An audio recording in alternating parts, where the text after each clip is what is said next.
തുടങ്ങുകയാണെങ്കിൽ അതിന് കമ്പനി വേണം, അല്ലെങ്കിൽ പാർട്ട്ണർഷിപ്പ് ഫേം വേണം, അതല്ലെങ്കിൽ LLP വേണം എന്നൊരിക്കലും നമ്മൾ എന്ത് ചെയ്യില്ല, സജസ്റ്റ് ചെയ്യില്ല. ഇനി എന്നാൽ അതേസമയം തന്നെ ആ നാട്ടിലെ ഒരു കൂട്ടം ആളുകൾ എന്ത് ചെയ്യുന്നു, ഒരു 10 ഒരു 5 പേരടങ്ങുന്ന സംഘമാണ് ഇതിന്റെ എല്ലാ ഭാവനകളും എല്ലാ ആശയങ്ങളും രൂപപ്പെടുത്തിയിട്ടുള്ളത്. എന്നാൽ അതേസമയം 50 അല്ലെങ്കിൽ 100ഓളം ആളുകളെ എന്ത് ചെയ്യുന്നു, അതിൽ ഇൻവെസ്റ്റേഴ്സ് ആയിട്ട് കൊണ്ടുവരുന്നു. അപ്പൊ അങ്ങനെയുള്ള ഒരു സംവിധാനത്തിൽ സ്വാഭാവികമായിട്ടും ഈ 100 ആളുകൾ ഈ 5 പേരുടെ ആശയങ്ങളെ ഹൈജാക്ക് ചെയ്യാൻ പാടില്ല. അങ്ങനെയാണെങ്കിൽ എന്ത് സ്ട്രക്ചർ ആയിരിക്കും നല്ലത്? ഇങ്ങനെ ഒരുപാട് ഘടകങ്ങൾ അതിൽ നമ്മൾ എന്ത് ചെയ്യേണ്ടി വരും, പരിഗണിക്കേണ്ടി വരും. ഇനി മാത്രമല്ല, ചില ആളുകളെ സംബന്ധിച്ചിടത്തോളം അതിന്റെ ഇൻകോർപ്പറേഷൻ കോസ്റ്റ് അതല്ലെങ്കിൽ ആനുവൽ മെയിൻ്റനൻസ് കോസ്റ്റ് ആയിരിക്കും ചിലപ്പോൾ എന്ത് ചെയ്യുന്നത്, പ്രാധാന്യം അർഹിക്കുന്നതായിട്ട് വരിക. എന്ന് പറഞ്ഞു കഴിഞ്ഞാൽ എല്ലാ വർഷവും അതിൽ എന്ത് ചെയ്യും, ഫയൽ ചെയ്യേണ്ട അല്ലെങ്കിൽ നിയമപരമായിട്ട് ഫോളോ ചെയ്യേണ്ട ഓരോരോ ഘടകങ്ങൾ ഉണ്ടാവും. അപ്പൊ അതിന് വേണ്ടിയിട്ട് വരുന്ന കോസ്റ്റ് ആയിരിക്കും ചില ആളുകളെ സംബന്ധിച്ചിടത്തോളം കൺസേൺ ആയിട്ടുണ്ടാവുക. പക്ഷെ അതിലൊക്കെ ഞാൻ പറയാം, കോസ്റ്റ് എന്ന് പറയുന്നത് നിങ്ങളുടെ ബിസിനസ് സ്വപ്നവുമായിട്ട് താരതമ്യം ചെയ്യുമ്പോൾ, അല്ലെങ്കിൽ അതിൽ നിന്ന് ലഭിക്കുന്ന വരുമാനം അല്ലെങ്കിൽ ലാഭവുമായിട്ട് താരതമ്യം ചെയ്യുമ്പോൾ അതിന്റെ ഒരു മൈനർ പെർസെന്റേജ് ആണെങ്കിൽ പിന്നെ കോസ്റ്റിലാവരുത് നമ്മളുടെ കൺസേൺ ആയിട്ട് മാറേണ്ടത്. ഒരു സ്ട്രക്ചർ തിരഞ്ഞെടുക്കുമ്പോൾ കോസ്റ്റിന്റെ അപ്പുറത്തേക്ക് ഈ വിഷനെ എങ്ങനെ പ്രോപ്പറായിട്ട് എക്സിക്യൂട്ട് ചെയ്യാം, ഇതായിരിക്കണം നമ്മളുടെ ഒരു സ്ട്രക്ചർ തിരഞ്ഞെടുക്കുന്ന സമയത്ത് നമ്മളുടെ അടിസ്ഥാനമായിട്ട് മാറേണ്ടത്. എന്നാൽ അതേസമയം ചില കോസ്റ്റുകൾ നമ്മൾ പ്ലാൻ ചെയ്യേണ്ടി വരും. എന്ന് പറഞ്ഞ ഉദാഹരണമായിട്ട് ഇപ്പൊ ടാക്സ്, ഇൻകം ടാക്സ് നമ്മൾ പ്ലാൻ ചെയ്യേണ്ടി വരും. ഇൻകം ടാക്സ് കമ്പനിയിൽ നിന്ന് പാർട്ട്ണർഷിപ്പ് ഫേമിലേക്ക്, അല്ലെങ്കിൽ കമ്പനിയിൽ നിന്ന് LLPയിലേക്ക്, അല്ലെങ്കിൽ കമ്പനിയിൽ നിന്ന് ഒരു വ്യക്തിയിലേക്കും പോകുന്ന സമയത്ത് അതിന്റെ ഇൻകം ടാക്സ് റേറ്റിൽ വ്യത്യാസം ഉണ്ടാവും. ചിലതിലിപ്പോ എന്താണ് കമ്പനിയെ സംബന്ധിച്ചിടത്തോളം എന്താണ് ഗവൺമെന്റിന്റെ ലേറ്റസ്റ്റ് ഒരു ഓഫർ കൊടുത്തതിൽ 15% ഒതുങ്ങുന്ന ചില ക്രൈറ്റീരിയാസ് ആണ്. പക്ഷെ അത് ഫൈനലി കാൽക്കുലേറ്റ് ചെയ്ത് വരുമ്പോൾ ചിലപ്പോൾ 22-25% വരെ പോവാം. എന്തായാലും 30%-ൽ നിന്ന് 25%-ലേക്ക് വരുന്ന ഒരു ടാക്സ് റേറ്റ് ആണെങ്കിൽ അത് ആ ഒരു കോസ്റ്റ് എത്ര കണ്ട് ബാലൻസ് ചെയ്യും എന്ന് മറ്റുള്ള ബെനിഫിറ്റുമായിട്ട് കമ്പയർ ചെയ്യുമ്പോൾ, ഇങ്ങനെയുള്ള ഒരുപാട് ഘടകങ്ങൾ നമ്മൾ എന്ത് ചെയ്യേണ്ടി വരും, ഇതിൽ പരിഗണിക്കേണ്ടി വരും ഒരു സ്ട്രക്ചർ തീരുമാനിക്കുന്ന സമയത്ത്. ഇപ്പോ എന്താണ് ഇന്ത്യയിൽ നമ്മളൊരു ബിസിനസ് നടത്തുന്ന സമയത്ത് നമ്മൾ എന്താണ് ശ്രദ്ധിക്കേണ്ട ചില കംപ്ലയൻസസ് എന്ന് പറഞ്ഞാൽ, ഇത് എല്ലാ എൻറ്റിറ്റിക്കും ജനറൽ ആയിട്ട് ബാധകമാവുന്ന കംപ്ലയൻസസിനെ കുറിച്ചാണ് ഈ പറയുന്നത്.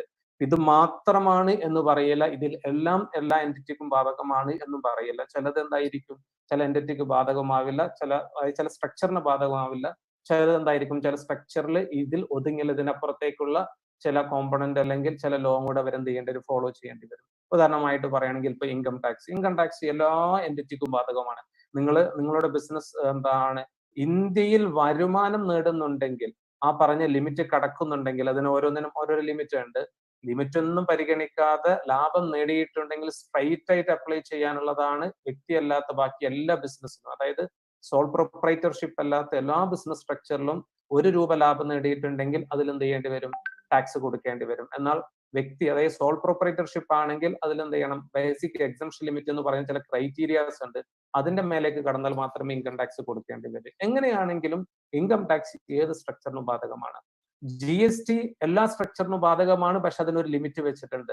നിങ്ങളുടെ ടേൺ ഓവർ എന്താണ് 40 ലക്ഷം, അത് ഒരു ട്രേഡിംഗ് എൻറ്റിറ്റി ആണെങ്കിൽ, അതല്ല ഒരു സർവീസ് എൻറ്റിറ്റി ആണെങ്കിൽ 20 ലക്ഷം കടന്നിട്ടുണ്ടെങ്കിൽ മാത്രമേ GST രജിസ്ട്രേഷൻ എടുക്കേണ്ടി വരുന്നുള്ളൂ. അപ്പൊ GST ജനറലി, കാരണം നമ്മളൊരു 40 ലക്ഷത്തിൽ ഒതുങ്ങുന്ന ഒരു ബിസിനസിനെ കുറിച്ചല്ലല്ലോ നമ്മൾ സ്വപ്നം കാണുന്നത്. അപ്പൊ അതുകൊണ്ട് തന്നെ GSTയും എല്ലാവർക്കും ബാധകമാണ്. എന്നാൽ ഈ ആനുവൽ ഫയലിംഗ് എന്ന് പറയുന്നത് അത് കമ്പനിയും LLPയുമായി മാത്രം ബന്ധപ്പെട്ടതാണ്.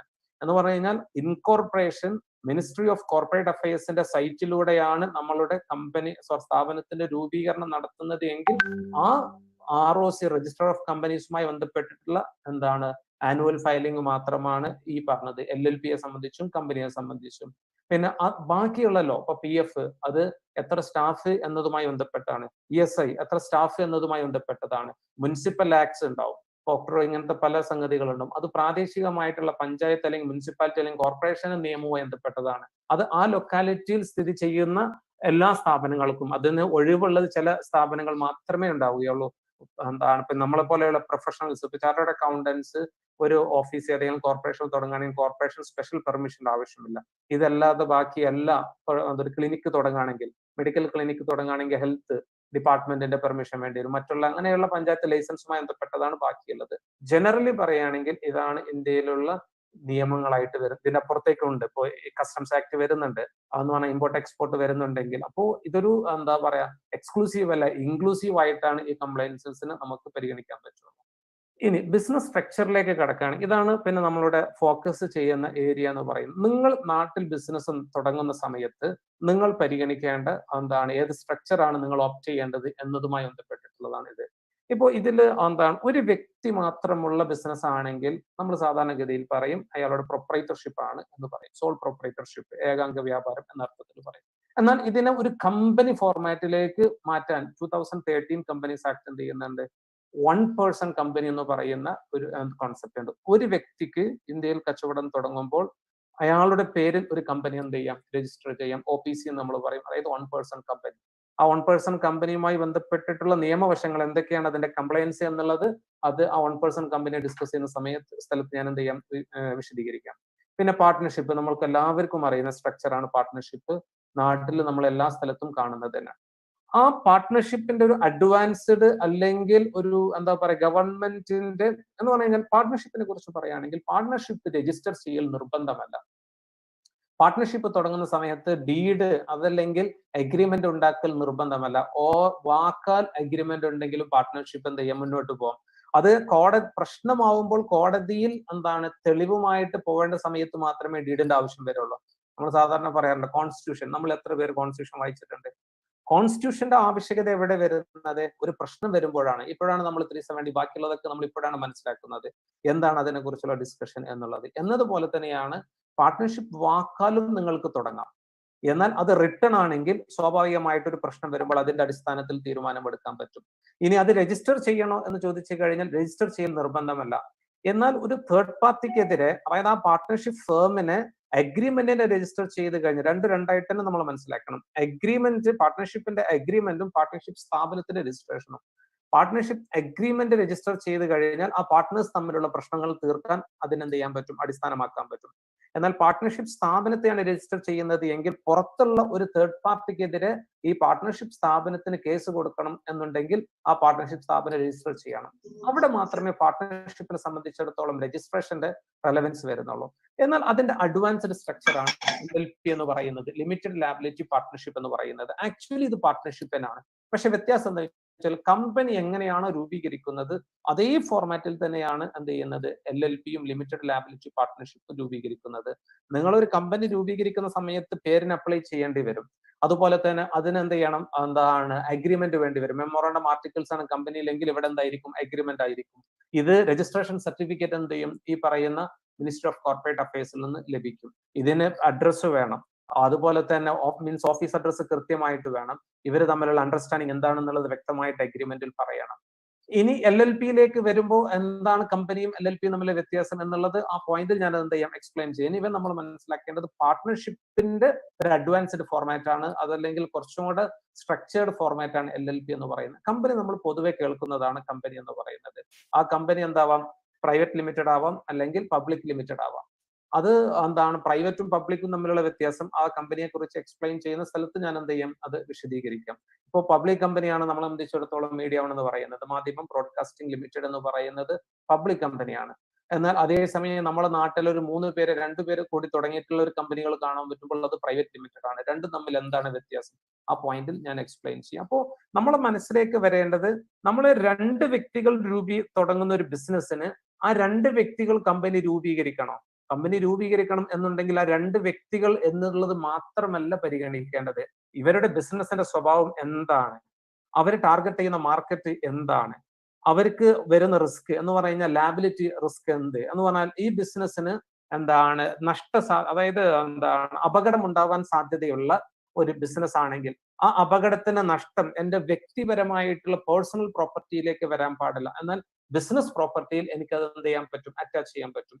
എങ്കിൽ അതും കൂടെ നമ്മൾ എന്ത് ചെയ്യേണ്ടി വരും, പരിഗണിക്കേണ്ടി വരും. എന്ന് പറഞ്ഞാൽ ലാബിലിറ്റിയെ ലിമിറ്റ് ചെയ്യേണ്ടി വരും. എന്നാൽ ലാബിലിറ്റിയെ ലിമിറ്റ് ചെയ്യേണ്ടതില്ല എന്ന് എനിക്ക് വേണമെങ്കിൽ എന്ത് ചെയ്യാം, പരിഗണിക്കാം.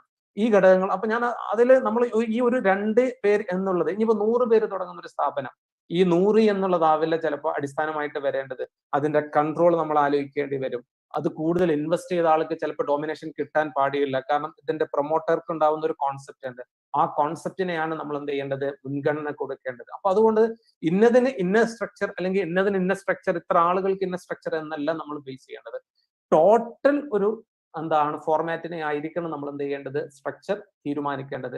എന്നാൽ ഓരോരോ സ്ട്രക്ചറുമായി ബന്ധപ്പെട്ടിട്ടുള്ള നിയമവശങ്ങൾ എന്ത് എന്നുള്ളതാണ് ഇനി എന്റെ ഫോക്കസിലേക്ക് പോകുന്നത്. ഞാൻ ആവർത്തിക്കുകയാണ്, നിങ്ങൾ ഒരു സ്ട്രക്ചർ തിരഞ്ഞെടുക്കുന്ന സമയത്ത് ആ സ്ട്രക്ചറിന്റെ നിയമവശം മാത്രമല്ല, അതല്ലെങ്കിൽ ഇൻകോർപ്പറേഷൻ ഫോർമാലിറ്റീസ് മാത്രമല്ല, അല്ലെങ്കിൽ ആനുവൽ ഫോർമാലിറ്റീസ് മാത്രമല്ല നിങ്ങൾ പരിഗണിക്കേണ്ടത്. ആ ബിസിനസിന്റെ സ്വഭാവം എന്താണ്, മാനുഫാക്ചറിങ് ആണോ, അതല്ല റീറ്റെയിൽ സെക്ടർ ആണോ, സർവീസ് സെക്ടർ ആണോ, ഒരു പ്രൊഫഷണൽ എക്സ്പെർട്ടൈസ് പ്രതീക്ഷിക്കുന്ന ഒരു സെക്ടർ ആണോ, ഇത് നമ്മൾ പരിഗണിക്കേണ്ടി വരും. ജിയോഗ്രഫിക്കൽ ഏരിയ ഓഫ് ഓപ്പറേഷൻ നോക്കേണ്ടി വരും. നമ്മുടെ നാട്ടിൽ മാത്രം ഒതുങ്ങുന്ന ബിസിനസ് ആണോ, അതിന് ഒരുപാട് വൈഡർ സ്കോപ്പ് ഉണ്ടോ. ഇനി ലാബിലിറ്റിയെ നമ്മൾ പരിഗണിക്കേണ്ടി വരും. ലാബിലിറ്റിയെ ലിമിറ്റ് ചെയ്യേണ്ടി വരുമോ, അതല്ല അൺലിമിറ്റഡ് ലാബിലിറ്റിയിലേക്ക് പോകേണ്ടി വരുമോ, ഇത് നമ്മൾ പരിഗണിക്കേണ്ടി വരും. ഇനി ഫണ്ടിങ്ങിന്റെ ഓപ്ഷൻ നമ്മൾ നോക്കേണ്ടി വരും. ഈസി ഫണ്ടിങ് നമുക്ക് കൊണ്ടുവരേണ്ടി വരും. ചിലതിൽ എന്ത് ചെയ്യാൻ പറ്റില്ല, എല്ലാവരുടെ അടുത്തും കുറെ ചെറിയ ചെറിയ ക്യാഷുകളായിരിക്കും, ബാങ്കുകൾ ഉണ്ടാവില്ല. NRIസിന് എന്ത് ചെയ്യേണ്ടി വരും, ഉൾപ്പെടുത്തേണ്ടി വരും. ഇങ്ങനെയുള്ള ഒരു എല്ലാം പരിഗണിച്ചുകൊണ്ടായിരിക്കണം ഏത് ഫോർമാറ്റിലേക്ക് പോവേണ്ടത് എന്ന് നമ്മൾ എന്ത് ചെയ്യേണ്ടത്, തീരുമാനിക്കേണ്ടത്. അതുകൊണ്ട് തന്നെ ഓരോരോ സ്ട്രക്ചറിന്റെയും നോർമൽ ഫോർമാലിറ്റീസിനെ കുറിച്ചാണ് പറയുന്നത്. പ്രൊപ്പറേറ്റർഷിപ്പ്, നിങ്ങളുടെ നാട്ടിൽ ഒരു കച്ചവടം നടത്തുന്ന ഒരു വ്യക്തി നടത്തുന്ന കച്ചവടത്തിൽ ശ്രദ്ധിക്കേണ്ട കാര്യം മാത്രമാണ് ഈ പറയുന്നത്. ഒരു വ്യക്തി നടത്തുന്ന സമയത്ത് അയാളെ സംബന്ധിച്ചിടത്തോളം ഇൻകം ടാക്സ് ഫയലിങ്ങും GST ഫയലിങ്ങും മാത്രമേ അയാൾ പരിഗണിക്കേണ്ടതുള്ളൂ. GST ഫയലിംഗ് എന്ന് പറയുമ്പോൾ ട്രേഡിംഗ് ആണെങ്കിൽ 40 ലക്ഷത്തിന്റെ മേലേക്ക് കടന്നാൽ മാത്രമേ GST രജിസ്ട്രേഷനെ കുറിച്ച് അയാൾ ആലോചിക്കേണ്ടതുള്ളൂ. ഇനി സർവീസ് ആണെങ്കിൽ 20 ലക്ഷത്തിന്റെ മേലേക്ക് കടന്നാൽ മാത്രമേ ആലോചിക്കേണ്ടതുള്ളൂ. അപ്പൊ അതുകൊണ്ട് തന്നെ അയാളെ സംബന്ധിച്ചിടത്തോളം GST രജിസ്ട്രേഷനും GST ഫയലിംഗും ഇൻകം ടാക്സ് ഫയലിംഗുമാണ് ഒരു വ്യക്തിയുടെ കച്ചവടത്തിൽ അയാൾ. പിന്നെ ബാക്കി വരുന്ന ലൈസൻസിങ് സംവിധാനങ്ങൾ മാത്രമാണ് അതിലുണ്ടാവുക. പഞ്ചായത്തുമായി അല്ലെങ്കിൽ മുനിസിപ്പാലിറ്റി അല്ലെങ്കിൽ കോർപ്പറേഷനുമായി ബന്ധപ്പെട്ടിട്ടുള്ള ലൈസൻസിങ് സംവിധാനമായിരിക്കും ഉണ്ടാവുക. എന്നാൽ അതേസമയം ഒരു വ്യക്തി തുടങ്ങുന്ന കച്ചവടത്തിൽ ഒരു 1% കമ്പനിയിലേക്ക് പോകണോ എന്ന്, അതായത് ആ വ്യക്തിക്ക് മാത്രമാണ് കച്ചവടം നടത്തേണ്ടത്, എന്നാൽ അയാൾക്ക് അതേസമയം അയാളുടെ ലാബിലിറ്റിയെ ലിമിറ്റ് ചെയ്യണം എന്ന് അയാൾക്ക് ആഗ്രഹമുണ്ടെങ്കിൽ ഞാൻ അയാളോട് സജസ്റ്റ് ചെയ്യുക 1% കമ്പനിയെ കുറിച്ചായിരിക്കും. ഒരു 1% കമ്പനി എന്ന് പറയുമ്പോൾ ആ 1% കമ്പനിയിൽ ലാബിലിറ്റി എന്താണ്, ലിമിറ്റഡ് ആണ്. എന്താണോ കമ്പനിക്ക് ഉണ്ടാവുന്നത് അതേ ബെനിഫിറ്റ് ഈ 1% കമ്പനിക്ക് കിട്ടും. എന്ന് പറഞ്ഞു കഴിഞ്ഞാൽ ഈ വ്യക്തിയിൽ നിന്ന് ഇൻഡിപെൻഡന്റ് ആണ് ഏത് കമ്പനി എന്ന് പറയുന്നത്. സോൾ പ്രൊപ്പറേറ്റർഷിപ്പിൽ നമ്മൾ മനസ്സിലാക്കേണ്ടത് എന്ന് പറഞ്ഞു കഴിഞ്ഞാൽ കമ്പനി അല്ലാത്ത LLP അല്ലാത്ത ഏത് ഫോർമാലിറ്റിയിലും വ്യക്തി ഒറ്റക്ക് നടത്തുന്ന കച്ചവടമാണെങ്കിലും രണ്ടുപേര് കൂടിയിട്ടുള്ള പാർട്ട്ണർഷിപ്പ് കച്ചവടമാണെങ്കിലും അവിടെ ലാബിലിറ്റി അൺലിമിറ്റഡ് ആണ്. ഈ ബിസിനസ്സിന് എന്ത് നഷ്ടം വന്നു കഴിഞ്ഞാലും ആ ബിസിനസിന്റെ അസറ്റിൽ നിന്ന് മാത്രമല്ല ഈ നഷ്ടം പരിഹരിക്കാൻ വേണ്ടിയിട്ട് ഉപയോഗിക്കുക, അല്ലെങ്കിൽ ബാധ്യത തീർക്കാൻ വേണ്ടിയിട്ട് ഉപയോഗിക്കുക. ആ വ്യക്തിയുടെ പേഴ്സണൽ പ്രോപ്പർട്ടീസ് എന്ത് ചെയ്യും, ഈ ലാബിലിറ്റി തീർക്കാൻ വേണ്ടിയിട്ട് ഉപയോഗിക്കും. അപ്പൊ നിങ്ങൾ സ്വാഭാവികമായിട്ട് ചോദിക്കുക അതിന്റെ മോറൽ സൈഡ് അതല്ലേ. ഞാൻ എന്റെ സംസാരത്തിൽ കൃത്യമായിട്ട് നമ്മൾ മനസ്സിലാക്കേണ്ട മോറൽ ഡിസ്കഷനും ലീഗൽ ഡിസ്കഷനും സെപ്പറേറ്റ് ആയിട്ട് നമ്മൾ മനസ്സിലാക്കണം. മോറൽ ഡിസ്കഷൻ സെപ്പറേറ്റ് ആയിരിക്കണം, എന്നാൽ ലീഗൽ ഡിസ്കഷൻ ഇയാളുടെ ഇന്നസെൻസിൽ നിന്ന് വരുന്ന മിസ്റ്റേക്കിന് ബിഗ് ലാബിലിറ്റി, അയാളുടെ കുടുംബത്തിന്റെ പ്രോപ്പർട്ടി അടക്കം കൊടുക്കേണ്ട അവസ്ഥ വരുമ്പോൾ, അയാൾ വഴിയാധാരമാവുന്ന സമയത്ത്, അയാൾക്ക് ഇൻഷുറൻസ് കോമ്പൻസേഷൻ ഒന്നും കിട്ടാത്ത സമയത്ത് വ്യക്തിയുടെ പ്രോപ്പർട്ടി എടുക്കേണ്ടി വരുമ്പോൾ അതിനെ ലിമിറ്റ് ചെയ്യണോ, അതല്ല അതിനെ പ്രോപ്പർട്ടിയിലേക്ക് വരുത്തണോ എന്നാണ് നമ്മൾ തീരുമാനം. അവിടെയാണ് ഞാൻ പറയുന്നത് വ്യക്തി നടത്തുന്ന കച്ചവടമാണെങ്കിലും 2013 കമ്പനീസ് ആക്ടിലുള്ള ബെനിഫിറ്റിന് ഉപയോഗിക്കണം. അതായത് OPC 1% കമ്പനി എന്ന് പറയുന്ന സ്ട്രക്ചറിനെ നമുക്ക് ഉപയോഗിക്കാം. അവിടെ ഈ വ്യക്തിയിൽ നിന്ന് സെപ്പറേറ്റ് എൻറ്റിറ്റിയാണ് ഈ കമ്പനി എന്ന് പറയുന്നത്. അപ്പൊ അതുകൊണ്ട് തന്നെ തോന്നിയ പോലെ ഇപ്പൊ നമുക്കറിയാം നമ്മുടെ കച്ചവടമാണെങ്കിൽ നമ്മൾ വൈകുന്നേരം ആകുമ്പോൾ ഇവിടെ എന്താണോ ക്യാഷ് ഉള്ളത് ആ ക്യാഷ് എടുത്ത് നമ്മൾ വീട്ടിലേക്ക് പോകും, എന്നിട്ട് വീട്ടിൽ ആവശ്യങ്ങൾക്ക് വേണ്ടി ഉപയോഗിക്കും. സ്വന്തം കച്ചവടം നടത്തുമ്പോൾ അത് നമുക്ക് എന്ത് ചെയ്യാം, നടത്താം. എന്നാൽ 1% കമ്പനി ആകുമ്പോൾ അതിൽ ചില നിയന്ത്രണങ്ങൾ, അതിൽ കുറച്ച് ട്രാൻസ്പെറൻസി, ഗവൺമെന്റിന് കൊടുക്കേണ്ട റെക്കോർഡ്സിൽ എന്ത് ചെയ്യേണ്ട ട്രാൻസ്പെറൻസി, ഇങ്ങനെയുള്ള ചില സംഗതികൾ അതിൽ എന്ത് ചെയ്യും, കൃത്യപ്പെടുത്തേണ്ടി വരും. അതുകൊണ്ട് തന്നെ ഒരു വ്യക്തി നടത്തുന്ന കച്ചവടത്തിൽ ലാബിലിറ്റി ലിമിറ്റ് ചെയ്യണം എന്ന് ആഗ്രഹവും, അതുപോലെ തന്നെ ഇന്റർനാഷണൽ കസ്റ്റമേഴ്സിനെയും അല്ലെങ്കിൽ ജിയോഗ്രഫിക്കലി വൈഡർ ഏരിയയിലേക്ക് പോകുന്നുണ്ടെങ്കിൽ അയാളെ സംബന്ധിച്ചിടത്തോളം ഞാൻ പറയും 1% കമ്പനിയാണ് അയാൾ എന്ത് ചെയ്യാൻ പറ്റുക, ഓപ്റ്റ് ചെയ്യാൻ പറ്റുക. ഇൻകം ടാക്സിലേക്ക് വരുന്ന സമയത്ത് അവിടെ നമ്മൾ മനസ്സിലാക്കേണ്ടത് 1% കമ്പനി ആകുമ്പോൾ ഈ വ്യക്തിക്ക് ഇപ്പോൾ 5 ലക്ഷം രൂപ എന്ത് ചെയ്തു ലാഭമുണ്ട്. എക്സാമ്പിൾ മാത്രമായിട്ട് എടുത്താൽ മതി, ചെറിയ എമൗണ്ടിലേക്ക് ഞാൻ ലിമിറ്റ് 5 ലക്ഷം രൂപ ലാഭമുണ്ട്, അല്ലെങ്കിൽ 10 ലക്ഷം രൂപ ലാഭമുണ്ട്. 10 ലക്ഷത്തിലേക്ക് വെക്കാം. 10 ലക്ഷം ലാഭമുണ്ടെങ്കിൽ ഈ വ്യക്തിയെ സംബന്ധിച്ചിടത്തോളം 1 പേഴ്സൺ കമ്പനി അല്ലെങ്കിൽ ഇയാൾക്ക് എന്ത് ചെയ്യും 2.5 ലക്ഷത്തിന്റെ ബേസിക് എക്സംഷൻ ലിമിറ്റ് എന്ന് പറയുന്ന ആ ബെനിഫിറ്റും അതിനുശേഷമുള്ള സ്ലാബ് റേറ്റിലായിരിക്കും 10%, 20%, 30% സ്ലാബ് റേറ്റിലായിരിക്കും ഇൻകം ടാക്സ് റേറ്റ് പോകുന്നത് എങ്കിൽ അത് 1 പേഴ്സൺ കമ്പനി ആണെങ്കിൽ ആ 10 ലക്ഷത്തിന്റെ മേലെ നേരെ എന്ത് ചെയ്യും 15% അല്ലെങ്കിൽ 25%, 30% കമ്പനീസ് ആക്ടിൽ പറഞ്ഞിട്ട് ഇൻകം ടാക്സ് ആക്ടിൽ ഓരോരോ കമ്പനിക്ക് ഓരോരോ സെക്ടറിൽ കൊടുത്തിട്ടുള്ള ബെനിഫിറ്റിൽ അയാൾക്ക് എന്ത് ചെയ്യാൻ പറ്റും ടാക്സ് ബാധകമായിട്ട് മാറും. അതാണ് 1 പേഴ്സൺ കമ്പനിയെ കുറിച്ച് പറയാനുള്ളത്. ഇനി പാർട്ട്ണർഷിപ്പിലേക്ക് വരികയാണെങ്കിൽ നമുക്ക് അതിന്റെ സ്വഭാവങ്ങളൊക്കെ കൃത്യമായിട്ട് അറിയാം. പാർട്ട്ണർഷിപ്പ് നമ്മുടെ നാട്ടിൽ സാധാരണ കാണുന്നതാണ്. ചിലപ്പോൾ നമ്മൾ പറയും ഞാനും എന്തുണ്ട് ആ ബിസിനസ്സിലുണ്ട് എന്ന് നമ്മുടെ നാട്ടിൽ എന്ത് ചെയ്യാറുണ്ട്, ബിസിനസ് നടത്തുന്ന സമയത്ത് പറയാറുണ്ട്. ചിലപ്പോൾ ഒരു അഗ്രിമെന്റ് പോലും അതിലുണ്ടാവില്ല. അത് നിയമപരമായിട്ട് വാലിഡ് ആണോ ചോദിച്ചാൽ നിയമപരമായിട്ട് വാലിഡ് ആണ്. 2 വ്യക്തികൾ വാക്കാൽ ഒരു പാർട്ട്ണർഷിപ്പ് തുടങ്ങിയിട്ടുണ്ടെങ്കിൽ അതിന് 2 വിറ്റ്നസ് ഉണ്ടെങ്കിൽ അത് നിയമപരമായിട്ട് എന്ത് ചെയ്യും നമുക്ക് തെളിയിക്കാനും പറ്റും. അപ്പോൾ ആ വിറ്റ്നസ് ഇല്ലെങ്കിൽ മാത്രമാണ് പിന്നെ അതിന്റെ പ്രശ്നത്തിലേക്ക് പോവുക. ബെറ്റർ അവിടെ എന്ത് ചെയ്യണം, എഗ്രിമെന്റ് ഉണ്ടാവുക എന്നുള്ളതാണ് അതിൽ നല്ലത്. ആ എഗ്രിമെന്റ് രജിസ്റ്റർ ചെയ്യുന്നതാണ് നല്ലത്. പാർട്ട്ണർഷിപ്പ് സ്ഥാപനം രജിസ്റ്റർ ചെയ്യുന്നതാണ് നല്ലത്.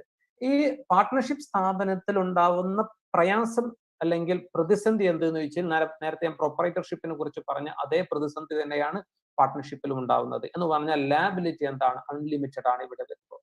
ലാബിലിറ്റി അൺലിമിറ്റഡ് ആണ് എന്ന് പറഞ്ഞു കഴിഞ്ഞാൽ അതായത് അപ്പോ നമ്മൾ 3 പേരുണ്ട്, ABC. ഈ ബിസിനസ് നഷ്ടം വന്നു, ഭീകരമായ നഷ്ടത്തിലേക്ക് പോയി, ബിസിനസ് പൂട്ടേണ്ടി വന്നു. ഈ ബാധ്യത തീർക്കാൻ എക്ക് കഴിയില്ല, ബിക്കും സിക്കും കഴിയും. എങ്കിൽ എന്റെ ബാധ്യത അടക്കം ആരെടുക്കേണ്ടി വരും, ബിയും സിയും എടുക്കേണ്ടി വരും. എന്റെ പേഴ്സണൽ പ്രോപ്പർട്ടി മുഴുവൻ വിറ്റു എന്ന് പറഞ്ഞു കഴിഞ്ഞാൽ എ 25 ലക്ഷവും ബി 25 ലക്ഷവും സി 25 ലക്ഷവുമാണ് ബാധ്യത ഏറ്റെടുക്കേണ്ടത്. എന്റെ അടുത്താണെങ്കിൽ ആകെ 5 ലക്ഷമേ ഉള്ളൂ. പ്രോപ്പർട്ടി വിറ്റല്ല അത്രേ കിട്ടുള്ളൂ. എങ്കിൽ എന്റെ 25 ലക്ഷം ബിയും സിയും ഏറ്റെടുക്കണം.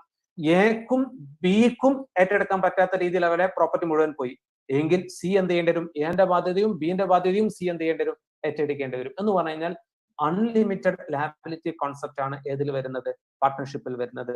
ടാക്സ് റേറ്റ് 30% ആണ്. പ്ലാനിങ്ങിനുള്ള ഓപ്ഷൻ ഒക്കെ അതിൽ വരും.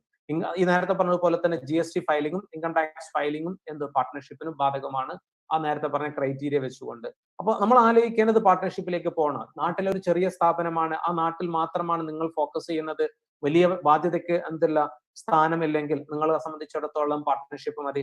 ഇനി നമ്മൾ നിൽക്കുന്ന മാടായി അല്ലെങ്കിൽ ഈ പറയുന്ന സ്ഥലത്ത് അല്ലെങ്കിൽ കണ്ണൂർ ജില്ലയിൽ മാത്രമാണ് നമ്മളുടെ എന്ത് കസ്റ്റമർ കാറ്റഗറി വരിക, ഞാൻ പറയാം പാർട്ട്ണർഷിപ്പ് മതി, അൺനെസസറി കോസ്റ്റിലേക്ക് അതിൽ പോവേണ്ടതില്ല. എന്നാൽ ഒരുപാട് ആളുകൾ വരുന്നുണ്ട്, ഇപ്പൊ ഒരു 50 ആളുകൾ വരുന്നുണ്ട്, 5 പേരുടെ ആശയമാണ് എങ്കിൽ ഈ 5 പേർക്ക് ഇതിന്റെ എന്ത് ചെയ്യണം, ഈ ആശയത്തിൽ ആരും കൈകടത്താൻ പാടില്ല.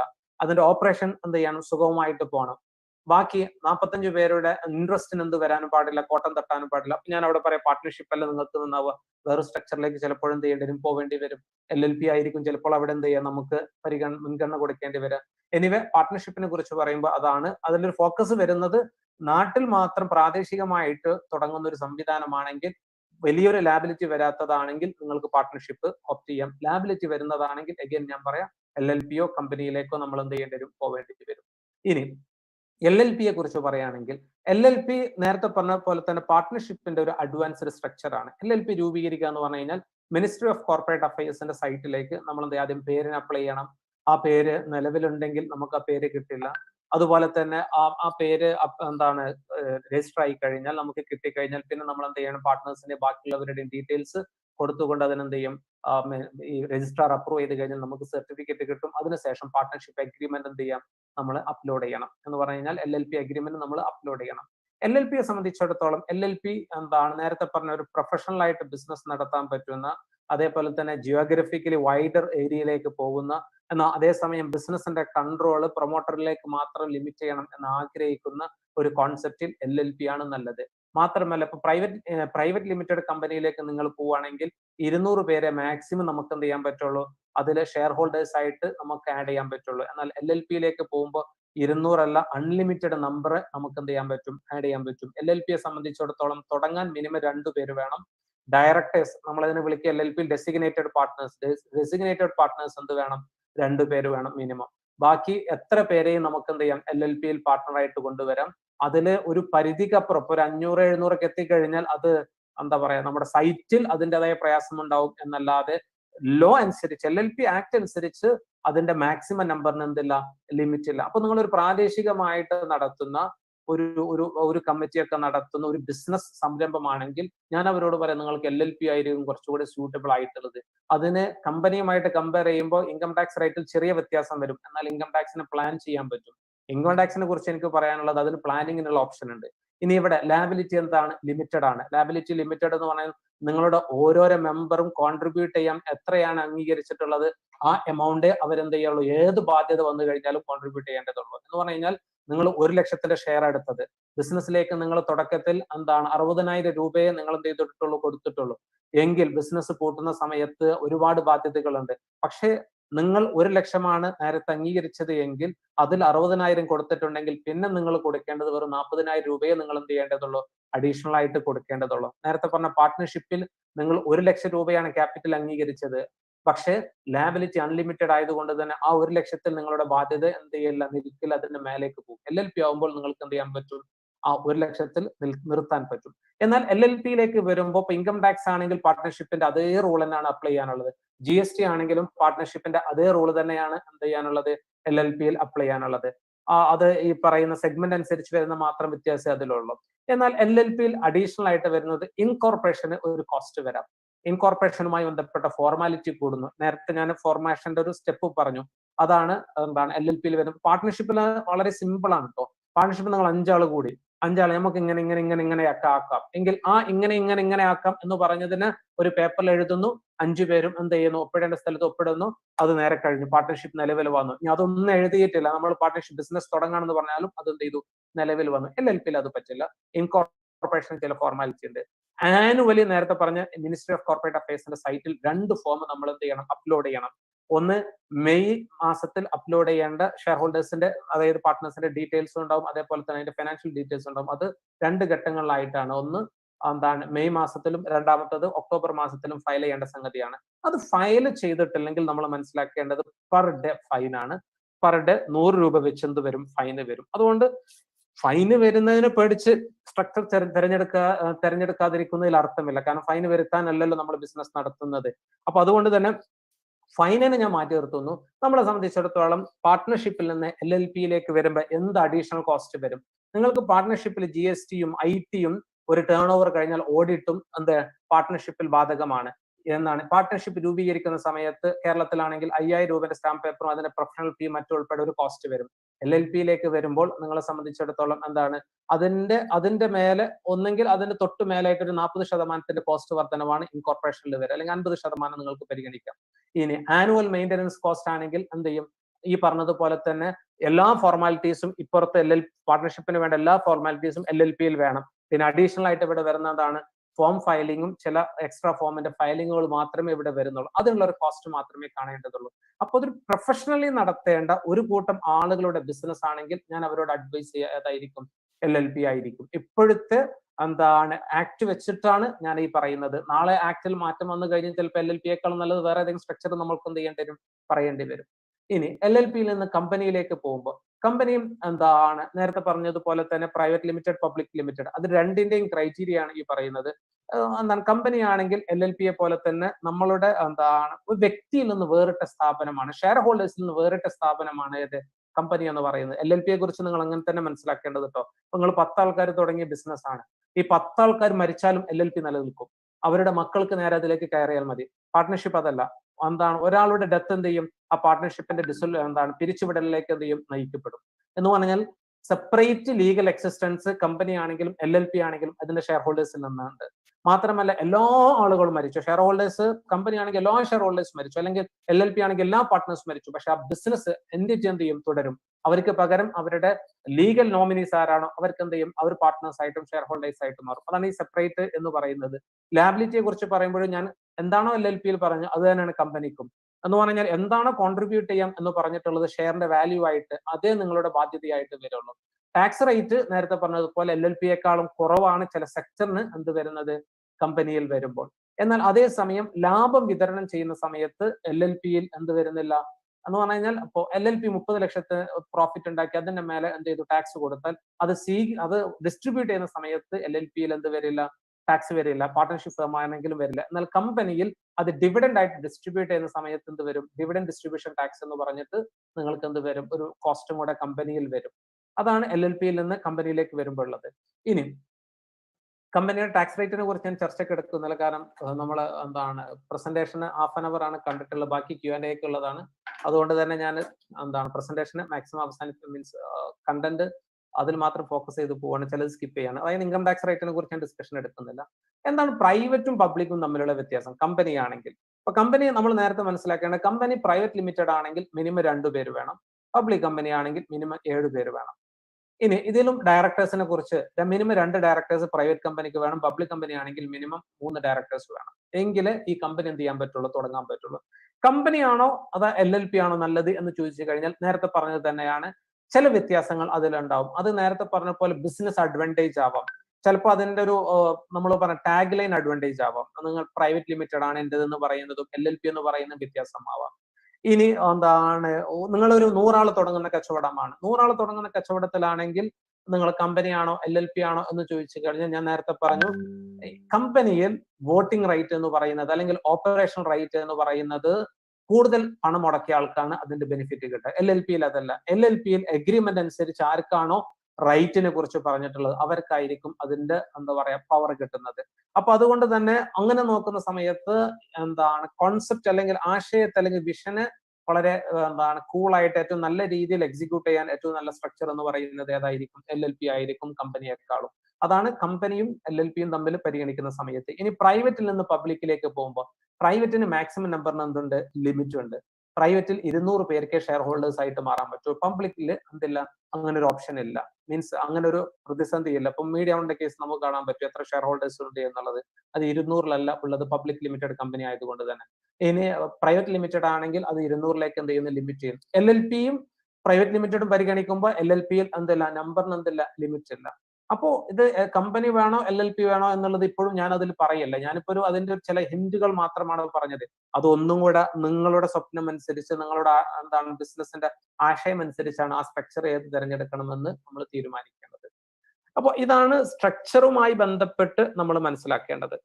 ഞാൻ ആവർത്തിക്കുന്നു, സ്ട്രക്ചറുമായി ബന്ധപ്പെട്ട് നമ്മളുടെ മനസ്സിൽ വരേണ്ടത് ബിസിനസിന്റെ സ്വഭാവം പരിഗണിക്കണം, ഏത് ഇൻഡസ്ട്രിയിലാണ് നമ്മളുള്ളത് പരിഗണിക്കണം, റിസ്ക് പരിഗണിക്കണം, ജിയോഗ്രഫിക്കൽ ഏരിയ ഓഫ് ഓപ്പറേഷൻ പരിഗണിക്കണം, ബാക്കിയുള്ള കോസ്റ്റുകൾ പരിഗണിക്കണം, ഈ പ്രൊമോട്ടേഴ്സിന്റെ വിഷൻ പരിഗണിക്കണം, പ്രൊമോട്ടേഴ്സിന്റെ കൺട്രോൾ ആസ്പെക്ട് പരിഗണിക്കണം. ഇതെല്ലാം വെച്ചുകൊണ്ടാണ് നമ്മൾ എന്ത് ചെയ്യേണ്ടത്, ഏത് സ്ട്രക്ചർ എന്ന് തീരുമാനിക്കുന്നത്.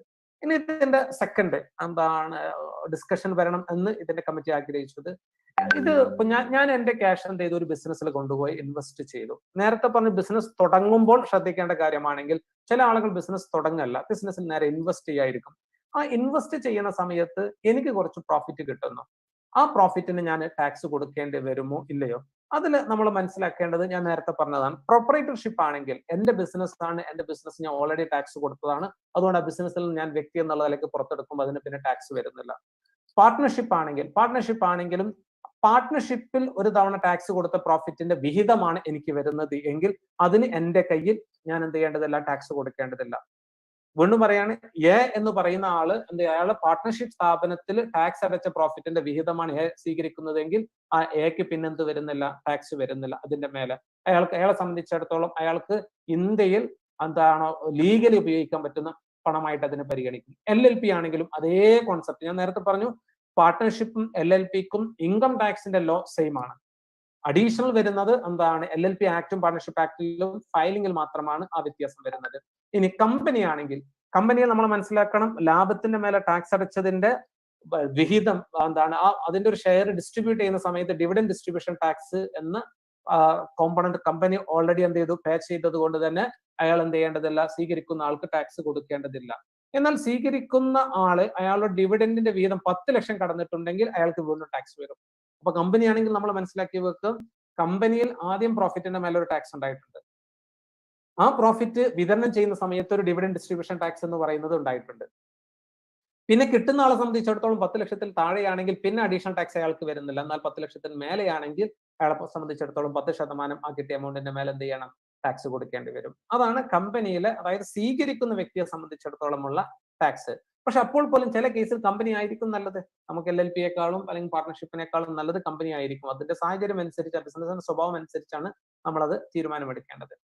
ഇനി ഒരാൾക്ക് എന്താണ് ഓണർഷിപ്പ് ഒന്നും ഇല്ലാതെ എന്താണ് കമ്പനിയിൽ അല്ലെങ്കിൽ പാർട്ട്ണർഷിപ്പിൽ ഇൻവെസ്റ്റ് ചെയ്യാൻ പറ്റുമോ? ഇതാണ് പിന്നെ കാരണം NRIസും പല ആളുകളുണ്ടാവും.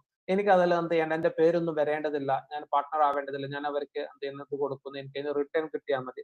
പക്ഷെ അത് നമ്മൾ മനസ്സിലാക്കേണ്ടത് അത് ലോൺ ആയിട്ടാണ് എന്ത് ചെയ്യുന്നത് പരിഗണിക്കപ്പെടുക. ഈ ലോൺ കൊടുക്കുന്നതിൽ ഇപ്പോൾ എന്ത് ചെയ്തിട്ടുണ്ട്, banning of unregulated deposit scheme എന്ത് ചെയ്തിട്ടുണ്ട്, നിലവിൽ വന്നതിന് ശേഷം അങ്ങനെ ലോൺ കൊടുക്കുന്നതിൽ പരിമിതിയുണ്ട്. ഇപ്പോ എന്താണ് ശരിക്കും എ എന്ന് പറയുന്ന വ്യക്തിയുടെ റിലേറ്റീവ് അല്ലാത്ത ഒരു എക്സിൽ നിന്ന് ലോൺ സ്വീകരിക്കാൻ വരെ ഇതിലെന്തുണ്ട്, നിയമത്തില് ചില പരിമിതികളുണ്ട്.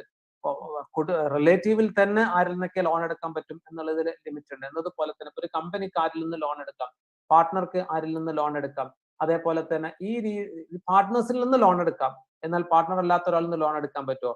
ഷെയർ ഹോൾഡേഴ്സിൽ നിന്ന് ലോൺ എടുക്കാം, ഷെയർ ഹോൾഡേഴ്സ് അല്ലാത്ത ഒരാളിൽ നിന്ന് ലോൺ എടുക്കാൻ പറ്റുമോ? ഇതൊക്കെ നിയന്ത്രിക്കുന്നത് എന്താണ്, ഈ പറയുന്ന ബാനിങ് ഓഫ് അൺറെഗുലേറ്റഡ് ഡെപ്പോസിറ്റ് സ്കീമാണ്. അതനുസരിച്ച് ഒരു ഷെയർ ഹോൾഡറോ പാർട്ട്ണറോ അല്ലാത്ത ഒരാൾക്ക് എന്ത് ചെയ്യാൻ പറ്റില്ല, LLPയിലെ പാർട്ട്ണറോ അല്ലാത്ത ഒരാൾക്ക് LLPക്കോ അല്ലെങ്കിൽ ഫേമിനോ അല്ലെങ്കിൽ കമ്പനിക്കോ ലോൺ കൊടുക്കാൻ പറ്റില്ല. അപ്പോൾ എനിക്കൊരു ഷെയറും ഒന്നുമില്ലാതെ ഇൻവെസ്റ്റ് ചെയ്യാൻ പറ്റുമോ എന്ന് ചോദിച്ചു കഴിഞ്ഞാൽ പറ്റില്ല എന്നാണ് ആ പറഞ്ഞതിന്റെ അർത്ഥം.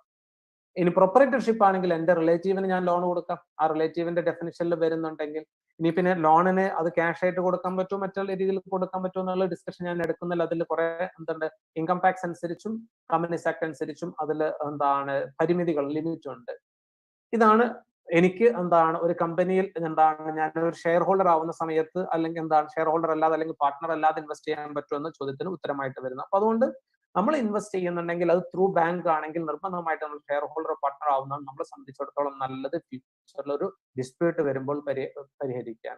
ഇനി എനിക്ക് മുന്നോട്ട് പോകുമ്പോൾ ഞാൻ ഇൻവെസ്റ്റ് ചെയ്ത ഒരു സ്ഥാപനത്തിന്റെ പെർഫോമൻസ് അറിയാൻ കമ്പനി ആണെങ്കിൽ വളരെ ഈസി ആയിട്ട് അറിയാം. നിങ്ങൾക്ക് എല്ലാ കമ്പനീസും അവരുടെ ഫിനാൻഷ്യൽ സ്റ്റേറ്റ്മെന്റ് എന്ത് ചെയ്യണം, മിനിസ്ട്രി ഓഫ് കോർപ്പറേറ്റ് അഫയേഴ്സിൽ ഫയൽ ചെയ്തിരിക്കണം. എല്ലാ വർഷം മാർച്ച് 31 ഫിനാൻഷ്യൽ ഇയർ അവസാനിച്ചു കഴിഞ്ഞാൽ 6 മാസത്തിന്റെ ഉള്ളിൽ അത് എന്ത് ചെയ്യണം, ഫയൽ ചെയ്തിരിക്കണം. അപ്പോൾ ആ 6 മാസത്തിന്റെ ഫയൽ ചെയ്ത് കഴിഞ്ഞാൽ ഒരു നോമിനൽ ഫീസ് അടച്ചാൽ നമുക്ക് എന്ത് ചെയ്യാൻ പറ്റും, അത് അവൈലബിൾ ആവും. ഇനി ഷെയർ ഹോൾഡർ എന്നുള്ള നിലക്ക് നമ്മുടെ റൈറ്റ് ആണ് എന്ത്, പ്രോഫിറ്റ് ആൻഡ് ലോസ് അക്കൗണ്ടും ബാലൻസ് ഷീറ്റും കിട്ടുക എന്നുള്ളത്. പാർട്ട്ണർ എന്നുള്ള നിലക്ക് നമ്മളുടെ നിയമപരമായ അവകാശമാണ് ഇത് നമുക്ക് അവൈലബിൾ ആവുക എന്നുള്ളത്, ഡോക്യുമെന്റ് നമുക്ക് പരിശോധിക്കാൻ അവൈലബിൾ ആവുക എന്നുള്ളത്. അപ്പൊ അതുകൊണ്ട് തന്നെ നമുക്ക് ലഭിക്കുന്ന പ്രോഫിറ്റ് ആൻഡ് ലോസ് അക്കൗണ്ടിൽ നിന്ന് നമുക്ക് വായിക്കാൻ പറ്റും ഈ സ്ഥാപനത്തിന്റെ പ്രോഗ്രസ് എന്ത്, പെർഫോമൻസ് എന്ത് എന്നുള്ളത്. അതേപോലെ തന്നെ ബാലൻസ് ഷീറ്റിൽ നമുക്ക് മനസ്സിലാക്കാൻ പറ്റും. ഈ ഫിനാൻഷ്യൽ സ്റ്റേറ്റ്മെന്റ് എന്ന് പറയുമ്പോൾ 3 കോമ്പണന്റ് ആണ് ജനറലി നമ്മൾ പറയാം. 1 profit and loss account, 2 balance sheet, 3 അതിന്റെ ക്യാഷ് ഫ്ലോ സ്റ്റേറ്റ്മെന്റ് ആണ്. പ്രോഫിറ്റ് ആൻഡ് ലോസ് അക്കൗണ്ട് നിങ്ങൾ പരിഗണിക്കുകയാണെങ്കിൽ അതിന്റെ പെർഫോമൻസ് നിങ്ങൾക്ക് അറിയാൻ പറ്റും, എന്താണ് അതിന്റെ പ്രോഗ്രസ്. അതിൽ കമ്പാരറ്റീവ് ഫോർമാറ്റിലാണ് സാധാരണഗതിയിൽ അത് പ്രസന്റ് ചെയ്യേണ്ടത്. കഴിഞ്ഞ വർഷത്തിൽ നിന്ന് ഈ വർഷം എന്താണ് പ്രോഗ്രസ് ഉണ്ടായിട്ടുണ്ട് എന്നുള്ളത് നമുക്ക് പ്രോഫിറ്റ് ആൻഡ് ലോസ് അക്കൗണ്ട് നോക്കി അറിയാൻ പറ്റും. ബാലൻസ് ഷീറ്റിലേക്ക് പോവുകയാണെങ്കിൽ ഇതിന് എന്ത് ബാധ്യതയുണ്ട്, ഇത് എന്താണ് നിലവിലുള്ള അസറ്റ് വെച്ചിട്ട് അത് തിരിച്ചടക്കാൻ പറ്റുമോ ഇല്ലയോ എന്നുള്ളത് നമുക്ക് വായിക്കാൻ പറ്റും. ക്യാഷ് ഫ്ലോ സ്റ്റേറ്റ്മെന്റ് എന്ന് പറയുന്ന 3ാമത്തെ സ്റ്റേറ്റ്മെന്റിൽ നിന്ന് ഈ കമ്പനിയുടെ ഓപ്പറേഷന് ആവശ്യമായിട്ടുള്ള ക്യാഷ് അതിന്റെ ഓപ്പറേറ്റിംഗ് ആക്ടിവിറ്റിയിൽ നിന്ന് തന്നെ കിട്ടിയിട്ടുണ്ടോ, അതല്ല അത് ബാങ്കിൽ നിന്നോ അല്ലെങ്കിൽ മറ്റെന്തെങ്കിലും ഷെയർ എടുത്തിട്ടാണോ അങ്ങനെ ഓപ്പറേറ്റിംഗ് എക്സ്പെൻസുകൾ മീറ്റ് ചെയ്തിട്ടുള്ളത് എന്ന് പറയാൻ എന്ത് ചെയ്യാൻ പറ്റും, ക്യാഷ് ഫ്ലോ സ്റ്റേറ്റ്മെന്റ് ഉപയോഗിക്കാൻ പറ്റും. അതാണ് ഒരു കമ്പനിയുടെ പ്രോഗ്രസ് അല്ലെങ്കിൽ ഒരു ഫേമിന്റെ പ്രോഗ്രസ് അല്ലെങ്കിൽ LLPയുടെ പ്രോഗ്രസ് അറിയാൻ വേണ്ടിയിട്ട് നമുക്ക് ഉപയോഗിക്കേണ്ട ടൂള് എന്ന് പറയുന്നത്. ഇനി അപ്പൊ അതാണ് എന്താണ് ഇതിന്റെ ജനറൽ ആയിട്ട് എനിക്ക് തന്നിട്ടുള്ള സിനോപ്സിസ് ബേസ് ചെയ്തുകൊണ്ട് ഞാൻ ഇതിൽ പ്രസന്റ് ചെയ്യാൻ ആഗ്രഹിച്ചിട്ടുള്ളതും എന്താണ് ഡിസ്കഷൻ വെച്ചിട്ടുള്ളതും. ഇനി അപ്പൊ അതുകൊണ്ട് തന്നെ എനിക്കിതിൽ സമ്മറി ആയിട്ട്, അതായത് എന്റെ 1/2 മണിക്കൂർ പ്രസന്റേഷൻ അവസാനിക്കുകയാണ്. അപ്പോൾ ഇതിന്റെ ചുരുക്കമായിട്ട് എനിക്ക് പറയാനുള്ളത്, ഒരു ഐഡിയൽ സ്ട്രക്ചർ നിങ്ങൾ തിരഞ്ഞെടുത്തിട്ടില്ലെങ്കിൽ, വെറുതെ ഒരു കൂട്ടം ആളുകളെ നിങ്ങൾ ക്യാഷ് ഏൽപ്പിച്ചിട്ടുണ്ടെങ്കിൽ ഭാവിയിൽ അത് നിങ്ങൾക്ക് പ്രയാസം സൃഷ്ടിക്കും. കോൺസ്റ്റിറ്റ്യൂഷൻ എന്താണോ ആ കോൺസ്റ്റിറ്റ്യൂഷൻ ഏതൊരു ബിസിനസ്സിനും ഉണ്ടായിരിക്കണം. നമ്മൾ ഇന്ത്യൻ കോൺസ്റ്റിറ്റ്യൂഷനെ കുറിച്ച് ഒരു വ്യക്തി എന്നുള്ള നിലക്ക് നമ്മൾ അവകാശത്തെ കുറിച്ച് നമ്മൾ പറയുന്നുണ്ടെങ്കിൽ, എന്നതുപോലെ തന്നെ ഒരു ബിസിനസ്സിലെ അംഗമാണ്. ഇന്ത്യയിൽ ഒരു പൗരൻ എന്നുള്ള നിലയ്ക്ക് ഇന്ത്യൻ കോൺസ്റ്റിറ്റ്യൂഷനെ കുറിച്ച് നമുക്ക് അല്ലെങ്കിൽ ഇന്ത്യൻ കോൺസ്റ്റിറ്റ്യൂഷൻ നമ്മുടെ കയ്യിൽ ഉണ്ടായിരിക്കണം. എന്നതുപോലെ തന്നെ ഒരു ബിസിനസ്സിൽ ഒരു അംഗമാണെങ്കിൽ ആ ബിസിനസ്സിന് ഒരു കോൺസ്റ്റിറ്റ്യൂഷൻ വേണം.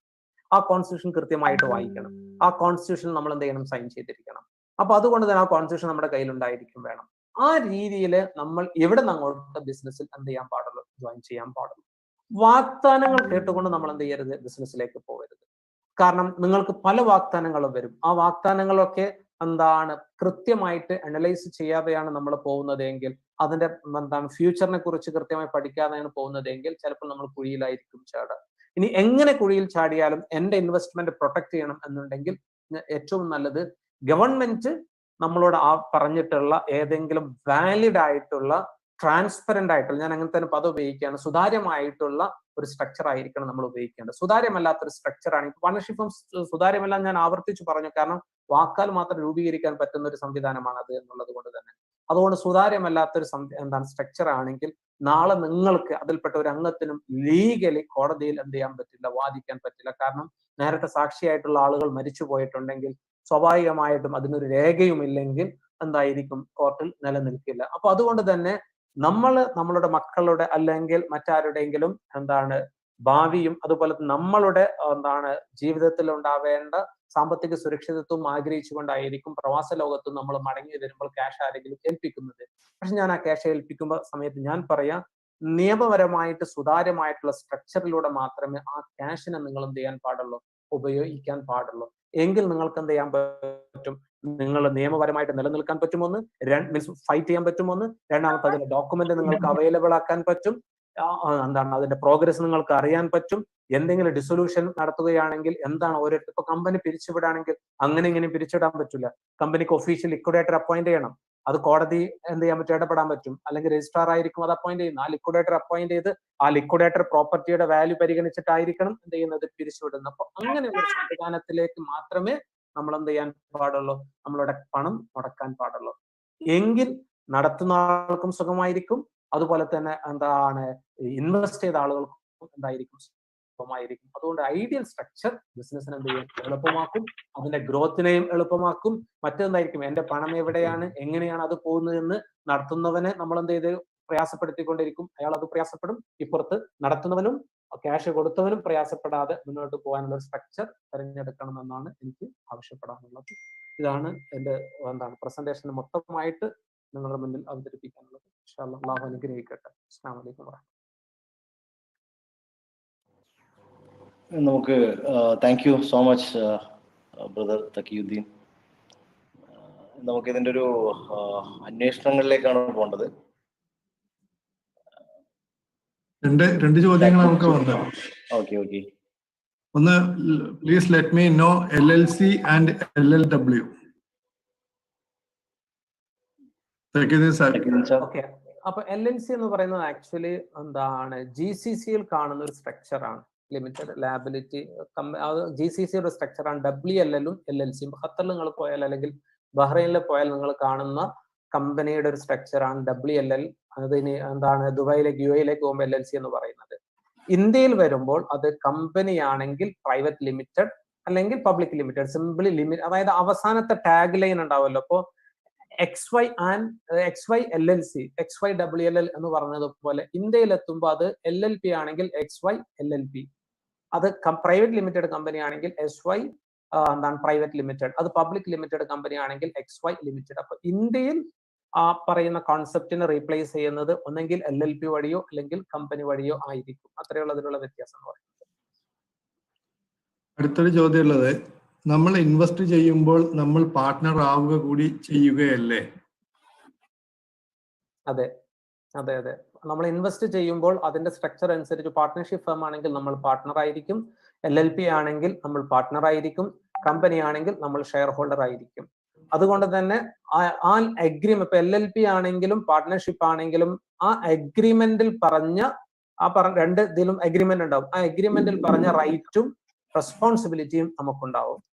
കമ്പനി ആണെങ്കിൽ അതിന്റെ ആർട്ടിക്കിൾസ് ഓഫ് അസോസിയേഷൻ എന്ന് പറയുന്ന രണ്ട് ഡോക്യുമെന്റ് ആണ് കമ്പനിക്ക്. ഒന്ന് മെമ്മോറാണ്ടം ഓഫ് അസോസിയേഷനും രണ്ട് ആർട്ടിക്കിൾസ് ഓഫ് അസോസിയേഷനും. മെമ്മോറാണ്ടം ഈ കമ്പനിയും പുറലോകവും തമ്മിലുള്ള ബന്ധത്തെ വിശദീകരിക്കുന്നതാണ്.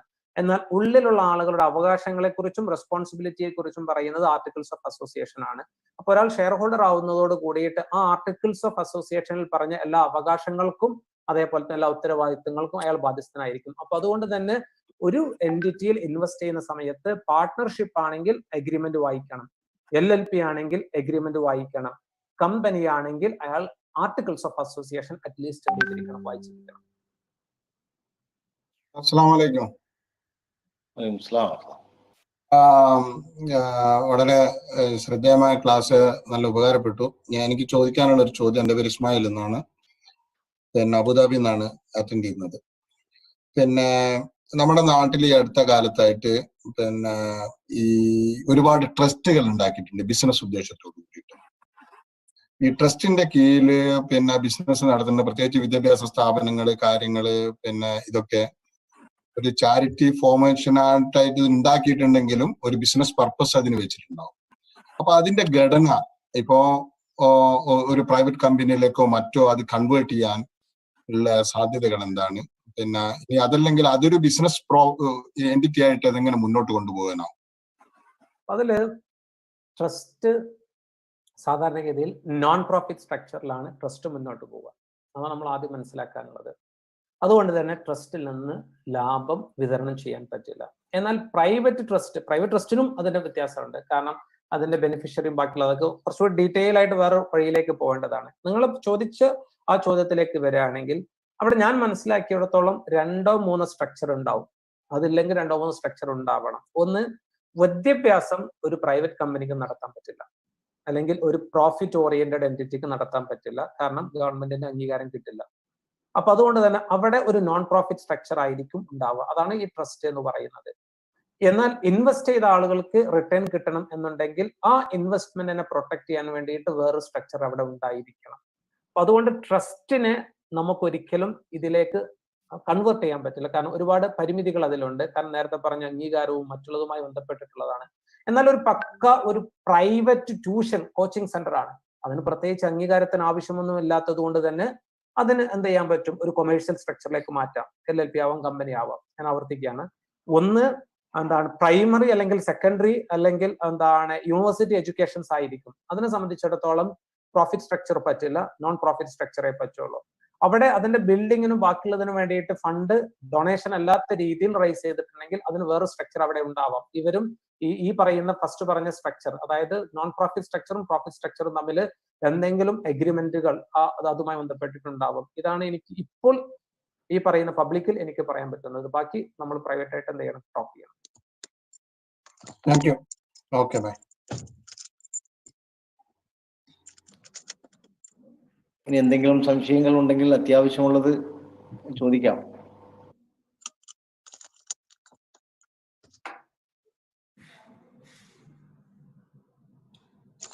ഈ നേരത്തെ തഖിയുദ്ദീൻ സാഹിബ് പറഞ്ഞതിന്റെ ഭാഗമായിട്ട് തന്നെ പലപ്പോഴും നേരത്തെ ഒരുപാട് ആളുകൾക്ക് നമുക്ക് ഇൻവെസ്റ്റ് ചെയ്യാൻ വേണ്ടിയിട്ട് ഇങ്ങനെ വിളിച്ചുകൊണ്ട് അല്ലെങ്കിൽ നമ്മൾ പേഴ്സൺ ടു പേഴ്സൺ കോൺടാക്ട് ഒക്കെ വെച്ചിട്ട് ഈ ജ്വല്ലറി അങ്ങനെയുള്ള സംരംഭങ്ങളിലൊക്കെ നമ്മൾ ഇൻവെസ്റ്റ് ചെയ്യുന്ന ഒരു രീതിയുണ്ട് പലപ്പോഴും. പക്ഷെ അത് നമ്മൾ പൊളിഞ്ഞ് കഴിയുമ്പോഴാണ് വിവരം അറിയുകയും നമ്മുടെ ഇൻവെസ്റ്റ് ചെയ്തൊക്കെ നഷ്ടപ്പെടുകയും ചെയ്യുന്ന ഒരു അവസ്ഥയുണ്ട്. അപ്പൊ അത്തരം സംരംഭങ്ങളിലേക്ക് ഇൻവെസ്റ്റ് ചെയ്യുമ്പോൾ നമുക്ക് ഉണ്ടാകേണ്ട ഒരു ശ്രദ്ധ എന്താണെന്നൊന്ന് പറഞ്ഞാൽ നന്നായിരുന്നു. അതില് നമ്മൾ മനസ്സിലാക്കേണ്ടത്, ആരെയും ബ്ലൈൻഡില് നമ്മൾ എന്ത് ചെയ്യരുത്? വിശ്വസിക്കരുത്. എസ്പെഷ്യലി ക്യാഷ് കൊടുക്കുമ്പോൾ. എല്ലാം പൊളിഞ്ഞതിന് ശേഷമാണ് നമ്മൾ അറിയുന്നത്. നിങ്ങൾ പറഞ്ഞു, അതാണ് യാഥാർത്ഥ്യം. നേരത്തെ അതാണ് ഉണ്ടായിരുന്നത്. എല്ലാം വിശ്വാസത്തിലായിരുന്നു പോയിരുന്നത്. മാത്രമല്ല അന്ന് സ്ട്രക്ചർ അല്ലെങ്കിൽ മറ്റുള്ള ബിസിനസ് ഒക്കെ ഈ നമ്മളെ ഭാഷയിൽ പറഞ്ഞാൽ വിത്തൗട്ടിൽ ഒരുപാട് സാധ്യതകളാണ് നടന്നു വരുന്നത്. പക്ഷെ ഇപ്പൊ നമ്മളത് ശ്രദ്ധിക്കേണ്ടത്, നമ്മളൊരു ക്യാഷ് ഏൽപ്പിക്കുകയാണെങ്കിൽ ഞാൻ നേരത്തെ പറഞ്ഞ എഗ്രിമെന്റ് വായിച്ച് അതനുസരിച്ച് വേണ്ട എല്ലാ റിപ്പോർട്ടുകളും റെഗുലർ ആയിട്ട് നമ്മൾ വാങ്ങിയിരിക്കണം. ഞാൻ പറയാ, മന്ത്ലി നിങ്ങൾ അല്ലെങ്കിൽ മിനിമം ക്വാർട്ടർലി നിങ്ങൾ പ്രോഫിറ്റബിലിറ്റി സ്റ്റേറ്റ്മെന്റ് ഫിനാൻഷ്യൽ സ്റ്റേറ്റ്മെന്റ് വാങ്ങിയിരിക്കണം. ഒന്ന്. രണ്ടാമത്തത്, അതിന്റെ മീറ്റിങ്ങുകളിൽ നിങ്ങൾ നിർബന്ധമായിട്ടും ഓഫ്ലൈനോ ഓൺലൈനോ ആയിട്ട് നിങ്ങൾ എന്ത് ചെയ്യണം? അറ്റൻഡ് ചെയ്യണം.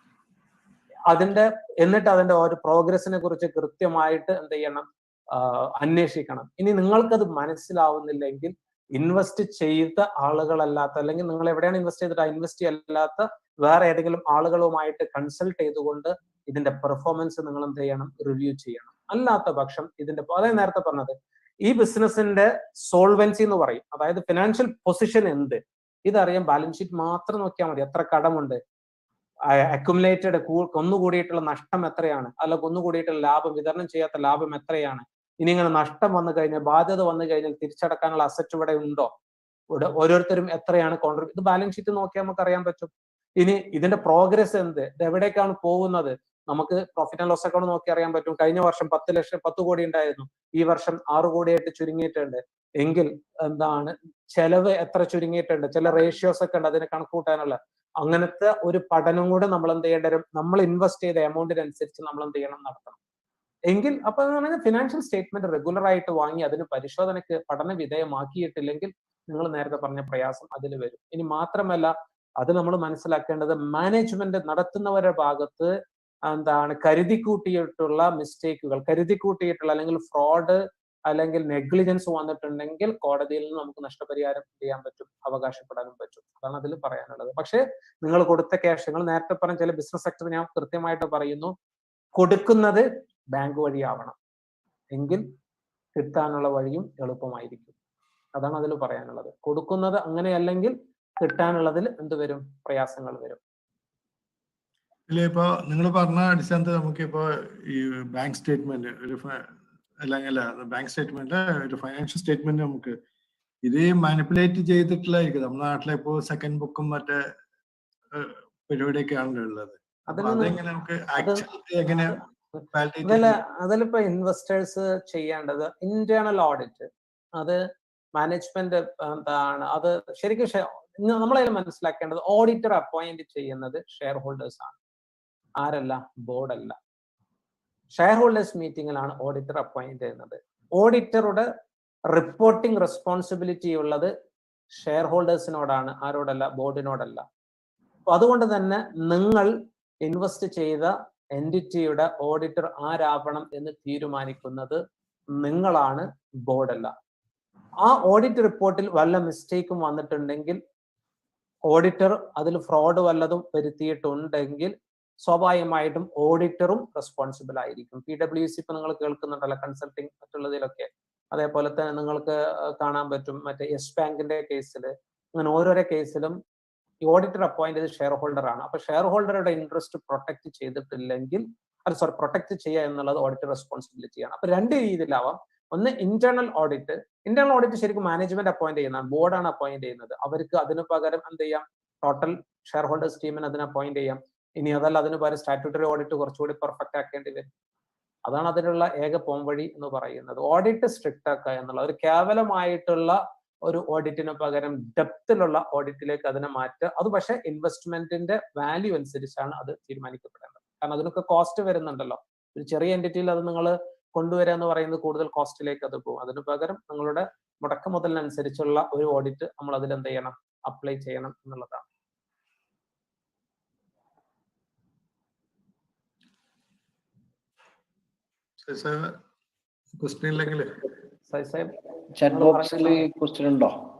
ഇല്ല, അത് അടുത്തൊരു ക്വസ്റ്റ്യൻ നമ്മൾ അടുത്ത സെഷനായിട്ട് ബന്ധപ്പെട്ട ശരിയായിട്ട് ബന്ധപ്പെട്ടാണ് അത് അതിൽ വിശദീകരിക്കുന്നത്. അപ്പോൾ thank you so much Taqiuddin Saab, വളരെ സന്തോഷം. പിന്നെ സമയബന്ധിതമായ കാര്യങ്ങൾ അവതരിപ്പിച്ചു, നന്നായി അവതരിപ്പിച്ചു. ഇനിയും ആളുകൾക്ക് ചിലപ്പോൾ സംശയങ്ങൾ ഉണ്ടാവാം. സംശയങ്ങൾ നമുക്ക് മറ്റൊരു സന്ദർഭത്തിൽ ആവശ്യമെങ്കിൽ പിന്നെ അത് പരിഹരിക്കാവുന്ന വഴികൾ ഉണ്ടാക്കാം എന്നാണ് എനിക്ക് തോന്നുന്നത്. ഇൻഷാ അല്ലാഹ്. ഇനി നമുക്ക് പിന്നെ നമ്മുടെ അടുത്ത ഒരു സെഷൻ ഇവിടെ പ്രസന്റ് ചെയ്യുന്നത് ബഹുമാന്യനായ സഹോദരൻ ഷമീൽ സജ്ജാദ് അവറുകളാണ്. അപ്പൊ അതില് പിന്നെ നമ്മുടെ ഒരു സാമ്പത്തിക നിക്ഷേപം നടത്തുമ്പോൾ അതിനൊരു ഇസ്ലാമിക് പെർസ്പെക്റ്റീവാണ് അദ്ദേഹം അവതരിപ്പിക്കുക. നമ്മൾ ശ്രദ്ധിക്കേണ്ടുന്ന ഒരു സംഗതി, നമുക്കറിയാം ഇസ്ലാമിക് ഫൈനാൻസ് എന്ന് പറയുന്നത് ഇപ്പോൾ കുറച്ചുകൂടി പിന്നെ നന്നായി പഠനം നടക്കുന്ന ഒരു മേഖലയാണ്. പുതിയ സംവിധാനങ്ങൾ, പഠന ശൃംഖലകൾ ഒക്കെ അതിൽ ഡെവലപ്പ് ചെയ്ത് വരുന്നുണ്ട്. അതിൻ്റെ ഒരു കർമ്മശാസ്ത്ര വിഷയം എപ്പോഴും നമുക്ക് പിന്നെ അഭിമുഖീകരിക്കുന്ന ഒരു വിഷയമാണ്. ചിലപ്പോൾ അതിൽ അഭിപ്രായ വ്യത്യാസങ്ങൾ അല്ലെങ്കിൽ ഒരു ഒറ്റത്തീർപ്പ് ഈ ഒരു പരിപാടിയിൽ ഉണ്ടാവണം എന്ന സ്വഭാവത്തിൽ നമ്മൾ കാര്യങ്ങൾ ശ്രവിക്കുന്നത് ഒരുപക്ഷെ പിന്നെ അത്ര സുഖകരമായിരിക്കില്ല. എങ്കിലും അതിൻ്റെ ഒരു ബേസിക്സ് തീർച്ചയായും നമുക്ക് ഇദ്ദേഹം അവതരിപ്പിക്കും. അദ്ദേഹത്തെ നമ്മുടെ ആഷിഖ് പുഴക്കൽ പരിചയപ്പെടുത്തും. ഷമീൽ സജ്ജാദ് അദ്ദേഹം ഇവിടെ എത്തിച്ചേർന്നിട്ടുണ്ട്. ഷമീൽ സാബ്, അസ്സലാമു അലൈക്കും. വലൈക്കും അസ്സലാം. Okay, Ashish sir, you may just introduce. Our next faculty is Mr. Shamil Sajjad. His education qualifications are as MBA from Lal Bahadur Shastri Institute of Management, New Delhi, postgraduate diploma in Islamic Economics and Finance from Al Jamia Al Islamia, Shantapuram. He has certifications like certified capital markets dealer, certified mutual funds advisor. His current roles and responsibilities are: he is the CEO of Finwix, is designated partner and CEO, Zero Holdings and Hedge Funds. He is also an entrepreneur, managing director, Sitara Hospitality Private Limited. He is the managing director of Care Alternative Healthcare Private Limited. He has many publications. He has published many articles in publications of national and international repute. He has conducted so many seminars and conferences, presented papers and gave talks in numerous conferences and seminars. Let's welcome Mr. Shamil Sajjad.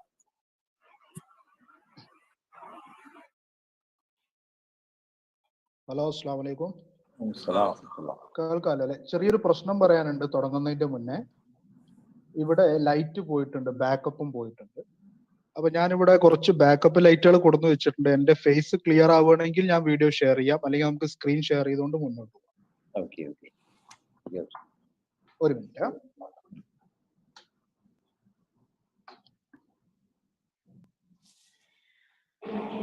കാണുന്നുണ്ടല്ലോ അല്ലെ? Good, good.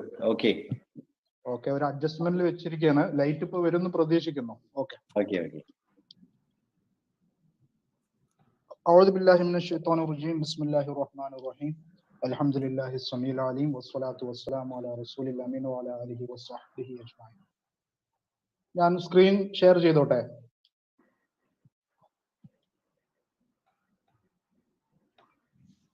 ചെയ്യാലോ?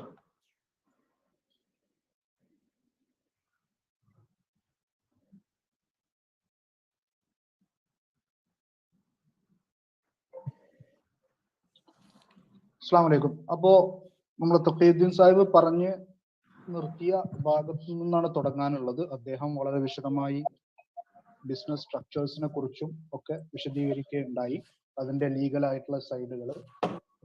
അപ്പോ നമുക്കിനി അതിൽ കൂടുതലായിട്ട് അറിയേണ്ടത് എന്താ വെച്ചാൽ, ഇതിന്റെ ശർഈയായ മാനങ്ങൾ അല്ലെങ്കിൽ ഇസ്ലാമികമായ മാനങ്ങൾ കൂടി പരിഗണിക്കുമ്പോഴേ നമുക്ക് ബിസിനസ്സുമായി ബന്ധപ്പെട്ട നമ്മളുടെ അറിവ് പൂർണ്ണമാകുന്നു.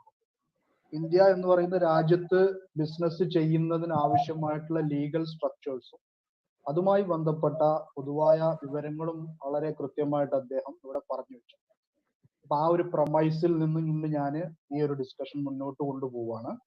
അതെല്ലാവരും അബ്സോർബ് ചെയ്തു എന്ന വിശ്വാസത്തിൽ അവിടെ നിന്നുകൊണ്ട് നമ്മൾ മുന്നോട്ട് പോവാണ്. അപ്പോ ഒന്നാമതായിട്ട് നമുക്ക് മനസ്സിലാക്കാനുള്ളത്, എനിക്ക് തന്നുള്ള സിനോപ്സിൽ നിന്നുകൊണ്ടാണ് ഞാൻ സംസാരിക്കുക. അതായത് നമുക്ക് അറിയാനുള്ളത് ഇസ്ലാമികമായിട്ട് പെർമിസിബിൾ ആയിട്ടുള്ള ബിസിനസ് സ്ട്രക്ചറുകൾ എന്തൊക്കെയാണ്. ഇപ്പോ നമ്മൾ വിശദീകരിക്കുകയുണ്ടായി പ്രൊപ്പറേറ്റർഷിപ്പ്, പാർട്ട്ണർഷിപ്പ്, അതിൽ തന്നെ ലിമിറ്റഡ് ലയബിലിറ്റി പാർട്ട്ണർഷിപ്പ്, അതുപോലെ തന്നെ public limited company, private limited company. ഇതൊക്കെ ഇന്ത്യയിലെ ബിസിനസ് സ്ട്രക്ചേഴ്സ് ആണ്. അതിൽ ലിമിറ്റഡ് ലയബിലിറ്റി വരുമ്പോൾ അതിന് നമ്മൾ കോർപ്പറേറ്റ് സ്ട്രക്ചേഴ്സ് എന്ന് പറയും, ഇൻകോർപ്പറേഷൻ.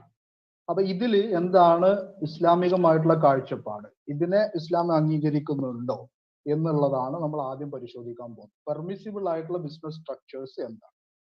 അതില് ശരീഅത്തിൽ നമ്മൾ നോക്കുകയാണെങ്കിൽ ഒരു ബിസിനസ് സ്ട്രക്ചറിനും യാതൊരു ബുദ്ധിമുട്ടുമില്ല. എന്നാൽ ചെറിയ ചില സംഗതികൾ നമ്മൾ പരിശോധിക്കേണ്ടതുണ്ട്. ആദ്യമേ നമ്മൾ ചെയ്യേണ്ടത് എന്താന്ന് വെച്ച് കഴിഞ്ഞാല്, ആദ്യം ഈ പറയുന്ന കാര്യങ്ങൾ ഈ ബിസിനസ് സ്ട്രക്ചേഴ്സിൽ ഇല്ല എന്ന് ഉറപ്പുവരുത്തലാണ് ആ ബിസിനസ് സ്ട്രക്ചർ നമ്മളെ സംബന്ധിച്ചിടത്തോളം പെർമിസിബിൾ ആണോ എന്നുള്ളതിന്റെ ഒരു ടെസ്റ്റ് എന്ന് പറയുന്നത്. അപ്പോ ഒന്നാമതായിട്ട് നമ്മൾ ചെയ്യേണ്ടതെന്ന് പറഞ്ഞു കഴിഞ്ഞാൽ വളരെ ബേസിക് ആയിട്ടുള്ള ഒരു സംഗതിയാണ്. ഒരു ഹദീസിന്റെ വെളിച്ചത്തിൽ നമുക്കത് മനസ്സിലാക്കാം. അൽ മുസ്ലിമൂന അലാ ശുറൂത്തിഹിം ഇല്ലാ ഷർത്തൻ അഹല്ല ഹറാമൻ ഔ ഹറമ ഹലാലൻ. അതായത് മുസ്ലിങ്ങൾക്കിടയിൽ അവർ രൂപീകരിക്കുന്ന ഏത്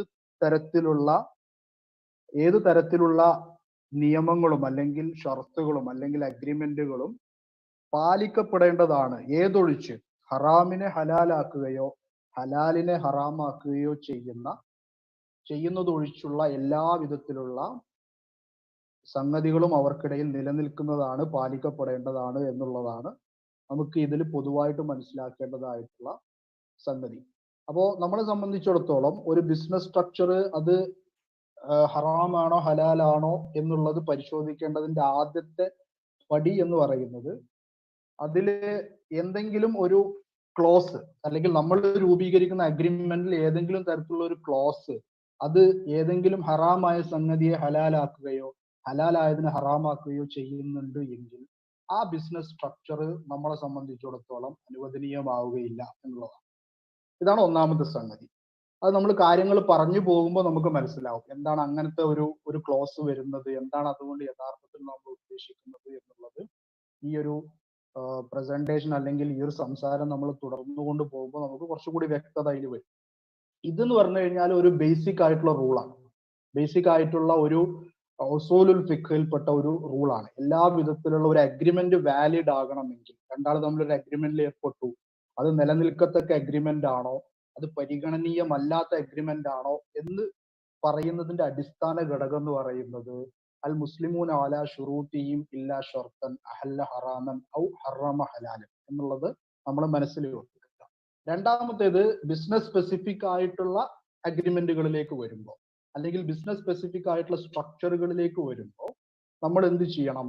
വളരെ പ്രധാനപ്പെട്ടിട്ടുള്ള ഒരു അടിസ്ഥാനപരമായിട്ടുള്ള ഒരു പരിഗണന എന്ന് പറയുന്നത് ലാഭത്തിൽ മാത്രം പങ്കാളിയാവുകയും നഷ്ടത്തിൽ ഒരു കാരണവശാലും പങ്കാളികൾ അല്ലാതിരിക്കുകയും ചെയ്യുന്ന ഒരു അഗ്രിമെന്റും ഷറഇനെ സംബന്ധിച്ചിടത്തോളം സ്വീകാര്യമല്ല.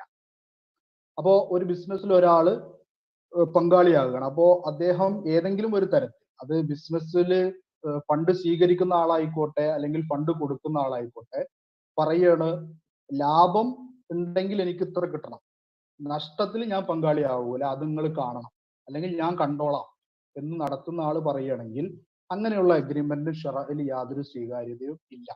അങ്ങനെയുള്ള അഗ്രിമെന്റുകൾ ബാത്തിലാണ്, അത് ഇൻവാലിഡ് ആണ്, വോയിഡ് ആണ്. ഓക്കെ.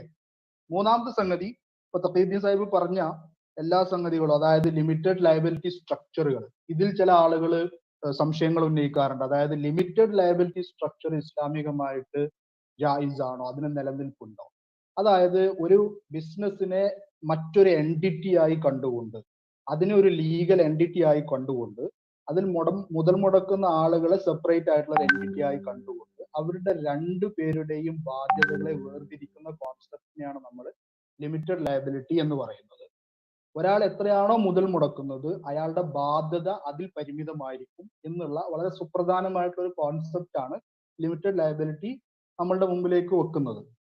ഇത് ആളുകളെ പ്രൊട്ടക്ട് ചെയ്യാൻ വേണ്ടിയിട്ടാണ്. ബിസിനസ്സിൽ എന്തെങ്കിലും മിസ്മാനേജ്മെന്റ് സംഭവിച്ചു കഴിഞ്ഞാൽ അല്ലെങ്കിൽ ബിസിനസ് അതിന്റെ കേപ്പബിലിറ്റിക്ക് പുറത്തുള്ള കടങ്ങൾ വരുത്തി വെച്ചു കഴിഞ്ഞാൽ അതിൽ നോൺ പാർട്ടിസിപ്പേറ്റിംഗ് ആയിട്ടുള്ള ഷെയർ ഹോൾഡേഴ്സിന് അല്ലെങ്കിൽ പാർട്ട്നേഴ്സിന് ഒരു പ്രൊട്ടക്ഷൻ വേണം എന്നുള്ള ആവശ്യത്തിൽ നിന്നാണ് ലിമിറ്റഡ് ലയബിലിറ്റി എന്ന് പറയുന്ന സ്ട്രക്ചർ ഉരുത്തിരിഞ്ഞു വരുന്നത്.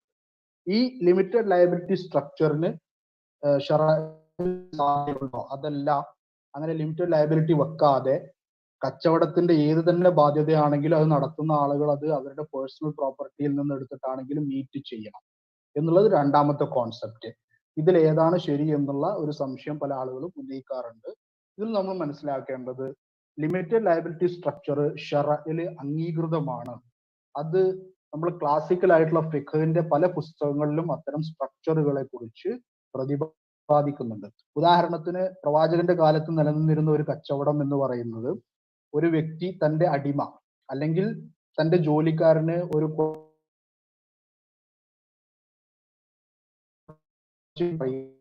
ഈ മുതലിൽ നിന്ന് നീ എന്ത് കച്ചവടം വേണം ചെയ്തു, ഇത്ര അതിന്റെ ലാഭത്തിൽ നിന്ന് നീ ഇത്ര എടുത്തുകൊള്ളുക, ബാക്കി എന്നെ ഏൽപ്പിക്കുക. എന്നാൽ നഷ്ടം ഞാൻ ഈ തന്നിട്ടുള്ള ഇതിൽ കൂടുകയാണെങ്കിൽ അതിന്റെ ബാധ്യത ഞാൻ ഏൽക്കുകയില്ല എന്ന് പറഞ്ഞാൽ നഷ്ടത്തിന്റെ പരിധി എന്ന് പറയുന്നത് എന്റെ മുടക്ക് മുതലായിരിക്കും. ഇത് ഖിറാലില് നമ്മൾ മുലാറബ എന്നുകൂടി പറയുന്ന ഖിറാലില് ഉള്ള ഒരു ടൈപ്പ് ഓഫ് ഖിറാലാണ് അല്ലെങ്കിൽ ഒരു തരത്തിലുള്ള ഖിറാലാണ്. ഇത് പ്രവാചകന്റെ കാലത്ത് നിലനിന്നിരുന്നതായി നമുക്ക് കർമ്മശാസ്ത്ര ഗ്രന്ഥങ്ങളിൽ കാണാം. പ്രവാചകൻ അതിനെ നിരോധിച്ചിട്ടില്ല. അതുകൊണ്ട് ലിമിറ്റഡ് ലയബിലിറ്റി സ്ട്രക്ചർ ഇസ്ലാമികമായിട്ട് ശരിയല്ല എന്ന് പറയുന്നവരുടെ കയ്യിൽ അതിന് ആവശ്യമായ തെളിവുകളില്ല. അങ്ങനെയുള്ള ലിമിറ്റഡ് ലയബിലിറ്റി സ്ട്രക്ചറുകൾ ഇസ്ലാമികമായിട്ട് ഈ ഒരു കോണ്ടെക്സ്റ്റിൽ നമ്മൾ മനസ്സിലാക്കണം. ഇനി രണ്ടാമതായിട്ട് നമ്മൾ ഏൽപ്പിച്ചിട്ടുള്ള സിനോപ്സിൽ നമ്മളോട് പറയാൻ ആവശ്യപ്പെട്ടിട്ടുള്ളത് പെർമിസിബിൾ ആയിട്ടുള്ള ബിസിനസ് ആക്ടിവിറ്റികളെ നമുക്ക് എങ്ങനെ തിരിച്ചറിയാം, അല്ലെങ്കിൽ എന്ത് തരം ബിസിനസ് ആക്ടിവിറ്റികളാണ് പെർമിസിബിൾ ആവുക എന്നുള്ളതാണ്. അപ്പോൾ ഇതില് ചില കാര്യങ്ങൾ പരിഗണിച്ചു കഴിഞ്ഞാൽ ഒരു 5 or 6 കാര്യങ്ങൾ നമ്മൾ പരിഗണിക്കേണ്ടതായിട്ടുണ്ട്. നമ്മൾ ഒരു ബിസിനസ്സിൽ മുതൽ മുടക്കുമ്പോൾ നമ്മൾ അതിൽ പങ്കാളിയാവുകയാണ്. ആ ബിസിനസിന്റെ പ്രവർത്തനങ്ങളിൽ നമ്മൾ പങ്കാളികളാവുകയാണ്. ആ ബിസിനസ് ഉണ്ടാക്കുന്ന നന്മയാണെങ്കിലും തിന്മയാണെങ്കിലും നമുക്ക് അതിൽ പങ്കുണ്ട് എന്നുള്ളതാണ് അതിന്റെ ഒരു യാഥാർത്ഥ്യം. അപ്പോ ഇതിലും നമുക്ക് പറയാനുള്ളത് എല്ലാ ബിസിനസ്സുകളും പെർമിസിബിൾ ആണ്. എന്നാൽ ചില കാര്യങ്ങൾ നമ്മൾ പരിഗണിച്ചിട്ട് അതില്ല എന്ന് ഉറപ്പുവരുത്തി കഴിഞ്ഞാൽ പിന്നെയുള്ളതൊക്കെ നമ്മളെ സംബന്ധിച്ചിടത്തോളം ഹലാലായിത്തീരും, അല്ലെങ്കിൽ പിന്നെയുള്ളതൊക്കെ നമ്മളെ സംബന്ധിച്ചിടത്തോളം പങ്കാളികളാകാൻ പറ്റുന്ന ബിസിനസ്സുകളായിരിക്കും. ഒന്നാമത്തേത് ബിസിനസിന്റെ കോർ പർപ്പസ് അല്ലെങ്കിൽ ബിസിനസിന്റെ ഒബ്ജക്റ്റീവ് എന്ന് നമ്മൾ പറയുന്നത് ഹറാം അല്ലാതിരിക്കുക. ഉദാഹരണത്തിന് ഒരു ബാങ്കിന്റെ ഷെയർ നമുക്ക് വാങ്ങാൻ പറ്റും. കാരണം എന്താണ്? ബാങ്കിന്റെ ബിസിനസ് ആക്ടിവിറ്റി എന്ന് പറയുന്നത് പലിശക്ക് കടം കൊടുക്കലാണ്. അങ്ങനെയാണ് ബാങ്കിന്റെ റവന്യൂ വരുന്നത്. ഓക്കെ, അപ്പോൾ ആ ഒരു ബിസിനസിനെ സംബന്ധിച്ചിടത്തോളം വളരെ വ്യക്തമാണ്, നമുക്ക് ഹറാമിൽ പങ്കുചേരാൻ പറ്റുകയില്ല. ഹറാമിൽ പങ്കുചേർന്നു കഴിഞ്ഞാൽ നമ്മളുടെ സമ്പാദ്യം ഹറാമായി തീരും. വലാ തആവനു അലൽ ബിർരി വത്തഖ്വ വതആവനു അലൽ ഇസ്മി വൽ ഉദ്വാൻ. തആവനു അലൽ ബിർരി വത്തഖ്വ വലാ തആവനു അലൽ ഇസ്മി വൽ ഉദ്വാൻ. നിങ്ങൾ നന്മയിൽ സഹകരിക്കുക, തിന്മയിൽ സഹകരിക്കാതിരിക്കുക എന്നുള്ളതാണ്. രണ്ടാമത്തത്, ഒരു ബിസിനസിന്റെ ഒബ്ജക്റ്റീവ് എന്ന് പറയുന്നത് ഹറാമല്ല. ബിസിനസ് അതിന്റെ പ്രധാനപ്പെട്ട ഉദ്ദേശം എന്ന് പറയുന്നത് ഹറാമല്ല. പക്ഷേ ബിസിനസ് എന്ത് ചെയ്യുന്നുണ്ട്? ഉദാഹരണത്തിന് ഒരു ട്രേഡിംഗ് കമ്പനിയാണ്, അല്ലെങ്കിൽ ഒരു മാനുഫാക്ചറിങ് കമ്പനി. പക്ഷേ ആ കമ്പനിയുടെ മൂലധനത്തിന്റെ ഒരു ഭാഗം ഉപയോഗിച്ചുകൊണ്ട് ആ കമ്പനി എന്തിനു വേണ്ടി ശ്രമിക്കുന്നു? ഹറാമായിട്ടുള്ള, ഉദാഹരണത്തിന് പലിശ വരുമാനം നേടുന്നതിന് വേണ്ടിയിട്ട് അത് ശ്രമിച്ചുകൊണ്ടിരിക്കുന്നു. ഉദാഹരണത്തിന് ഇൻട്രസ്റ്റ് ഏർണിംഗ് ഡെപ്പോസിറ്റുകളിൽ അത് എന്ത് ചെയ്യുന്നുണ്ട്? നിക്ഷേപം ഇറക്കുന്നുണ്ട്, അതിന്റെ മൂലധനത്തിന്റെ ഒരു ഭാഗം ഉപയോഗിച്ചു. അങ്ങനെ ഒരു പോളിസി ഉള്ള ബിസിനസ് ആണെങ്കിൽ, അല്ലെങ്കിൽ പർപ്പസ്ഫുള്ളി റിബ അല്ലെങ്കിൽ പലിശ ഏൺ ചെയ്യാൻ ഉദ്ദേശിച്ചുകൊണ്ട് ഇൻവെസ്റ്റ്മെന്റുകൾ നടത്തുന്ന ബിസിനസ്സുകളാണെങ്കിൽ, ഹലാലായിട്ടുള്ള ഒരു സംഗതിയോടൊപ്പം തന്നെ ഇതുകൂടി ചെയ്യുന്ന ഒരു ബിസിനസ് ആണെങ്കിൽ അത്തരം ബിസിനസ്സുകളിലും നമുക്ക് മുതലിറക്കാൻ പറ്റുകയില്ല. മൂന്നാമത്തത്, ബിസിനസ് അനാവശ്യമായ രീതിയിൽ യാതൊരു തരത്തിലുള്ള സാഹചര്യങ്ങളും ഇല്ലാതെ, അല്ലെങ്കിൽ ബിസിനസിനെ സംബന്ധിച്ചിടത്തോളം നെസസിറ്റി ഒരൂരിയാത്തൊന്നും ഇല്ലാത്ത സാഹചര്യങ്ങളിൽ പോലും ബിസിനസ് എന്ത് ചെയ്യുന്നു? അനാവശ്യമായി പലിശാധിഷ്ഠിതമായ ഫൈനാൻസിങ്ങിലേക്ക് തിരിയുന്ന ഒരു ബിസിനസ്സാണ്. പലിശാധിഷ്ഠിതമായിട്ടുള്ള ഫൈനാൻസിങ്ങിലേക്ക് ബിസിനസ്സുകൾക്ക് തിരിയാൻ പല കാരണങ്ങളും ഉണ്ടാവും. ഉദാഹരണത്തിന് അത് പ്രോഫിറ്റബിലിറ്റി കൂട്ടും. ഉദാഹരണത്തിന് 10 പാർട്ട്നേഴ്സ് ഉള്ള ഒരു ബിസിനസ്സാണ്, കൂടുതൽ ഫണ്ട്സിന്റെ ആവശ്യമുണ്ട്. അപ്പൊ 11ാമത്തെയോ 12ാമത്തെയോ ആളുകളെ ബിസിനസ്സിലേക്ക് ചേർക്കുന്നതിനേക്കാൾ നല്ലത് ബാങ്കിൽ നിന്ന് ലോൺ അവൈൽ ചെയ്യുന്നതായിരിക്കും ലാഭകരം. കാരണം കുറഞ്ഞ പലിശ കൊടുത്തു കഴിഞ്ഞാൽ ബാക്കിയുള്ള ലാഭം 10 ആളുകൾക്ക് വീതിച്ചെടുക്കാം എന്നുള്ള ഒരു കൺസിഡറേഷനിൽ ആവശ്യമില്ലാത്ത ഘട്ടങ്ങളിലും യാതൊരു തരത്തിലുള്ള നെസസിറ്റിയും ഇല്ലാതിരിക്കുന്ന സന്ദർഭങ്ങളിൽ പോലും അനാവശ്യമായി പലിശാധിഷ്ഠിതമായ ലോണുകളിലേക്ക് പോകുന്ന ബിസിനസ്സുകളെയും നമ്മൾ നമ്മളുടെ ഇൻവെസ്റ്റ്മെന്റ് പോർട്ട്ഫോളിയോയിൽ നിന്ന് നമ്മൾ മാറ്റി നിർത്തേണ്ടതിന് അത്തരം ബിസിനസ്സുകളിൽ ഇൻവെസ്റ്റ് ചെയ്യുന്നത് നമ്മൾക്ക് പരിഗണനീയമല്ല എന്നുള്ളത് നമ്മൾ മനസ്സിലാക്കാം. നാലാമതായിട്ട് ബിസിനസിനെ സംബന്ധിച്ചിടത്തോളം അതിന്റെ ഉൽപ്പന്നങ്ങളെ കുറിച്ചോ സേവനങ്ങളെ കുറിച്ചോ അത് തെറ്റായ അവകാശവാദങ്ങൾ ഉന്നയിക്കാതിരിക്കുക. അതായത് അത് ഉൽപ്പാദിപ്പിക്കുന്ന ഉൽപ്പന്നങ്ങൾക്കോ സേവനങ്ങൾക്കോ ഇല്ലാത്ത കഴിവുകൾ പറഞ്ഞുകൊണ്ട് തെറ്റായ രീതിയിൽ നുണകൾ പ്രചരിപ്പിച്ചുകൊണ്ട് അതിന്റെ ഉൽപ്പന്നങ്ങൾ വിറ്റഴിക്കുന്നതായിട്ടൊരു പ്രാക്ടീസ് നമ്മളൊരു ബിസിനസ്സിൽ കാണുകയാണെങ്കിൽ അത്തരം ബിസിനസ്സുകളിൽ നിന്നും നമ്മൾ വിട്ടുനിൽക്കേണ്ടതാണ്. കാരണം അത്തരം ബിസിനസ്സുകളിൽ അല്ലെങ്കിൽ അത്തരം കച്ചവട രീതികളെ പ്രവാചകൻ കഠിനമായി നിരോധിച്ചിട്ടുള്ളതാണ്. അഞ്ചാമതായിട്ട് മാർക്കറ്റിംഗ്, വിപണനം. ഇതും നമ്മൾ ശ്രദ്ധിക്കേണ്ട ഒരു മേഖലയാണ്. ഇന്ന് പലരും അവഗണിക്കുന്ന ഒരു മേഖല കൂടിയാണ് ഈ മാർക്കറ്റിംഗ് എന്ന് പറയുന്നത്. ഇപ്പോൾ പബ്ലിക് ലിമിറ്റഡ് കമ്പനികളെ സംബന്ധിച്ചിടത്തോളം, ലിസ്റ്റഡ് കമ്പനികളെ സംബന്ധിച്ചിടത്തോളം ഇതിൽ നമ്മളെ സംബന്ധിച്ചിടത്തോളം വലിയ കൺട്രോൾ ഒന്നും ഉണ്ടായിരിക്കില്ല. പക്ഷേ ഒരു പാർട്ട്ണർഷിപ്പ് ഫേമോ ഒരു ലിമിറ്റഡ് ലയബിലിറ്റി പാർട്ട്ണർഷിപ്പോ ഒക്കെ ആണെങ്കിൽ കുറച്ച് ആളുകൾ കൂടിച്ചേർന്നുകൊണ്ട് നമ്മൾ ഡെയിലി ബേസിസിൽ ഏതെങ്കിലും തരത്തിൽ അതിന്റെ മാനേജ്മെന്റിലോ പോളിസി മേക്കിങ്ങിലോ ഒക്കെ പങ്കാളികളാകുന്ന വ്യക്തികളാണെങ്കിൽ ഇത്തരത്തിലുള്ള സംഗതികളിൽ നമുക്ക് നമ്മുടെ അഭിപ്രായങ്ങൾ പ്രകടിപ്പിക്കാനും അതിനെ എതിർക്കാനും ഉള്ള സാഹചര്യം നമ്മളുടെ കയ്യിലും ഉണ്ടാകും. അപ്പോ അങ്ങനെ വരുമ്പോ ഉദാഹരണത്തിന് ഇപ്പോ ജ്വല്ലറികളുടെ കേസ് എടുക്കാം. ജ്വല്ലറികളുടെ കേസ് ഇപ്പൊ നമ്മൾ എടുത്തു കഴിഞ്ഞാല് ആവശ്യമുള്ളിടത്തും ആവശ്യമില്ലാത്തടത്തും ഒക്കെ സ്ത്രീകളെ വെച്ചുകൊണ്ട് പരസ്യം ചെയ്യാം. അതുപോലെ തന്നെ സിനിമാ നടന്മാരെ ഉപയോഗിക്കുന്നു എന്നുള്ളതല്ല, അവരെ ശരിയല്ലാത്ത രീതിയിൽ ഉപയോഗിച്ചുകൊണ്ട് വിപണനം നടത്തുക, അഡ്വർടൈസ്മെന്റ് ചെയ്യുക. ഈ ഒരു സ്ത്രീ സൗന്ദര്യം ഉണ്ടെങ്കിൽ മാത്രമേ ആഭരണങ്ങൾ വിൽക്കാൻ സാധിക്കുകയുള്ളൂ എന്നുള്ള ഒരു ന്യായം പറഞ്ഞുകൊണ്ട് ആ രീതിയിലുള്ള മാർക്കറ്റിംഗ് ആക്ടിവിറ്റീസിലേക്ക് പോവുക. വേറെ രീതിയിലുള്ള മാർക്കറ്റിംഗ് സ്ട്രാറ്റജീസും പോസിബിൾ ആണല്ലോ. ഗുണനിലവാരം പറഞ്ഞുകൊണ്ട് നമുക്ക് മാർക്കറ്റിംഗ് നടത്താം. അല്ലെങ്കിൽ നമ്മുടെ യുണീക് സെല്ലിംഗ് പ്രപ്പോസിഷൻ എന്ന് പറയുന്നത് നമ്മുടെ സർവീസ് ആക്കിക്കൊണ്ട് നമുക്ക് മാർക്കറ്റിംഗ് ചെയ്യാം. അതൊന്നുമല്ലാതെ മറ്റു രീതിയിലുള്ള ഇസ്ലാമികമല്ലാത്ത അല്ലെങ്കിൽ ഇസ്ലാമിന് അന്യമായിട്ടുള്ള മാർക്കറ്റിംഗ് ടെക്നിക്കുകൾ ഉപയോഗിക്കുക, അത്തരം പബ്ലിസിറ്റി നടത്തുക, അത്തരം അഡ്വർടൈസ്മെന്റ്സ് നടത്തുക തുടങ്ങിയതെല്ലാം ഒരു രീതിയായി സ്വീകരിക്കുന്ന കമ്പനികളെ നമ്മൾ നിക്ഷേപങ്ങളിൽ നിന്ന് മാറ്റി നിർത്തേണ്ടതാണ്. അതുപോലെ തന്നെ ഉൽപ്പന്നങ്ങൾ വിറ്റഴിക്കാൻ വേണ്ടി ഉപയോഗിക്കുന്ന ടെക്നിക്കുകളിൽ നിരോധിതമായിട്ടുള്ള മൾട്ടി ലെവൽ മാർക്കറ്റിംഗ് ടെക്നിക്കുകൾ ഉപയോഗിക്കുക. അതായത് ആളുകൾ വഞ്ചിക്കപ്പെടാനും ആളുകളുടെ പൈസ നഷ്ടം സംഭവിക്കാനും ആളുകൾക്ക് തെറ്റായിട്ടുള്ള പ്രോമിസുകൾ കൊടുക്കുന്നതുമായിട്ടുള്ള മൾട്ടി ലെവൽ മാർക്കറ്റിംഗ് ടെക്നിക്കുകൾ ഉപയോഗിക്കുന്നതായിട്ടുള്ള കമ്പനികളെയും അത്തരം സ്ഥാപനങ്ങളെയും നമ്മൾ നമ്മളുടെ ഇൻവെസ്റ്റ്മെന്റ് പെർവ്യൂവിൽ നിന്ന് മാറ്റി നിർത്തുക എന്നുള്ളതാണ് മറ്റൊരു പരിഗണന. ഏറ്റവും അവസാനമായിട്ട്, ഇതെല്ലാം വ്യക്തിഗതമായിട്ട് പരിഗണിക്കേണ്ട സംഗതികളാണ്. അവസാനമായിട്ട് നമ്മൾ പരിഗണിക്കേണ്ടതായിട്ടുള്ള വളരെ സുപ്രധാനമായിട്ടുള്ള ഒരു സംഗതി എന്താന്ന് പറഞ്ഞു കഴിഞ്ഞാൽ, ഒരു ബിസിനസ്സിനും ഒരു വ്യക്തിക്കും മസ്ലഹത്തിന് കോട്ടം തട്ടിക്കാൻ അള്ളാഹു അനുവാദം കൊടുക്കുന്നില്ല. എന്താണ് മസ്ലഹത്ത്? മസ്ലഹത്ത് എന്ന് പറയുന്നത് ശറഇൽ വലിയ പ്രാധാന്യം അർഹിക്കുന്ന ഒരു സംഗതിയാണ്. മസ്ലഹത്ത് എന്ന് പറയുന്നത് പബ്ലിക് വെൽഫെയർ.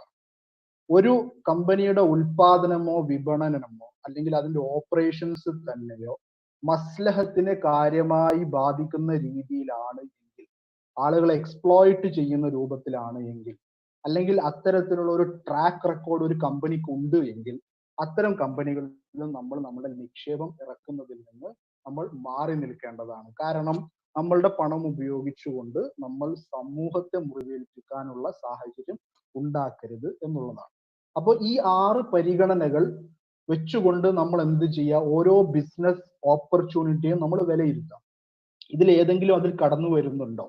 ഇതിലേതെങ്കിലും അതിൽ കടന്നു വരുന്നുണ്ടെങ്കിൽ ആ ബിസിനസ്സിനെ നമ്മൾ ഇൻവെസ്റ്റ് ചെയ്യാൻ പോകുന്ന ബിസിനസ് ആയിട്ട് പരിഗണിക്കാതെ അത് നമ്മുടെ പോർട്ട്ഫോളിയോയിൽ നിന്ന് മാറ്റി നിർത്തി മറ്റ് മേഖലകളിലേക്ക് അല്ലെങ്കിൽ മറ്റ് കമ്പനികളിലേക്ക് നമ്മൾ നോക്കുകയാണ് വേണ്ടത്.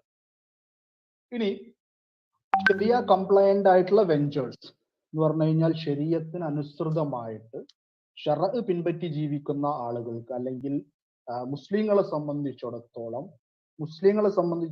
ജായിസായിട്ട് ഇൻവെസ്റ്റ് ചെയ്യാൻ പറ്റുന്ന കമ്പനികളെ അല്ലെങ്കിൽ അത്തരത്തിലുള്ള നിക്ഷേപങ്ങളെ നമുക്ക് എങ്ങനെ തിരഞ്ഞെടുക്കാം, ആ ഒരു പ്രോസസ്സ് എന്താണ് എന്നുള്ളതാണ് നമുക്ക് മനസ്സിലാക്കേണ്ടത്. ഇതിന് കൃത്യമായിട്ടുള്ള ഒരു പ്രോസസ്സ് നമുക്ക് രൂപീകരിക്കാനായിട്ട് സാധിക്കും. നമ്മളെ സംബന്ധിച്ചിടത്തോളം ഏതൊരു ഇൻവെസ്റ്റ്മെന്റ് നമ്മൾ നടത്തുന്നതിന് മുന്നേ നമ്മളൊരു 8 ചോദ്യങ്ങൾ ആ ഇൻവെസ്റ്റ്മെന്റുമായി ബന്ധപ്പെട്ട് കൃത്യമായി സൂക്ഷ്മമായി ചോദിച്ചു കഴിഞ്ഞാൽ ആ ഒരു നിക്ഷേപ അവസരം അല്ലെങ്കിൽ ആ ഒരു ഇൻവെസ്റ്റ്മെന്റ് നമ്മളെ സംബന്ധിച്ചിടത്തോളം അത് ജായിസ് ആണോ എന്നുള്ള ഇതിന്റെ ഉത്തരം നമുക്ക് അതിൽ നിന്ന് കിട്ടും. അതിൽ ഒന്നാമതായിട്ട് നമ്മൾ ചോദിക്കേണ്ട ചോദ്യം, is the product or service fulfilling A demand that is permissible? ഹലാലായ ഒരു ആവശ്യം പൂർത്തീകരിക്കാൻ വേണ്ട ഉൽപ്പന്നമോ സേവനമോ ആണോ ഈ കമ്പനി നിർമ്മിക്കുന്നത്? വളരെ പരമപ്രധാനമായ ചോദ്യമാണ്. കാരണം ബിസിനസ്സിന് ഒരു പർപ്പസ്, കച്ചവടം നമുക്ക് അള്ളാഹു ഹലാലാക്കിയത് അതിൽ ഒരുപാട് യുക്തികൾ അടങ്ങിയിട്ടുള്ളത് കൊണ്ടാണ്. അതിലെ പരമപ്രധാനമായ യുക്തി എന്ന് പറയുന്നത് ആളുകളുടെ ആവശ്യങ്ങൾ, ശരിയായ ആവശ്യങ്ങൾ പൂർത്തീകരിക്കപ്പെടണം. അതിലൊരു മെക്കാനിസം എന്നുള്ള നിലക്കാണ് കച്ചവടത്തെ അള്ളാഹു ഹലാലാക്കിയത്. ഈ ഒരു ബേസിക് പ്രമൈസിൽ നിന്നുകൊണ്ട് നമ്മൾ ചിന്തിക്കേണ്ടത്, നമ്മൾ നിക്ഷേപിക്കാൻ പോകുന്ന ബിസിനസ്, നമ്മൾ മുതലിറക്കാൻ പോകുന്ന ബിസിനസ് ജായിസ് ആയിട്ടുള്ള അല്ലെങ്കിൽ ഹലാലായിട്ടുള്ള ഒരു ആവശ്യത്തെ പൂർത്തീകരിക്കുന്ന ഉൽപ്പന്നമോ സേവനമോ ആണോ നിർമ്മിക്കുന്നത്? ആണ് എങ്കിൽ രണ്ടാമത്തെ ചോദ്യത്തിലേക്ക് പോവുക. Is the company exploiting anybody? ഈ കമ്പനി അതിന്റെ വ്യാപാര വ്യാവസായിക പ്രവർത്തനങ്ങൾക്കിടയിൽ ആരെയെങ്കിലും ചൂഷണം ചെയ്യുന്നുണ്ടോ? ആരെയെങ്കിലും എന്നതുകൊണ്ട് നമ്മൾ ഉദ്ദേശിക്കുന്നത് അതിന്റെ കസ്റ്റമേഴ്സിനെ, ഉപഭോക്താക്കളെ ആകാം, രണ്ടാമത് അതിന്റെ തൊഴിലാളികളെ ആകാം, അല്ലെങ്കിൽ മറ്റ് സ്റ്റേക്ക് ഹോൾഡേഴ്സിനെ ആകാം. അങ്ങനെ ഒരു ചൂഷണം എന്നുള്ളത് ഒരു പോളിസി ആയിക്കൊണ്ട് അവിടെയോ ഇവിടെയോ വരുന്ന ഒരു ചെറിയ ചെറിയ പാളിച്ചകളെ കുറിച്ചല്ല നമ്മൾ പറയുന്നത്.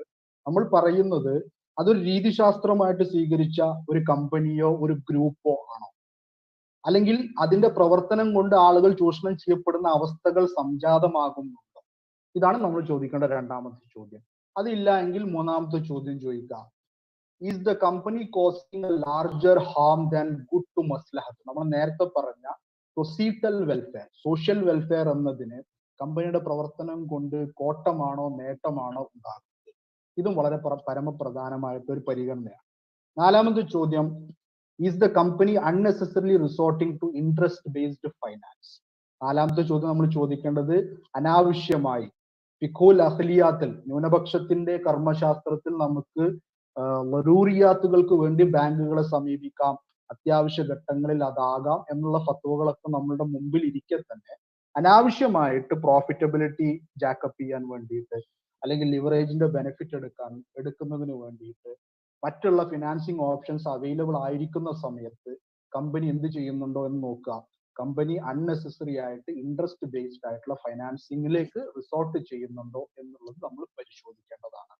ഇതിന് നേരത്തെ തഖീദ്ദീൻ പറഞ്ഞതുപോലെ തന്നെ കമ്പനിയുടെ ബാലൻസ് ഷീറ്റ് ആണ് നമ്മൾ എടുക്കേണ്ടത്. ഇതറിയാൻ അതിന്റെ ലിവറേജ് റേഷ്യോ എന്ത്, അതിന്റെ ഡെപ്റ്റ് ടു ഇക്വിറ്റി റേഷ്യോ എന്ത്. ഇത് വളരെ മിനിമൽ ആണെങ്കിൽ, ഉദാഹരണത്തിന് 10% ആണെങ്കിൽ 5% ആണെങ്കിൽ അത് ഏതെങ്കിലും ഒരു വളരെ നെസസറി ആയിട്ടുള്ള ഒരു സിറ്റുവേഷനിൽ അവൈൽ ചെയ്തിട്ടുള്ള ഫൈനാൻസ് ആയിരിക്കും, അല്ലെങ്കിൽ നമുക്ക് ഒഴിവാക്കാൻ പറ്റാത്ത എന്തെങ്കിലും ആവശ്യങ്ങൾക്ക് വേണ്ടി അവൈൽ ചെയ്തിട്ടുള്ള ഫൈനാൻസ് ആയിരിക്കും. എന്നാൽ ഇതൊരു ഇൻക്രീസിങ് ട്രെൻഡിലാണ് പോകുന്നത്. കഴിഞ്ഞ വർഷം ഡെറ്റ് ഇക്വിറ്റി റേഷ്യോ 5% ആയിരുന്നു, അടുത്ത വർഷം അത് 10% ആകുന്നു, പിന്നെ അത് 12% ആകുന്നു എന്ന് പറയുമ്പോൾ അതിന്റെ അർത്ഥം കമ്പനി ഇൻക്രീസിംഗ്ലി ഡെറ്റ് യൂസ് ചെയ്തുകൊണ്ടിരിക്കുകയാണ് എന്നുള്ളതാണ്. കൂടുതൽ പലിശാധിഷ്ഠിതമായ കടങ്ങൾ അതിന്റെ ക്യാപിറ്റൽ സ്ട്രക്ചറിലേക്ക് കൊണ്ടുവന്നുകൊണ്ടിരിക്കുന്നു എന്നുള്ളതാണ്. അപ്പൊ അത്തരം കമ്പനികളെ, അതിനെ സീരിയസ് ആയിട്ട് പരിഗണിക്കാത്ത കമ്പനികളിൽ നമ്മൾ ഇൻവെസ്റ്റ് ചെയ്യുന്നത് ഒഴിവാക്കുകയാണ് വേണ്ടത്. അഞ്ചാമതായിട്ട് നമ്മൾ ചോദിക്കേണ്ടത്, is the company resorting to forbidden marketing and selling methods? നമ്മൾ നേരത്തെ പറഞ്ഞതുപോലെ അനാശാസ്യമായ, ഇസ്ലാമിന് അന്യമായിട്ടുള്ള വിപണന രീതികളിലേക്ക് കമ്പനി പോകുന്നത്, അല്ലെങ്കിൽ അത് ഒരു രീതിയായിട്ട് കൊണ്ടു നടക്കുന്ന ഒരു കമ്പനിയാണോ ഇത് എന്നുള്ള, അല്ലെങ്കിൽ ഒരു ബിസിനസ് എൻറ്റിറ്റി ആണോ ഇത് എന്നുള്ളത് നമ്മൾ ചോദിക്കേണ്ടതാണ്. ആ ഒരു ക്വസ്റ്റ്യൻ നമ്മൾ ഉത്തരം കിട്ടിക്കഴിഞ്ഞാൽ അടുത്ത ചോദ്യം നമ്മൾ ചോദിക്കേണ്ടത്, are the promoters of the company individuals with integrity and basic human values? കമ്പനിയുടെ അവർ മുസ്ലിങ്ങളാകണം എന്നുള്ളതല്ല പറയുന്നത്. നമ്മൾ ഇന്ത്യ എന്ന് പറയുന്ന ഒരു ബഹുസ്വര സമൂഹത്തിൽ ജീവിക്കുമ്പോൾ എല്ലാ കമ്പനികളും നടത്തുന്നത് മുസ്ലിങ്ങളായിരിക്കണം, അല്ലെങ്കിൽ അത്തരം കമ്പനികളിൽ മാത്രമേ നമ്മൾ ഇൻവെസ്റ്റ് ചെയ്യാൻ പാടുള്ളൂ എന്നുള്ള യാതൊരു നിർബന്ധവും ഇല്ല. ഇനി മുസ്ലിങ്ങൾ ഭൂരിപക്ഷമുള്ള രാജ്യങ്ങളിലാണെങ്കിലും അങ്ങനെ ഒരു നിയമം ശറഇലില്ല. പ്രവാചകൻ തന്നെ പല കച്ചവട ബന്ധങ്ങളും ജൂതന്മാരുമായിട്ടും മുഷ്രിക്കുകളുമായിട്ടും ഒക്കെ നടത്തിയിരുന്നതായിട്ട് നമുക്ക് ചരിത്രങ്ങളിൽ നമുക്ക് വായിച്ചെടുക്കാൻ സാധിക്കുന്നതാണ്. അതല്ല അതിന്റെ പരിഗണന. പക്ഷെ ഒരു കച്ചവടം നടത്തുന്ന ആള് അല്ലെങ്കിൽ ആ ഒരു വ്യക്തികൾ, അവർക്ക് ഇന്റഗ്രിറ്റി ഇല്ലെങ്കിൽ, ബേസിക് ആയിട്ടുള്ള ഒരു ഇന്റഗ്രിറ്റി അല്ലെങ്കിൽ ഒരു സത്യസന്ധത അല്ലെങ്കിൽ ചില വാല്യൂസ്, സ്വതന്ത്രവും സുതാര്യവും സത്യസന്ധവുമായിട്ട് കച്ചവടം ചെയ്യണം, ആരെയും പറ്റിക്കാൻ പാടില്ല, ഇങ്ങനെയുള്ള ഒരു ബേസിക് വാല്യൂ സിസ്റ്റം കൊണ്ട് നടക്കാത്ത വ്യക്തികളാണെങ്കിൽ, ഏതൊരു സാഹചര്യത്തിലും അവരുടെ ഇന്റഗ്രിറ്റി പണയം വെക്കുന്ന ആളുകളാണെങ്കിൽ, അങ്ങനെയുള്ള ട്രാക്ക് റെക്കോർഡുള്ള ആളുകളാണെങ്കിൽ, അത്തരത്തിലുള്ള ആളുകൾ നടത്തുന്ന ബിസിനസ്സുകളിൽ നമ്മൾ പൈസ ഇൻവെസ്റ്റ് ചെയ്യാതിരിക്കലാണ് നമ്മളെ സംബന്ധിച്ചിടത്തോളം, മൊത്തത്തില് സമൂഹത്തെ സംബന്ധിച്ചിടത്തോളം ഒക്കെ നല്ലത് എന്നുള്ളത് നമ്മളൊരു പരിഗണനയായിട്ട് വെക്കുക. അടുത്തതായിട്ട് നമുക്ക് ചോദിക്കാനുള്ളത്, is there an agreement of not sharing in losses and only in profits? അഗ്രിമെന്റുകളിലോ ഡീഡുകളിലോ ഏതെങ്കിലും ഒരു ക്ലോസിൽ നമ്മൾ നഷ്ടത്തിൽ പങ്കാളിയാകേണ്ടതില്ല, അല്ലെങ്കിൽ നമ്മൾ തന്നെ ആവശ്യപ്പെടുകയാണ്, നമ്മൾ അങ്ങനെ ആവശ്യപ്പെടില്ല. കാരണം നമ്മൾ ഷറഉമായി ബന്ധപ്പെട്ട് ആ രീതിയിൽ കച്ചവടം ചെയ്യണം എന്ന് ആഗ്രഹിക്കുന്ന ആളുകളാണ്. അല്ലെങ്കിൽ ഒരാൾ അങ്ങനെ ഒരു പ്രപ്പോസൽ വെക്കുക, നഷ്ടം സംഭവിച്ചു കഴിഞ്ഞാൽ നിങ്ങൾ എന്ത് ചെയ്യേണ്ടതില്ല, നിങ്ങൾ അതിൽ പങ്കാളിയാകേണ്ടതില്ല, പ്രോഫിറ്റ് കിട്ടിയാൽ നിങ്ങൾക്ക് ഇത്ര പെർസെൻറ്റേജ് അല്ലെങ്കിൽ ഇത്ര പാർട്ട് ഞങ്ങൾ തരികയും ചെയ്യും എന്ന് പറയുന്ന ഒരു ബിസിനസ്സിനും നമ്മൾ മുതൽ ഇറക്കരുത്. അൽ ഖറാജ് ബിൽ ഒമാൻ എന്നാണ് പ്രവാചകൻ പറഞ്ഞത്. അതായത് ഉത്തരവാദിത്വം കൊണ്ട് മാത്രമാണ് ലാഭം, ഉത്തരവാദിത്വം കൊണ്ട് മാത്രമാണ് ലാഭം. അത് നമ്മൾ ഇംഗ്ലീഷിലേക്ക് ട്രാൻസ്ലേറ്റ് ചെയ്യുമ്പോൾ profit or revenue is only through risk, risk of undertaking the risk of business, risk of business ഏറ്റെടുക്കുന്നതിൽ, അല്ലെങ്കിൽ കച്ചവടത്തിൽ ഏതെല്ലാം തരത്തിലുള്ള അപകടങ്ങളുണ്ടോ അതിൽ ഏതെല്ലാം ഉത്തരവാദിത്വങ്ങളുണ്ടോ, അതായത് നമ്മുടെ പൈസ നഷ്ടപ്പെട്ടു പോകാനുള്ള സാധ്യത, അങ്ങനെയുള്ള കച്ചവടത്തിൻ്റെതായ ഉത്തരവാദിത്തങ്ങളും അപകടങ്ങളും ഒരാൾ ഏറ്റെടുക്കുന്നതിനുള്ള പ്രതിഫലമാണ് അയാൾക്ക് കിട്ടുന്ന പ്രോഫിറ്റ് എന്നുള്ളതാണ് ഇസ്ലാമിന്റെ അടിസ്ഥാനപരമായിട്ടുള്ള ഒരു കാഴ്ചപ്പാട് എന്ന് പറയുന്നത്. അത് എല്ലായിടത്തും നമ്മൾ സൂട്ടബിൾ ആക്കേണ്ടതില്ല. പക്ഷെ കച്ചവടത്തിൽ പങ്കാളിയാകുന്ന മുതലാണെങ്കിൽ, കച്ചവടത്തിന്റെ പ്രവർത്തനങ്ങളിൽ പങ്കാളിയാകുന്ന മുതലാണെങ്കിൽ ഈ ഒരു ലോജിക്ക് അല്ലെങ്കിൽ ഈ ഒരു അടിസ്ഥാന തത്വം അവിടെ അപ്ലിക്കബിൾ ആകും. അടുത്തതായിട്ട് അവസാനമായിട്ട് നമ്മൾ പരിഗണിക്കേണ്ട സംഗതി, if the ratio of profits is not pro rata of capital then is the ratio or amount of profit specified. മുതൽ മുടക്കിന്റെ ആനുപാതികമായിട്ടാണ് ലാഭം പറയുന്നത് എങ്കിൽ, അതായത് ഉദാഹരണത്തിന് ഒരാൾക്ക് 10% മുതൽ മുടക്കാണ് ഉള്ളത്, അപ്പോൾ ലാഭത്തിന്റെ 10% അദ്ദേഹത്തിന് എന്ന് പറയുന്നത് ഡിഫോൾട്ടാണ്. ഡിഫോൾട്ട് എന്ന് പറയുമ്പോൾ അത് അണ്ടർസ്റ്റുഡ് ആണ്. അങ്ങനെയല്ല, വേറൊരു രീതിയിലാണ് നമ്മൾ പ്രോഫിറ്റ് ഷെയറിംഗ് നിശ്ചയിക്കുന്നത് എങ്കിൽ നമ്മൾ എന്ത് ചെയ്യണം, ഒരു സ്പെസിഫൈഡ് എമൗണ്ട് ആണ് പറയുന്നത് എങ്കിൽ നമ്മൾ എന്ത് ചെയ്യേണ്ടതുണ്ട്, അത് ആദ്യമേ തന്നെ വ്യക്തമാക്കേണ്ടതുണ്ട്. നമ്മൾ ഏത് ഘട്ടത്തിലാണോ കോൺട്രാക്റ്റിലേക്ക് പോകുന്നത്, അല്ലെങ്കിൽ ഏത് ഘട്ടത്തിലാണോ നമ്മൾ ആ ഒരു പെർട്ടിക്കുലർ ബിസിനസ്സിലേക്ക് എൻട്രി ചെയ്യുന്നത്, ആ സമയത്ത് തന്നെ നമ്മൾ എന്ത് ചെയ്യേണ്ടതുണ്ട്, അത് സ്പെസിഫൈ ചെയ്യേണ്ടത്. അത് പിന്നീട് അഭിപ്രായ വ്യത്യാസങ്ങളിലേക്ക് വിടുന്നതിനെ ഖിമാർ എന്നുള്ള ഗണത്തിലാണ് ശറഅ് പെടുത്തിയിട്ടുള്ളത്. ഓക്കെ, അപ്പൊ ഈ 8 ചോദ്യങ്ങൾ നമ്മളോട് തന്നെ ചോദിച്ചു കഴിഞ്ഞാൽ നമുക്ക് ശരിയാ കംപ്ലൈന്റ് അല്ലാത്ത, ഇസ്ലാമികമായിട്ട് നമ്മളെ സംബന്ധിച്ചിടത്തോളം മുതൽ മുടക്കാൻ പറ്റാത്ത ഒരുപാട് ബിസിനസ് വെഞ്ചറുകളിൽ നിന്നും നമുക്ക് സ്വയം സംരക്ഷിതരാകാൻ സാധിക്കും. ഈ 8 ചോദ്യങ്ങൾ ഒരു ലിറ്റ്മസ് ടെസ്റ്റ് എന്നുള്ള നിലയിൽ നമ്മൾ നടത്താം. ഏതൊരു ബിസിനസ് ഓപ്പർച്യൂണിറ്റി നമ്മളുടെ മുമ്പിൽ വരുമ്പോഴും ഈ 8 ചോദ്യങ്ങൾക്ക് നമുക്ക് പോസിറ്റീവായിട്ടുള്ള ഉത്തരം നമുക്ക് കിട്ടേണ്ടതുണ്ട്. പോസിറ്റീവായിട്ടുള്ള ഉത്തരം നമുക്ക് കിട്ടിക്കഴിഞ്ഞാൽ നമ്മൾ താരതമ്യേന സേഫ് ആണ്. ശറഅന് വിരുദ്ധമായ ബിസിനസ് ഓപ്പർച്യൂണിറ്റികളിലല്ല നമ്മൾ ചെന്ന് ചാടുന്നത് എന്നുള്ളത് നമുക്ക് ഏറെക്കുറെ ഉറപ്പുവരുത്താൻ സാധിക്കും. ഇനി മറ്റൊരു സംഗതി സിനോപ്സിസിൽ ചോദിച്ചിട്ടുള്ളത്, ഫിക്സഡ് ആയിട്ട് റിട്ടേൺസ് പറയുന്ന ബിസിനസ്സുകളിൽ ഇൻവെസ്റ്റ് ചെയ്യാൻ പറ്റുമോ എന്നുള്ളതാണ്. എന്ന് പറഞ്ഞു കഴിഞ്ഞാൽ 3000 രൂപ, 1 ലക്ഷം രൂപ മുടക്കി കഴിഞ്ഞാൽ 3000, അല്ലെങ്കിൽ 4000, അല്ലെങ്കിൽ 5000, ഈ രീതിയിലാണ് എന്ത് പറയുന്നത്, റിട്ടേൺസ് പറയുന്നത്. നിങ്ങൾക്ക് ഇത്ര രൂപ 1 ലക്ഷത്തിന്, 2 ലക്ഷത്തിന്, 5 ലക്ഷം ആണെങ്കിൽ അതേപോലെ ഇൻറ്റു 5 എന്നുള്ള രീതിയിലൊക്കെ നമ്മൾ റിട്ടേൺസ് പറയുമ്പോൾ അത് നമ്മളെ സംബന്ധിച്ചിടത്തോളം അത്തരം ബിസിനസ്സുകളിൽ മുതലിറക്കുന്നത് ശരിയാണോ, അത് പലിശയുടെ ഇനത്തിൽ വരുമോ എന്നുള്ളതാണ് വളരെ സുപ്രധാനമായിട്ടുള്ള ഒരു ചോദ്യം. പല ആളുകൾക്കും ഇപ്പോഴും അതിനെക്കുറിച്ച് വ്യാകുലതകളുണ്ട്, അല്ലെങ്കിൽ സംശയങ്ങളുണ്ട്. ഇവിടെ നമ്മൾ അടിസ്ഥാനപരമായിട്ടുള്ള ഒരു തത്വം മനസ്സിലാക്കണം. ശരീഅത്തുൽ ഇസ്ലാമിലുള്ള അടിസ്ഥാനപരമായിട്ടുള്ള ഒരു തത്വം നമ്മൾ മനസ്സിലാക്കി കഴിഞ്ഞാൽ നമുക്ക് ഇതിനെക്കുറിച്ച് യാതൊരു സംശയത്തിന്റെയും ആവശ്യം ഉണ്ടാവില്ല. ഒരു ഹദീസിൽ പറയുന്നത്, അർരിബു അലാ മാ ഇസ്തലഹ അലൈഹി വൽ വുളിയഅതു അലാ ഖദ്രിൽ മാൽ. ഇതൊരു ബേസിക് ആയിട്ടുള്ള നിയമമാണ്. അഖ്ദുകളിൽ വളരെ ബേസിക് ആയിട്ടുള്ള ഒരു നിയമമാണ്. അർരിബു അലാ മാ ഇസ്തലഹ അലൈഹി വൽ വുളിയഅതു അലാ ഖദ്രിൽ മാൽ. എന്താണ് പറയുന്നത്? റിബ് എന്ന് പറഞ്ഞാൽ ലാഭമാണ്. അലാ മാ ഇസ്തലഹ അലൈഹി, അത് എങ്ങനെയാണോ തീരുമാനിക്കപ്പെടുന്നത് അങ്ങനെയാണ്. എന്ന് പറഞ്ഞാൽ മുതലിറക്കിയിട്ടുള്ള ആളുകൾക്ക് ഇടയിൽ അവരുടെ തിറാളത്തോടുകൂടി, അവരുടെ സംതൃപ്തിയോടുകൂടി അവർ ഏതൊരു അറേഞ്ച്മെന്റിൽ എത്തിയാലും അത് നിലനിൽക്കും. അതിന് യാതൊരു കോട്ടവും തട്ടേണ്ടതില്ല.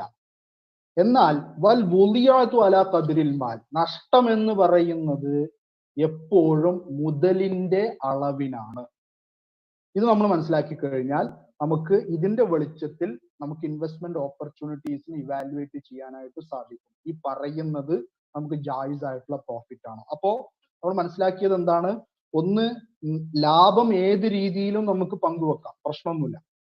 അതായത് ഇപ്പോ ഒരു എക്സ്ട്രീം എക്സാമ്പിൾ ഞാൻ പറയുകയാണെങ്കിൽ 80% മുതൽ മുടക്കിയിട്ടുള്ള ആള് പറയണേ എനിക്ക് 20% പ്രോഫിറ്റ് മതി, ഞാൻ ബിസിനസ് ഒന്നും നടത്തുന്നില്ല, ഫണ്ട് ഞാൻ ചെയ്യാം, എനിക്ക് ഒഴിഞ്ഞിരിക്കുന്ന പൈസയാണ്, അതുകൊണ്ട് നിങ്ങൾ ഈ 80% നിങ്ങളുടെ ടോട്ടൽ ക്യാപിറ്റലിന് ഞാൻ കോൺട്രിബ്യൂട്ട് ചെയ്യാണ്, എനിക്ക് 20-25% റിട്ടേൺസ് മതി എന്ന് അയാൾ പറഞ്ഞു. ബാക്കിയുള്ള ആളുകൾ അത് അംഗീകരിച്ചു കഴിഞ്ഞാൽ അത് അങ്ങനെ തന്നെ, അതിന് പ്രശ്നമൊന്നുമില്ല. ആ രീതിയിൽ നിങ്ങൾക്ക് എന്ത് ചെയ്യാം, നിങ്ങൾക്ക് പ്രോഫിറ്റ് ഡിവൈഡ് ചെയ്യാം. എന്നാൽ ലോസ് എപ്പോഴും ഇൻവെസ്റ്റ്മെന്റ് റേഷ്യോയിലായിരിക്കും. ഇത് മാറ്റപ്പെടാൻ പാടില്ലാത്ത ഒരു നിയമമാണ്. ലോസ് ഒരിക്കലും എന്ത് ചെയ്യാൻ പാടില്ല, ഏറ്റക്കുറച്ചിലുകളോടെ ഷെയർ ചെയ്യാൻ പാടില്ല. അപ്പോ ഈ ഫിക്സഡ് ആയിട്ടുള്ള റിട്ടേൺസിന്റെ കേസിലേക്ക് വരിക. ഫിക്സഡ് ആയിട്ടുള്ള റിട്ടേൺസിന്റെ കേസിൽ ഒരാൾ പറയണം, ഞാന് ചില സമയത്ത് എനിക്ക് കൂടുതൽ പ്രോഫിറ്റ് കിട്ടും, അല്ലെങ്കിൽ എന്റെ ബിസിനസ്സിൽ എത്ര പ്രോഫിറ്റ് കിട്ടും എന്നുള്ളതിനെ കുറിച്ച് എനിക്ക് കൃത്യമായ ധാരണ ഉണ്ട്. ഞാൻ മാസം അല്ലെങ്കിൽ വർഷം അല്ലെങ്കിൽ ഒരു ടൈം പീരീഡ് ഞാൻ നിങ്ങൾക്ക് ഇത്ര പ്രോഫിറ്റ് തരും, നിങ്ങൾ തരുന്ന പൈസക്ക് ബദലായിട്ട് ഞാൻ ഇത്ര പ്രോഫിറ്റ് തരും എന്ന് പറയും. അപ്പൊ ഒരു എക്സാമ്പിളിലൂടെ നമ്മളിത് മനസ്സിലാക്കി നോക്കാം. ഒരാളുടെ ആക്ച്വൽ പ്രോഫിറ്റ് 100 രൂപയാണ്. ഓക്കെ, അയാള് ആളുകളുടെ അടുത്തുനിന്ന് സമാഹരിച്ചിട്ടുള്ള പൈസക്ക് മൊത്തം കൊടുക്കാൻ തയ്യാറാകുന്നത് 50 രൂപ പ്രോഫിറ്റ് ആണ് എന്ന് പറഞ്ഞാൽ ബാക്കി 50 രൂപ അദ്ദേഹത്തിൻ്റെതാണ്. അപ്പോ പ്രോഫിറ്റിനെ ശതമാനമായിട്ട് നിശ്ചയിക്കാതെ, മൊത്തത്തിൽ എടുത്തുള്ള ക്യാപിറ്റൽ ശതമാനമായിട്ട് നിശ്ചയിക്കാതെ അയാൾ എന്ത് ചെയ്തു, കൃത്യമായിട്ടുള്ള ഒരു എമൗണ്ട് പറഞ്ഞുകൊണ്ട് എനിക്ക് കിട്ടുന്ന പ്രോഫിറ്റ് എത്ര തന്നെയാണെങ്കിലും ശരി, അത് 100 ആയിക്കോട്ടെ, 200 ആയിക്കോട്ടെ, അല്ല 75 ആയിക്കോട്ടെ, അല്ലെങ്കിൽ 60 ആയിക്കോട്ടെ, അതിൽ നിന്ന് 50 രൂപ ഞാൻ നിങ്ങൾക്ക് പ്രോഫിറ്റ് ആയിട്ട് എന്തായാലും തരും, ബാക്കിയുള്ളതേ എനിക്ക് ഉണ്ടാവുള്ളൂ, ഞാൻ അതുകൊണ്ട് തൃപ്തിപ്പെടും. കൂടുതൽ കിട്ടിയാൽ എനിക്ക് ലാഭം, കുറവ് കിട്ടിക്കഴിഞ്ഞാൽ അത് ഞാൻ സഹിക്കാൻ തയ്യാറാണ്. ഇങ്ങനെ പറയുന്നത് കൊണ്ട് യാതൊരു പ്രശ്നവുമില്ല. ഇങ്ങനെ പറയുന്നത് ഹറാമാണ് എന്ന് തെളിയിക്കുന്ന യാതൊരു സംഗതിയും ശറഅയിൽ നമുക്ക് കണ്ടെത്താൻ സാധിക്കില്ല. പക്ഷെ ഇതിന്റെ പ്രശ്നം എവിടെയാണ് വരുന്നതെന്ന് വെച്ച് കഴിഞ്ഞാൽ, നഷ്ടം സംഭവിച്ചു കഴിഞ്ഞാൽ ഈ പറഞ്ഞിട്ടുള്ള ഒരു എമൗണ്ടിൽ ആളുകൾ തൂങ്ങും എന്നുള്ളതാണ് പ്രശ്നം. നിങ്ങൾക്ക് നഷ്ടമാണെങ്കിലും ലാഭമാണെങ്കിലും ഒക്കെ നിങ്ങൾ ഞങ്ങൾക്ക് 50 രൂപ തരാം എന്നാണ് പറഞ്ഞിട്ടുള്ളത്. അങ്ങനെയല്ല, അങ്ങനെ വർക്കൗട്ട് ആവില്ല. അത് ശറഅയിൽ അത് അങ്ങനെ വർക്കൗട്ട് ആവില്ല. ലാഭമുള്ളിടത്തോളം ആ കണ്ടീഷൻ ഓക്കെ. ലാഭമുള്ള 50 രൂപയെ പ്രോഫിറ്റ് കിട്ടിയിട്ടുള്ള 50 രൂപയും ഫണ്ട് ഇൻവെസ്റ്റ് ചെയ്ത ആൾക്കാർക്ക് കൊടുത്തു, ബിസിനസ് നടത്തുന്ന ആൾക്ക് 0 പ്രോഫിറ്റ് ആണ്, പ്രോഫിറ്റും ഇല്ല ലോസും ഇല്ല. ആ പോയിന്റ് വരെ ഇത് ഓക്കെയാണ്. പക്ഷേ 49 രൂപ ആണ് ലാഭമുള്ളൂ, എന്നാൽ 50 രൂപ പ്രോഫിറ്റ് കൊടുക്കേണ്ടി വരികയാണ്. അപ്പൊ 1 രൂപ ആരിറക്കണം, ഈ സംരംഭകർ ഇറക്കണം. ഇത് അക്സെപ്റ്റബിൾ ആണ്. അല്ലെങ്കിൽ ലോസ് ആണ്, 100 രൂപ ലോസ് ആണ്, അല്ലെങ്കിൽ 50 രൂപ ലോസ് ആണ്. ആ കേസിലും ഇയാൾ എന്ത് ചെയ്യണം, 50 രൂപ പ്രോഫിറ്റ് കൊടുക്കണം എന്ന് പറഞ്ഞു കഴിഞ്ഞാൽ അവിടെയാണ് പ്രശ്നം വരുന്നത്. അപ്പോ ഈ ഖദറിൽ മാൽ എന്ന് പറയുന്ന ആ കണ്ടീഷൻ അവിടെ ഫുൾഫിൽ ചെയ്യപ്പെടുന്നില്ല. ലോസ് എന്ന് പറയുന്നത് നമ്മളുടെ ക്യാപിറ്റലിന്റെ അളവിനനുസരിച്ചായിരിക്കണം എന്ന് പറയുന്ന കണ്ടീഷൻ അവിടെ വയലേറ്റ് ചെയ്യപ്പെടുകയാണ് ചെയ്യുന്നത്. ഓക്കെ, പ്രോഫിറ്റ് ഉണ്ടാകുന്നിടത്തോളം അത് ഓക്കെയാണ്. ഓക്കെ, അപ്പോ ഇത്തരത്തിലുള്ള ഒരു അറേഞ്ച്മെന്റിലേക്ക് നമ്മൾ പോവുകയാണെങ്കിൽ, അതായത് ഫിക്സഡ് റിട്ടേൺസ്, ഇപ്പൊ ഞാൻ 1 ലക്ഷം റുപ്യ എന്റെ കയ്യിൽ ഒഴിഞ്ഞിരിക്കുന്നു, സ്വന്തമായിട്ട് ഇപ്പൊ അതുകൊണ്ടൊന്നും ചെയ്യാനൊന്നും സാഹചര്യങ്ങളില്ല. പിന്നുള്ള ഓപ്ഷൻ എന്ന് പറഞ്ഞു കഴിഞ്ഞാൽ ബാങ്കിൽ കൊണ്ടുപോയി വെക്കുക എന്നുള്ളതാണ്. അതൊന്ന് 10 പൈസ നമുക്ക് കിട്ടൂല. അപ്പൊ ഇത് ഒരു ബിസിനസ് നടത്തുന്ന ഒരാളെ ഏൽപ്പിച്ചിട്ട് അയാൾ പറഞ്ഞു, എന്റെ ബിസിനസിന്റെ കാൽക്കുലേഷൻ അങ്ങനെയുള്ള കാര്യങ്ങളൊന്നും നിങ്ങൾ വറി ചെയ്യേണ്ട ആവശ്യം, ബിസിനസ്സിൽ എത്ര പ്രോഫിറ്റ് കിട്ടുന്നുണ്ട് എന്നുള്ളത് എനിക്ക് നല്ല ധാരണ ഉണ്ട്. ഈ മുടക്കിയിട്ടുള്ള 1 ലക്ഷം രൂപക്ക് ഞാൻ നിങ്ങൾക്ക് മാസം 3000 റുപ്യ ഞാൻ തരും. അത് എന്റെ പ്രോഫിറ്റിൽ നിന്നാണ് തരുന്നത്, അല്ലാതെ നിങ്ങൾക്ക് ഒരു പലിശ ആയിട്ടൊന്നുമല്ല തരുന്നത്. എന്റെ പ്രോഫിറ്റിൽ നിന്ന് എടുത്തിട്ടാണ് ഞാൻ തരുന്നത്. ആക്ച്വലി പ്രോഫിറ്റ് ഉണ്ടെങ്കിൽ, കൊടുക്കുന്ന പ്രോഫിറ്റിനേക്കാൾ കുറവല്ല പ്രോഫിറ്റ് എന്നുണ്ടെങ്കിലും ഇത് ഓക്കെയാണ്. ഇതിലൊന്നും തന്നെ നമുക്ക് എന്തില്ല, നമുക്ക് ആക്ഷേപാർഹമായിട്ടുള്ള ഒരു സംഗതിയൊന്നുമില്ല. പക്ഷെ അത് ലോസിലേക്കോ അല്ലെങ്കിൽ കൊടുക്കുന്ന പ്രോഫിറ്റിനേക്കാൾ കുറഞ്ഞ പ്രോഫിറ്റ് ആണ് ഉള്ളത് എങ്കിൽ അത് സ്വീകാര്യമല്ല, ശർഈ ആയിട്ട് അത് സ്വീകാര്യമല്ല. അപ്പൊ നമുക്ക് ഇതൊന്നൊരു കാര്യം മനസ്സിലാക്കാം, ലാഭവും നഷ്ടവും അറിയേണ്ടത് നിർബന്ധമാണ്. നഷ്ടമാണോ ലാഭമാണോ, ഈ ലാഭമുണ്ട് എങ്കിൽ ഇയാൾക്ക് കൊടുക്കുന്നത് നഷ്ടമല്ല എന്ന് അറിയാനുള്ള ആ പോയിന്റിലേക്കെങ്കിലും നമ്മൾ ലാഭവും നഷ്ടവും അറിയേണ്ടത് വളരെ നിർബന്ധമാണ്. എന്നാൽ ഫിക്സഡ് ആയിട്ടുള്ള ഒരു തുക പറഞ്ഞുകൊണ്ട് പ്രോഫിറ്റിൽ നിന്നാണ് അത് കൊടുക്കുക, ലോസ് ഉള്ള കേസിൽ അത് കൊടുക്കൂല എന്ന് പറഞ്ഞു വ്യക്തമാക്കിക്കൊണ്ട് നമുക്ക് ആ രൂപത്തില് ഫണ്ട് സ്വീകരിക്കുകയോ ആളുകൾക്ക് നിക്ഷേപിക്കുകയോ ചെയ്യാം അതിന് ഔട്ട്റൈറ്റ് ആയിട്ട് യാതൊരു പ്രോഹിബിഷനും നമുക്ക് കാണുവാൻ സാധിക്കില്ല. അടുത്തതായിട്ട് permissibility of taking deposits without ownership. അതായത് ബിസിനസ്സിൽ ഉടമസ്ഥാവകാശം നൽകാതെ ഫണ്ട് സ്വീകരിക്കുക എന്നുള്ള ഒരു മസല. അതായത് ഇപ്പൊ ഞാനൊരു ബിസിനസ് നടത്തുന്നുണ്ട്, നിങ്ങളുടെ നിന്ന് ഫണ്ട് ഞാൻ സ്വീകരിക്കുന്നു, അതിന് ഞാൻ നിങ്ങൾക്ക് ലാഭം തരാം എന്നുള്ളതാണ് കണ്ടീഷൻ എങ്കിൽ, ഇപ്പൊ നമ്മൾ നേരത്തെ പറഞ്ഞതിന്റെ ഒരു എക്സ്റ്റൻഷൻ ആണിത്. അതായത് നിങ്ങൾ ഒരു 1 ലക്ഷം ഉറുപ്പ്യ എടുത്തു, അതേപോലെ തന്നെ ഒരുപാട് ആൾക്കാരുടെ നിന്ന് എടുത്തു, അവർക്ക് ഞാൻ എന്ത് ചെയ്തിട്ടുണ്ട്, ബിസിനസിന്റെ അസറ്റുകളിലൊന്നും യാതൊരു ക്ലെയിമും കൊടുത്തിട്ടില്ല, ലാഭം മാത്രമേ കൊടുക്കുന്നുള്ളൂ, അല്ല ലാഭം എന്നുള്ള പേരിൽ ഒരു തുക മാത്രമാണ് കൊടുക്കുന്നത് എങ്കിൽ അത് സ്വീകാര്യമല്ല. കാരണം ബിസിനസ്സിൽ പാർട്ടിസിപ്പേറ്റ് ചെയ്യാത്ത ഒരു മുതലിനും ബിസിനസ്സിലെ പ്രോഫിറ്റിന് അർഹതയില്ല. ബിസിനസിന്റെ അസറ്റിൽ പാർട്ടിസിപ്പേറ്റ് ചെയ്യാന്ന് പറഞ്ഞാൽ അതിന്റെ other side of the coin, അല്ലെങ്കിൽ ആ സംഗതിയുടെ തൊട്ടപ്പുറത്തുള്ള മറുവശം എന്ന് പറയുന്നത് എന്താണ്, ബിസിനസിന്റെ ലയബിലിറ്റിയിലും പാർട്ടിസിപ്പേറ്റ് ചെയ്യുക എന്നുള്ളതാണ്. അപ്പോ ആളുകളുടെ നിന്ന് ക്യാഷ് ഡെപ്പോസിറ്റ് സ്വീകരിച്ചുകൊണ്ട് ക്യാഷ് ഡെപ്പോസിറ്റിന് പുറത്ത് നമ്മൾ എന്ത് ചെയ്യണം, നമ്മൾ റിട്ടേൺസ് കൊടുക്കുകയാണ് എങ്കിൽ, അല്ലെങ്കിൽ അതിൽ ആ ക്യാഷിന്റെ ഡെപ്പോസിറ്റിന് പുറത്താണ് നമ്മൾ റിട്ടേൺസ് കൊടുക്കുന്നത് എങ്കിൽ അത് റിബയാണ്, റിബ അന്നസിഅയാണ്. അതായത് ഇസ്ലാമിൽ നിരോധിക്കപ്പെട്ട പലിശയുടെ ഗണത്തിലാണ് അത് വരിക. എന്നാൽ ബിസിനസ്സിൽ ഓണർഷിപ്പ് കൊടുക്കാത്ത ഒരു സ്ട്രക്ചറും ഇസ്ലാമിക് ഫിനാൻസിൽ ഇല്ല എന്ന് ആരും മനസ്സിലാക്കി.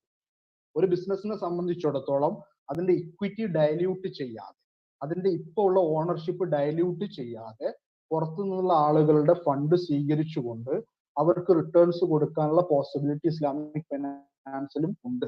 അത് ക്രെഡിറ്റ് ഇൻസ്ട്രുമെന്റ്സ് ആണെന്നാണ് നമ്മൾ അതിന് പറയുക. പക്ഷെ അവിടെ ഒരു കണ്ടീഷൻ ഉണ്ട്, ആ വാങ്ങുന്ന ഫണ്ടില് ക്യാഷ് ഡെപ്പോസിറ്റിന്റെ പുറത്തല്ല നമ്മൾ അത് കൊടുക്കേണ്ടത്, അതിനൊരു അസറ്റ് ആയിട്ട് കൺവേർട്ട് ചെയ്യണം. അതിനൊരു അസറ്റ് ആയിട്ട് കൺവേർട്ട്. ഇപ്പൊ ഒരു എക്സാമ്പിൾ ഞാൻ പറയണം. ഇപ്പൊ ഒരു ജ്വല്ലറി ഷോപ്പ് ഉണ്ട് എന്ന് വിചാരിക്കാം. ആ ജ്വല്ലറി ഷോപ്പിനെ സംബന്ധിച്ചിടത്തോളം ഒരു വലിയ ഇൻവെസ്റ്റ്മെന്റ് വരുന്ന ഒരു ജനറേറ്റർ, കുറച്ച് വലിയ ഇൻവെസ്റ്റ്മെന്റ് വരുന്ന എന്തെങ്കിലും ഒരു മെഷീനറി, അല്ലെങ്കിൽ കട്ടിംഗ് മെഷീനറി ആയിക്കോട്ടെ, അല്ലെങ്കിൽ ഓർണമെന്റ് മാനുഫാക്ചർ ചെയ്യാനുള്ള മെഷീനറി ആയിക്കോട്ടെ, ഇത് ആവശ്യമായിട്ട് വന്നു. എന്നാൽ ജ്വല്ലറിയെ സംബന്ധിച്ചിടത്തോളം അതിന്റെ ഇക്വിറ്റി ഡയല്യൂട്ട് ചെയ്യാൻ അവർ ഉദ്ദേശിക്കുന്നില്ല, അല്ലെങ്കിൽ കൂടുതൽ ആളുകളെ ബിസിനസ്സിലേക്ക് കൊണ്ടുവന്നുകൊണ്ട് അതിന്റെ ഓണർഷിപ്പ് ഡയല്യൂട്ട് ചെയ്യാൻ ജ്വല്ലറി ഉദ്ദേശിക്കുന്നില്ല. അപ്പോൾ ജ്വല്ലറിയെ സംബന്ധിച്ചിടത്തോളം ഇസ്ലാമിക് ഫിനാൻസിൽ ഉപയോഗിക്കാവുന്ന ഒരുപാട് ഇൻസ്ട്രുമെന്റുകൾ അവൈലബിൾ ആണ്. ഉദാഹരണത്തിന് ഇജാറ, ലീസിംഗ് എന്ന് പറയുന്ന ഒരു ഇൻസ്ട്രുമെന്റ് നമ്മൾ ഉപയോഗിക്കാം. അതിലെന്താ ചെയ്യുന്നത്, ഒരു ഗ്രൂപ്പ് ഓഫ് ആളുകൾ എന്ത് ചെയ്യണം, അവർ പറയണം നിങ്ങൾക്ക് വേണ്ട മെഷീനറി നമ്മൾ അവൈലബിൾ ആക്കാം. ആ അവൈലബിൾ ആക്കുന്ന മെഷീനറിയിൽ നമ്മൾ എന്ത് ചെയ്യും, നിങ്ങൾക്കൊരു കാലത്തേക്ക് നമ്മളത് ലീസ് ചെയ്യും. ലീസ് പീരീഡിന്റെ എൻഡിൽ അത് നിങ്ങളുടേതായിട്ട് മാറും. ആ ലീസ് റെന്റിൽ നമ്മൾ ഫിക്സ് ചെയ്യുമ്പോൾ അതിൽ ഞങ്ങളുടെ ലാഭം കൂടി അടങ്ങിയിട്ടുണ്ടാവും. ഓക്കെ, അപ്പൊ ഒരു 10 ലക്ഷം രൂപ ഇൻവെസ്റ്റ്മെന്റ് വരുന്ന ഒരു മെഷീനറിയാണ് നമ്മൾ പർച്ചേസ് ചെയ്യുന്നത് എങ്കിൽ പുറത്തു നിന്നുള്ള ആളുകൾ ഈ ഒരു ബിസിനസിന്റെ ഇക്വിറ്റിയിലേക്ക് കയറാതെ അവരെന്ത് ചെയ്യണം, ആ ഒരു പെർട്ടിക്കുലർ മെഷീനറി മാത്രം അവിടെ അവൈലബിൾ ആക്കുകയാണ് ചെയ്യുന്നത്. ഇനി ഇതേ രീതിയിൽ ഈ ജ്വല്ലറിയെ സംബന്ധിച്ചിടത്തോളം കുറച്ച് ഓർണമെന്റ്സ് ആവശ്യമായിട്ട് വരിക. അപ്പോ അതിനും അവരെ സംബന്ധിച്ചിടത്തോളം അവർ ഇക്വിറ്റി ഡയല്യൂട്ട് ചെയ്യാൻ ഉദ്ദേശിക്കുന്നില്ലെങ്കിൽ മുറാബഹ എന്ന് പറയുന്ന കോസ്റ്റ് പ്ലസ് എന്ന് പറയുന്ന ഫിനാൻസിങ് ടെക്നിക്ക് നമുക്ക് ഉപയോഗിക്കാം. അവിടെയും ക്യാഷ് ഡെപ്പോസിറ്റിലല്ല നമ്മൾ റിട്ടേൺസ് കൊടുക്കുന്നത്, അവർ അവൈലബിൾ ആക്കുന്ന ഗുഡ്സിന് പുറത്താണ് നമ്മൾ റിട്ടേൺസ് കൊടുക്കുന്നത്.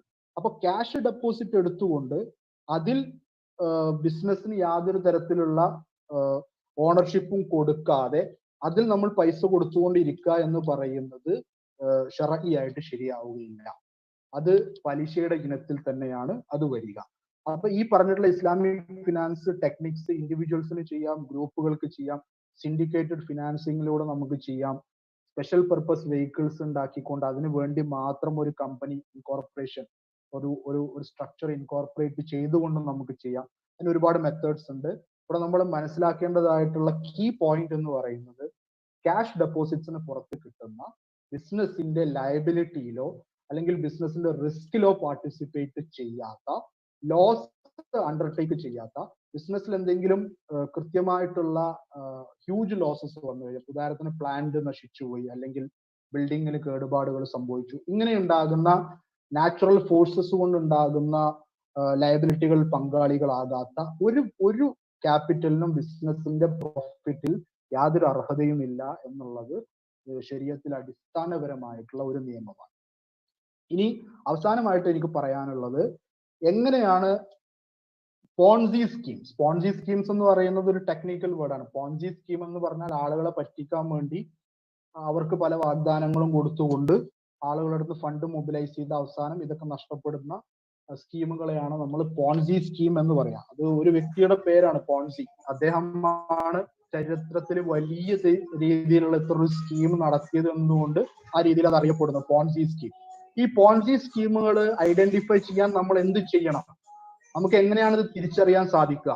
നമ്മൾ ഒരു നിക്ഷേപത്തിലേക്ക് നമ്മൾ പോകുമ്പോൾ അത് സൗണ്ട് ആയിട്ടുള്ള ഇൻവെസ്റ്റ്മെന്റ് ആണോ, അതല്ല അതിന് യാതൊരു അടിസ്ഥാനവും ഇല്ലാത്ത ഇൻവെസ്റ്റ്മെന്റ് ആണോ എന്ന് നമുക്ക് മുൻകൂട്ടി തിരിച്ചറിയാൻ എങ്ങനെ സാധിക്കും എന്നുള്ളതാണ് പറയാൻ പോകുന്നത്. അതിനും ഒരു ടെസ്റ്റ് ഉണ്ട്, ഒരു ലിറ്റ്മസ് ടെസ്റ്റ്. അതായത് ചില ക്വസ്റ്റ്യൻസ് നമ്മൾ നോക്കിക്കഴിഞ്ഞാൽ, അല്ലെങ്കിൽ മുന്നോടിയായിട്ട് ചില അസസ്മെന്റുകൾ നമ്മൾ നടത്തി കഴിഞ്ഞാൽ ഇത്തരത്തിലുള്ള സ്കീമുകളിൽ നിന്ന് വളരെ ഈസി ആയിട്ട് നമുക്ക് രക്ഷപ്പെടാൻ സാധിക്കും. എന്നാൽ ഇത്തരത്തിലുള്ള കൺസിഡറേഷൻസ് നമ്മൾ മാറ്റി വെച്ചുകൊണ്ട് അവർ പറയുന്ന റിട്ടേണിന്റെ പിന്നാലെ നമ്മൾ പോയി കഴിഞ്ഞാൽ അവിടെയാണ് നമുക്ക് എന്ത് സംഭവിക്കുന്നത്? നമുക്ക് നഷ്ടം സംഭവിക്കുന്നതും അതുപോലെ തന്നെ നമ്മുടെ ക്യാപിറ്റൽ നഷ്ടപ്പെടുന്നതും. എന്തൊക്കെയാണ് ഈ പരിഗണനകൾ എന്ന് വെച്ച് കഴിഞ്ഞാൽ, ഒന്നാമതായിട്ട് നമ്മൾ ശ്രദ്ധിക്കേണ്ടത് ഏത് രൂപത്തിലാണ് ബിസിനസ് നടക്കുന്നത്, അല്ലെങ്കിൽ എങ്ങനെയാണ് ബിസിനസ് ലാഭം ഉണ്ടാക്കുന്നത്, ബിസിനസിന്റെ സിമ്പിൾ ആയിട്ടുള്ള ഓപ്പറേഷൻ എന്താണ്, ഇത് പറഞ്ഞു തരാൻ ആളുകൾക്ക് സാധിക്കേണ്ടതുണ്ട്. എന്ന് പറഞ്ഞാൽ ഇന്ന സംഗതിയിൽ ട്രേഡ് ചെയ്യാണ് ഞങ്ങൾ, അല്ലെങ്കിൽ ഇന്ന സംഗതി ഞങ്ങൾ മാനുഫാക്ചർ ചെയ്യും, അതിൽ ഇത്ര മാർജിൻ കിട്ടും, നമ്മളുടെ ചെലവുകൾ ഏകദേശം ഇത്രയായിരിക്കും, അതിൽ ഇത്ര പ്രോഫിറ്റ് നമുക്ക് കിട്ടാൻ സാധ്യതയുണ്ട്. ഇത്തരത്തിൽ എത്ര കോംപ്ലക്സ് ആയിട്ടുള്ള ബിസിനസ് ആയിക്കോട്ടെ, വളരെ കോംപ്ലിക്കേറ്റഡ് ആയിട്ടുള്ള മെഷീനറി പാർട്സ് ഉണ്ടാക്കുന്ന ബിസിനസ് ആയിക്കോട്ടെ, അല്ലെങ്കിൽ ഹെവി എഞ്ചിനീയറിംഗ് ആയിക്കോട്ടെ, ന്യൂക്ലിയർ ടെക്നോളജി ആയിക്കോട്ടെ, കമ്പ്യൂട്ടർ ടെക്നോളജി ആയിക്കോട്ടെ, ഇതിന്റെ പുറത്തൊരു ബിസിനസ് മോഡൽ എന്ന് പറയുന്ന ഒരു സംഗതി ഉണ്ടാവും. ആ ഓപ്പറേഷൻസിന്റെ എല്ലാ കാര്യങ്ങളും 1 by 1 നമ്മൾ മനസ്സിലാക്കണം എന്നല്ല പറയുന്നത്. എന്നാൽ അതിന്റെ ഒരു ഓവർ ആർച്ചിങ് ബിസിനസ് മോഡൽ എന്താണ്? ഇത് വളരെ ലളിതമാണ്. എന്ന് പറഞ്ഞാൽ നമ്മൾ ഉണ്ടാക്കുന്ന പ്രോഡക്റ്റ് ഇത്ര രൂപക്ക് മാർക്കറ്റിൽ വിൽക്കാൻ കഴിയും. ആ കഴിയും എന്ന് പറയുന്നതിന് എന്താണ് തെളിവ്? ഇതിന്റെ കോസ്റ്റ് എന്ന് പറയുന്നത് ഇത്രയാണ്, ഇതിന്റെ കോസ്റ്റ് ഇത്രയാണ് എന്ന് നിങ്ങൾ പറയുമ്പോൾ എന്താണ് അതിന്റെ കാൽക്കുലേഷൻ? അപ്പൊ നമുക്ക് ഇത്ര മാർജിൻ ഉണ്ട്, നമ്മൾ ഓവർ ഹെഡ്സ് ഇത്രയാണ്, നമ്മളുടെ HR കോസ്റ്റ് ഇത്രയാണ്, അങ്ങനെയുള്ള കാര്യങ്ങൾ പറയുമ്പോൾ ലളിതമായിട്ട് ഒരു ബിസിനസ് എന്നുള്ള രീതിയിൽ ഇത് നമുക്ക് പറഞ്ഞു തരാൻ കഴിയാത്ത ഒരു ബിസിനസ്സും നമ്മളെ സംബന്ധിച്ചിടത്തോളം ഇൻവെസ്റ്റിബിൾ അല്ല. കാരണം അത് നടത്തുന്ന ആളുകൾക്ക് തന്നെ അതിൽ ക്ലാരിറ്റി ഇല്ല എന്നുള്ളതിന്റെ അർത്ഥം. അവർക്ക് തന്നെ അത് ശരിക്കും മനസ്സിലായിട്ടില്ല. പിന്നെ നമുക്കത് മനസ്സിലാക്കി തരാൻ അവരെ കൊണ്ട് സാധിക്കൂല. അപ്പൊ എന്തെങ്കിലും ഒരു പാർട്ട് ഐഡിയ, അല്ലെങ്കിൽ ഏതെങ്കിലും ഒരു അവ്യക്തമായ ഒരു ഐഡിയയെ ചേസ് ചെയ്തുകൊണ്ടാണ് ഇവർ പോകുന്നത്, അല്ലെങ്കിൽ ആളുകളെ മനഃപൂർവ്വം തെറ്റിദ്ധരിപ്പിക്കാൻ വേണ്ടി ശ്രമിക്കുന്നത്. ഇത് രണ്ടാലൊന്നാണ് അവിടെ സംഭവിക്കുന്നത്. രണ്ടാമത്തത് low risk and high returns. ഇത് ഫിനാൻസിലെ ബേസിക് റൂളിന് വിരുദ്ധമാണ്. ഫിനാൻസിലെ ബേസിക് റൂൾ എന്ന് പറയുന്നത് higher the expected returns higher the risk എന്നാണ്. എന്താണ് റിസ്ക് എന്ന് പറയുന്നത്? നമ്മളുടെ കയ്യിലുള്ള പൈസ നഷ്ടപ്പെട്ടു പോകാനോ നമുക്ക് ലോസ് ഉണ്ടാകുന്നതിനോ ഉള്ള സാധ്യതയാണ് നമ്മൾ റിസ്ക് എന്ന് പറയുന്നത്. അൺസർട്ടനിറ്റി ഇൻ റിട്ടേൺ, അതിനെയാണ് നമ്മൾ റിസ്ക് എന്ന് പറയുന്നത്. ലോ റിസ്ക് ഹൈ റിട്ടേൺ എന്ന് പറയുന്ന ഒരു സംഗതി ലോകത്തില്ല. ഇത് ഏതുപോലെ ശരിയാണ്? ഗുരുത്വാകർഷണ നിയമം പോലെ ശരിയാണത്. ഇതൊരു ലോ ആണ്. ലോ റിസ്ക് ഹൈ റിട്ടേൺ എന്ന് പറയുന്ന ഒരു സംഗതി ലോകത്തില്ല. അങ്ങനെ ആരെങ്കിലും പറയുന്നുണ്ട് എങ്കിൽ നിങ്ങൾ അപ്പൊ തന്നെ എന്ത് മനസ്സിലാക്കണം? അത് ശരിയല്ല, ആ പറയുന്നത് ശരിയല്ല, അങ്ങനെ ഒരു സംഗതി ഇല്ല, അതൊരു തട്ടിപ്പാണ്, അല്ലെങ്കിൽ ആ പറയുന്ന ആളുകൾക്ക് തന്നെ എന്തൊക്കെയോ തെറ്റിദ്ധാരണകൾ സംഭവിച്ചിരിക്കുന്നു എന്നുള്ളത് നമ്മൾ 100% അവിടെ ഉറപ്പാക്കണം. മൂന്നാമത്തെ സംഗതി വെരി കൺസിസ്റ്റന്റ് റിട്ടേൺസ്. ഒരേപോലെ തുടരുന്ന റിട്ടേൺസ് നിങ്ങൾക്ക് ആരെങ്കിലും പ്രൊജക്ഷൻ ആയിട്ട് കാണിച്ചു തരാം. അതായത് കഴിഞ്ഞ 10 വർഷമായിട്ട് ഞങ്ങൾക്ക് ഇതേ രീതിയിൽ തന്നെ വരുമാനം കിട്ടിയിട്ടുണ്ട്, അല്ലെങ്കിൽ കഴിഞ്ഞ 5 വർഷമായിട്ട് നമുക്ക് ഇതേ രീതിയിൽ തന്നെ വരുമാനം കിട്ടിയിട്ടുണ്ട് എന്ന് ഒരാൾ പറയുകയാണെങ്കിൽ അത് വാടകയോ ലീസോ അല്ലെങ്കിൽ അതൊരു ഓപ്പറേറ്റിംഗ് ബിസിനസ് ആണ് എങ്കിൽ അത് ശരിയാകാൻ യാതൊരു സാധ്യതയും ഇല്ല. കൺസിസ്റ്റന്റ്ലി പ്രോഫിറ്റ് മേക്കിംഗ് ആണ് കമ്പനി എന്ന് പറഞ്ഞാൽ നമുക്ക് അംഗീകരിച്ചു കൊടുക്കാം. പക്ഷെ ഈ കൺസിസ്റ്റന്റ്ലി പ്രോഫിറ്റ് മേക്കിംഗ് ആയിട്ടുള്ള കമ്പനിയുടെ പ്രോഫിറ്റ് തന്നെ ഹൈലി കൺസിസ്റ്റന്റ് ആണ് എങ്കിൽ ആ പ്രൊജക്ഷൻസിൽ പ്രശ്നമുണ്ട്. അത്തരം നിക്ഷേപങ്ങളിൽ നിന്ന് നിങ്ങൾ വിട്ടു നിൽക്കേണ്ടതാണ്. മൂന്നാമത്തത്, കൺസിസ്റ്റന്റ് ആയിട്ട് ഹൈ റിട്ടേൺസ് പറയുന്ന കമ്പനി എന്ന് പറഞ്ഞു കഴിഞ്ഞാൽ 50% റിട്ടേൺസ് ഒരു വർഷം. അത് 5 വർഷമായിട്ട് ഞങ്ങൾക്ക് അങ്ങനെ തന്നെയാണ്. 5 വർഷം കഴിഞ്ഞാൽ അത് അങ്ങനെ തന്നെ കിട്ടും. കഴിഞ്ഞ 5 വർഷമായിട്ട് ഞങ്ങൾ 75% പെർ ഇയർ കൊടുത്തിട്ടുണ്ട്. 75%, 50% എന്നൊക്കെ പറഞ്ഞാൽ വളരെ ഹൈ റേറ്റ് ഓഫ് റിട്ടേൺ. അപ്പൊ ഇതൊരു തുകയായിട്ടാണ് നിങ്ങളടുത്ത ആളുകൾ പറയുന്നത് എന്ന് വെക്കുക. ഇത്ര നിങ്ങൾ 1 ലക്ഷം മുടക്കി കഴിഞ്ഞാൽ നിങ്ങൾക്ക് ഇത്ര രൂപ കിട്ടും. അപ്പൊ നിങ്ങൾ അതിന് പെർസെൻറ്റേജിൽ കാൽക്കുലേറ്റ് ചെയ്യണം. 20% കൂടുതൽ ഓഫർ ചെയ്യുന്ന ഏതൊരു ബിസിനസ് ഓപ്പർച്യൂണിറ്റിയും നമ്മൾ സംശയദൃഷ്ടിയോടെ കാണേണ്ടതുണ്ട്. കാരണം ബിസിനസ് എന്ന് പറഞ്ഞു കഴിഞ്ഞാൽ നോട്ടരട്ടിപ്പിക്കലോ അല്ലെങ്കിൽ പൈസ വെച്ച് നമ്മൾ പൈസ അടിച്ചുണ്ടാക്കുന്ന ഒരു പരിപാടിയല്ല. നോട്ടടിയോ അല്ലെങ്കിൽ നോട്ടരട്ടിപ്പിക്കലോ ഒന്നും അല്ല ബിസിനസ് എന്ന് പറഞ്ഞാൽ. നമ്മളുടെ ചുറ്റും സംഭവിക്കുന്ന ഒരുപാട് കാര്യങ്ങൾ നമ്മളുടെ ബിസിനസ്സിന് എന്ത് ചെയ്യുന്നുണ്ട്, അഫക്ട് ചെയ്യുന്നുണ്ട്. ബിസിനസിന്റെ ഇന്റേണൽ ആയിട്ടുള്ള ഒരുപാട് കാര്യങ്ങൾ ബിസിനസിനെ അഫക്ട് ചെയ്യുന്നുണ്ട്. പ്രൊമോട്ടേഴ്സോ മാനേജ്മെന്റോ ഫോർകാസ്റ്റ് ചെയ്യാത്ത ഒരുപാട് കാര്യങ്ങൾ ബിസിനസ്സിൽ സംഭവിക്കും. ഇതൊക്കെ ബിസിനസ്സിൽ വളരെ സർവ്വസാധാരണ ജീവിതം പോലെ തന്നെയാണ് ബിസിനസ്. അപ്പോ കൺസിസ്റ്റന്റ്ലി ഹൈ റിട്ടേൺസ് തരും എന്ന് ആരെങ്കിലും നിങ്ങളടുത്ത് പറയുകയാണെങ്കിൽ ആ ഒരു ഇൻവെസ്റ്റ്മെന്റ് നിങ്ങൾ 100% നിങ്ങൾ എന്ത് ചെയ്യണം, ഒഴിവാക്കണം. കൺസിസ്റ്റന്റ്ലി ഹൈ റിട്ടേൺസ് കൊടുക്കുന്ന ഒരു ബിസിനസ് ആരും ഇതുവരെ കണ്ടുപിടിച്ചിട്ടില്ല. ഹൈ റിട്ടേൺസ് കൊടുക്കുന്ന ബിസിനസ്സുകൾ ഉണ്ടാവും. ഉദാഹരണത്തിന് ടെക്നോളജി ബിസിനസ്സുകളാണെങ്കിൽ ഒരു പുതിയ ടെക്നോളജിയാണ്, നമ്മളൊരു ബ്രേക്ക് ത്രൂ ടെക്നോളജി കൊണ്ടുവന്നു. അതിന്റെ ഇനീഷ്യൽ സ്റ്റേജസിൽ വളരെ ഹൈ റിട്ടേൺസ് ഉണ്ടാകാം. എന്നാൽ ആ ടെക്നോളജി ഓൾഡ് ആകുന്നതിനനുസരിച്ച്, പേറ്റൻസ് എക്സ്പയർ ചെയ്യുന്നതിനനുസരിച്ച്, മാർക്കറ്റ് സാച്ചുറേറ്റ് ചെയ്യുന്നതിനനുസരിച്ച്, കോമ്പറ്റീറ്റേഴ്സ് വരുന്നതിനനുസരിച്ചൊക്കെ എന്ത് സംഭവിക്കും, റിട്ടേൺസിന്റെ കുറയണം. അതാണ് അതിന്റെ ശരി എന്ന് പറയുന്നത്. അല്ലാത്തതെല്ലാം തന്നെ ആളുകളെ പറഞ്ഞ് വിശ്വസിപ്പിക്കാൻ വേണ്ടി ഫാബ്രിക്കേറ്റ് ചെയ്തുണ്ടാക്കുന്ന കാര്യങ്ങളാണ് എന്ന് നമ്മൾ മനസ്സിലാക്കേണ്ടത് ഉണ്ട്. പിന്നെ നേരത്തെ തഖീദ്ദീൻ പറഞ്ഞതുപോലെ തന്നെ ബിസിനസിന്റെ ലൈസൻസുകളും രജിസ്ട്രേഷനുകളും പരിശോധിക്കുക. നമ്മൾ ഇൻവെസ്റ്റ് ചെയ്യാൻ പോകുന്ന ഏതൊരു കമ്പനി ആണെങ്കിലും പിന്നെ ഒരു സോൾ പ്രൊപ്രൈറ്റർഷിപ്പ് ആണ്, അതിലേക്ക് നിങ്ങൾ രണ്ടാമതൊരു പാർട്ട്ണർ ആയിട്ട് കൂടുകയാണെങ്കിൽ ആ ബിസിനസിനെ സംബന്ധിച്ചിടത്തോളം അറ്റ്ലീസ്റ്റ് അതിന് കാണത്തക്ക ഫെസിലിറ്റികൾ ഉണ്ടെങ്കിൽ നമുക്കത് മനസ്സിലാക്കാം. പക്ഷെ ഇൻവെസ്റ്റ്മെന്റ് ഓപ്പർച്യൂണിറ്റീസിനെ കുറിച്ചാണ് ആൾക്കാർ പറയുന്നത് എങ്കിൽ നമ്മൾ മനസ്സിലാക്കേണ്ടത് ഏതൊരു ഇൻവെസ്റ്റ്മെന്റ് നമ്മൾ നടത്തുകയാണെങ്കിലും ബേസിക് ആയിട്ടുള്ള ഡീഡുകൾ, ഇനി വളരെ ചെറിയ നിലക്ക് ആളുകൾ ഫോർമുലേറ്റ് ചെയ്തിട്ടുള്ള ഒരു ഇൻവെസ്റ്റ്മെന്റ് ആണെങ്കിൽ ബേസിക് ആയിട്ടുള്ള ഡീഡുകൾ അല്ലെങ്കിൽ റഫ് ആയിട്ടെങ്കിലും എഴുതിയിട്ടുള്ള ഒരു അഗ്രിമെന്റ്, ഇനി കുറച്ചും കൂടി ഹയർ സ്കെയിലിൽ നടക്കുന്ന ബിസിനസ്സുകളാണെങ്കിൽ അതിന്റെ രജിസ്ട്രേഷൻ പേപ്പേഴ്സ്, ആ ബിസിനസ് ചെയ്യുന്ന ആക്ടിവിറ്റികൾക്ക് ആവശ്യമായിട്ടുള്ള ലൈസൻസുകൾ, ഇതെല്ലാം ആ ബിസിനസ്സുകൾക്ക് ഉണ്ടോ എന്നുള്ളത് ഉറപ്പുവരുത്താം. ഈ ഉറപ്പുവരുത്തുന്നതിലൂടെ നമുക്ക് ഒരുപാട് തെറ്റായിട്ടുള്ള ബിസിനസ് ഓപ്പർച്യൂണിറ്റികളിൽ നിന്നും ഇൻവെസ്റ്റ്മെന്റ് സ്കാമുകളിൽ നിന്നും നമുക്ക് രക്ഷപ്പെടാനായിട്ട് സാധിക്കും. പിന്നെ ആളുകൾ നിങ്ങളുടെ അടുത്ത് പറയുന്ന ഒരു സംഗതി, ഇത് വളരെ കോംപ്ലക്സ് ആയിട്ടുള്ള സീക്രട്ട് ആയിട്ടുള്ള ഒരു സ്ട്രാറ്റജിയാണ്. ഇപ്പോൾ ഓടിക്കൊണ്ടിരിക്കുന്ന ഒരു സംഗതിയെ കുറിച്ച് നമ്മൾ പറഞ്ഞുതരാം. 70,000 രൂപ കൊടുക്കുക. 70,000 രൂപ കൊടുത്തു കഴിഞ്ഞാൽ ഒരു ഗ്രൂപ്പ് ഉണ്ട്, കോയമ്പത്തൂരും ഇപ്പോൾ പലയിടത്തും ആയിട്ടുണ്ട്. ഒരുപാട് ആൾക്കാർ ഇത് ചോദിച്ചുകൊണ്ട് ബന്ധപ്പെടുന്നുണ്ട്. ഇത് ശരിയാണോ, ഇങ്ങനെ കിട്ടുമോ, നിങ്ങൾക്ക് എന്താണ് അതിനെ കുറിച്ച് പറയാനുള്ള, നിങ്ങളെ എക്സ്പീരിയൻസിൽ അങ്ങനെ കിട്ടിയ ചരിത്രം ഉണ്ടോ? 70,000 രൂപ കൊടുത്തു കഴിഞ്ഞാൽ 6 or 7 മാസം കൊണ്ട് ദിവസം 70,000 രൂപ കൊടുത്തു കഴിഞ്ഞാൽ ദിവസം 1000 രൂപ കിട്ടും. ദിവസം 1000 രൂപ കിട്ടും. അതങ്ങനെ ഒരു 3 മാസം 4 മാസത്തേക്ക് തുടരും. തുടർന്ന് കഴിഞ്ഞാൽ പിന്നെ അടുത്ത 70,000 കൊടുക്കുക. എന്നാൽ തന്നെ ഇതിൽ പ്രോഫിറ്റ് ഉണ്ട് എന്നുള്ളതാണ് ആളുകൾ പറയുന്നത്. അതിന്റെ റേറ്റ് ഓഫ് റിട്ടേൺ കാൽക്കുലേറ്റ് ചെയ്യുമ്പോൾ 300% മേലെയാണ്. ആനുവൽ റേറ്റ് ഓഫ് റിട്ടേൺ എന്ന് പറയുന്നത് 300% മേലെയാണ്. ഇതെങ്ങനെയാണ് ചെയ്യുന്നത്? ട്രേഡിംഗ് ആണെന്നാ പറയുന്നത്. എന്തിലാണ് ട്രേഡ് ചെയ്യുന്നത്? Bitcoin, stock market, commodity market, അതുപോലെ തന്നെ കറൻസി മാർക്കറ്റ്, സ്റ്റോക്ക് മാർക്കറ്റ്. ഈ 3 സംഗതികളിൽ ഈ എടുക്കുന്ന പൈസകളെല്ലാം പൂൾ ചെയ്തിട്ട് അവർ ട്രേഡ് ചെയ്തിട്ട് ചെയ്യണം. അപ്പൊ ഈ രൂപത്തിൽ ഇവർക്ക് ആളുകൾക്ക് റിട്ടേൺസ് കൊടുക്കണമെങ്കിൽ ഇവർ ചുരുങ്ങിയത് ഒരു വർഷം 500% റിട്ടേൺസ് ഉണ്ടാക്കണം. സ്റ്റോക്ക് മാർക്കറ്റിൽ 500% കൺസിസ്റ്റന്റ് ആയിട്ടുള്ള റിട്ടേൺ ഉണ്ടാക്കിയിട്ട് ഒരു മനുഷ്യനും ഈ ലോകത്ത് ജീവിച്ചിട്ടില്ല, ഇപ്പൊ ജീവിച്ചിരിക്കണമില്ല. ഒരുപാട് വലിയ റിട്ടേൺസ് ഉണ്ടാക്കിയിട്ടുള്ള ആൾക്കാരൊക്കെ ഉണ്ട്. അത് ഒരു പെർട്ടിക്കുലർ ഓപ്പർച്യൂണിറ്റിയിൽ അവർക്ക് കിട്ടിയതായി, ഒരു പെർട്ടിക്കുലർ സ്റ്റോക്ക് പ്രതീക്ഷിക്കാത്ത രൂപത്തിൽ വലിയ രീതിയിൽ അതിൽ അപ്സൈഡ് വന്നു, അങ്ങനെയൊക്കെ കിട്ടിയിട്ടുള്ള വിൻഫോൾ ഗെയിൻസ് ഈ രൂപത്തിൽ ഉണ്ടാവും. പക്ഷെ കൺസിസ്റ്റന്റ് ആയിട്ട് ഈ ഒരു മാർക്ക് ഹിറ്റ് ചെയ്യാൻ ആരെ കൊണ്ടും സാധിക്കില്ല.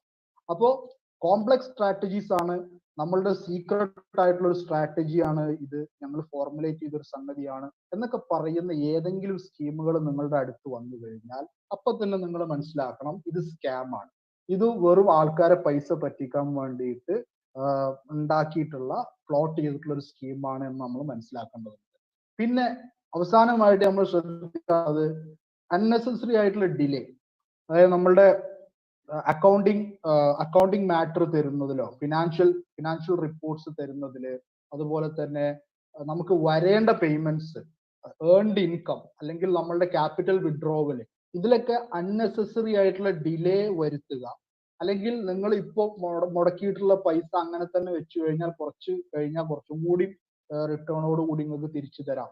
ഇത്തരത്തിലുള്ള ഒരു ലാംഗ്വേജ് ആണ് നിങ്ങൾ ഇൻവെസ്റ്റ് ചെയ്തിട്ടുള്ള കമ്പനിയോ അല്ലെങ്കിൽ ആ ഒരു ഇൻവെസ്റ്റ്മെന്റ് സ്കീമിന്റെ ആൾക്കാരോ പറയുന്നത് എങ്കിൽ, അല്ലെങ്കിൽ മറ്റാർക്കെങ്കിലും അങ്ങനത്തെ അനുഭവങ്ങൾ ഉണ്ടായിട്ടുണ്ടെങ്കിൽ അതും ഒരു പോൺസി സ്കീം, ഒരു സ്കാം ആകാനുള്ള എല്ലാ സാധ്യതയും ഉണ്ട്. അവസാനമായിട്ട് വളരെ ബേസിക് ആയിട്ടുള്ള സംഗതി, ഫിനാൻഷ്യൽ സ്റ്റേറ്റ്മെന്റ്സ് നോക്കുമ്പോൾ ക്ലിയർ അല്ല, പല ഐറ്റംസും ക്ലിയർ അല്ല, എന്താണ് ആ പറയുന്നത് എന്ന് മനസ്സിലാവുന്നില്ല, അല്ലെങ്കിൽ വളരെ ബേസിക് ആയിട്ടുള്ള എറേഴ്സ് ഉണ്ട്. അക്കൗണ്ടിങ് സ്റ്റേറ്റ്മെന്റ്സിലൊക്കെ വളരെ ബേസിക് ആയിട്ടുള്ള എറേഴ്സ് ഉണ്ടെങ്കിൽ അതൊക്കെ കുക്ക്ഡ് അപ്പ് ആണ്, അതൊക്കെ ഫാബ്രിക്കേറ്റഡ് ആണ് എന്ന് നമുക്ക് മനസ്സിലാക്കാൻ സാധിക്കും. അപ്പൊ ഈ രൂപത്തിൽ നമുക്ക് എന്ത് ചെയ്യാം, നമുക്ക് നമ്മളുടെ പോൺസി സ്കീംസിനെ ഐഡന്റിഫൈ ചെയ്യാനുള്ള ഒരു ലിറ്റ്മസ് ടെസ്റ്റ് ആണ് ഞാൻ പറഞ്ഞത്. അപ്പൊ ഇത്രയും സംഗതികളാണ് എനിക്ക് സിനോപ്സിസിൽ നിന്നും എനിക്ക് ഇവിടെ പറയേണ്ടതാണ് എന്ന് എനിക്ക് മനസ്സിലായത്. ഇനി ഇതുമായി ബന്ധപ്പെട്ട എന്തെങ്കിലും കാര്യങ്ങൾ ഉണ്ടെങ്കിൽ ചോദിക്കാം.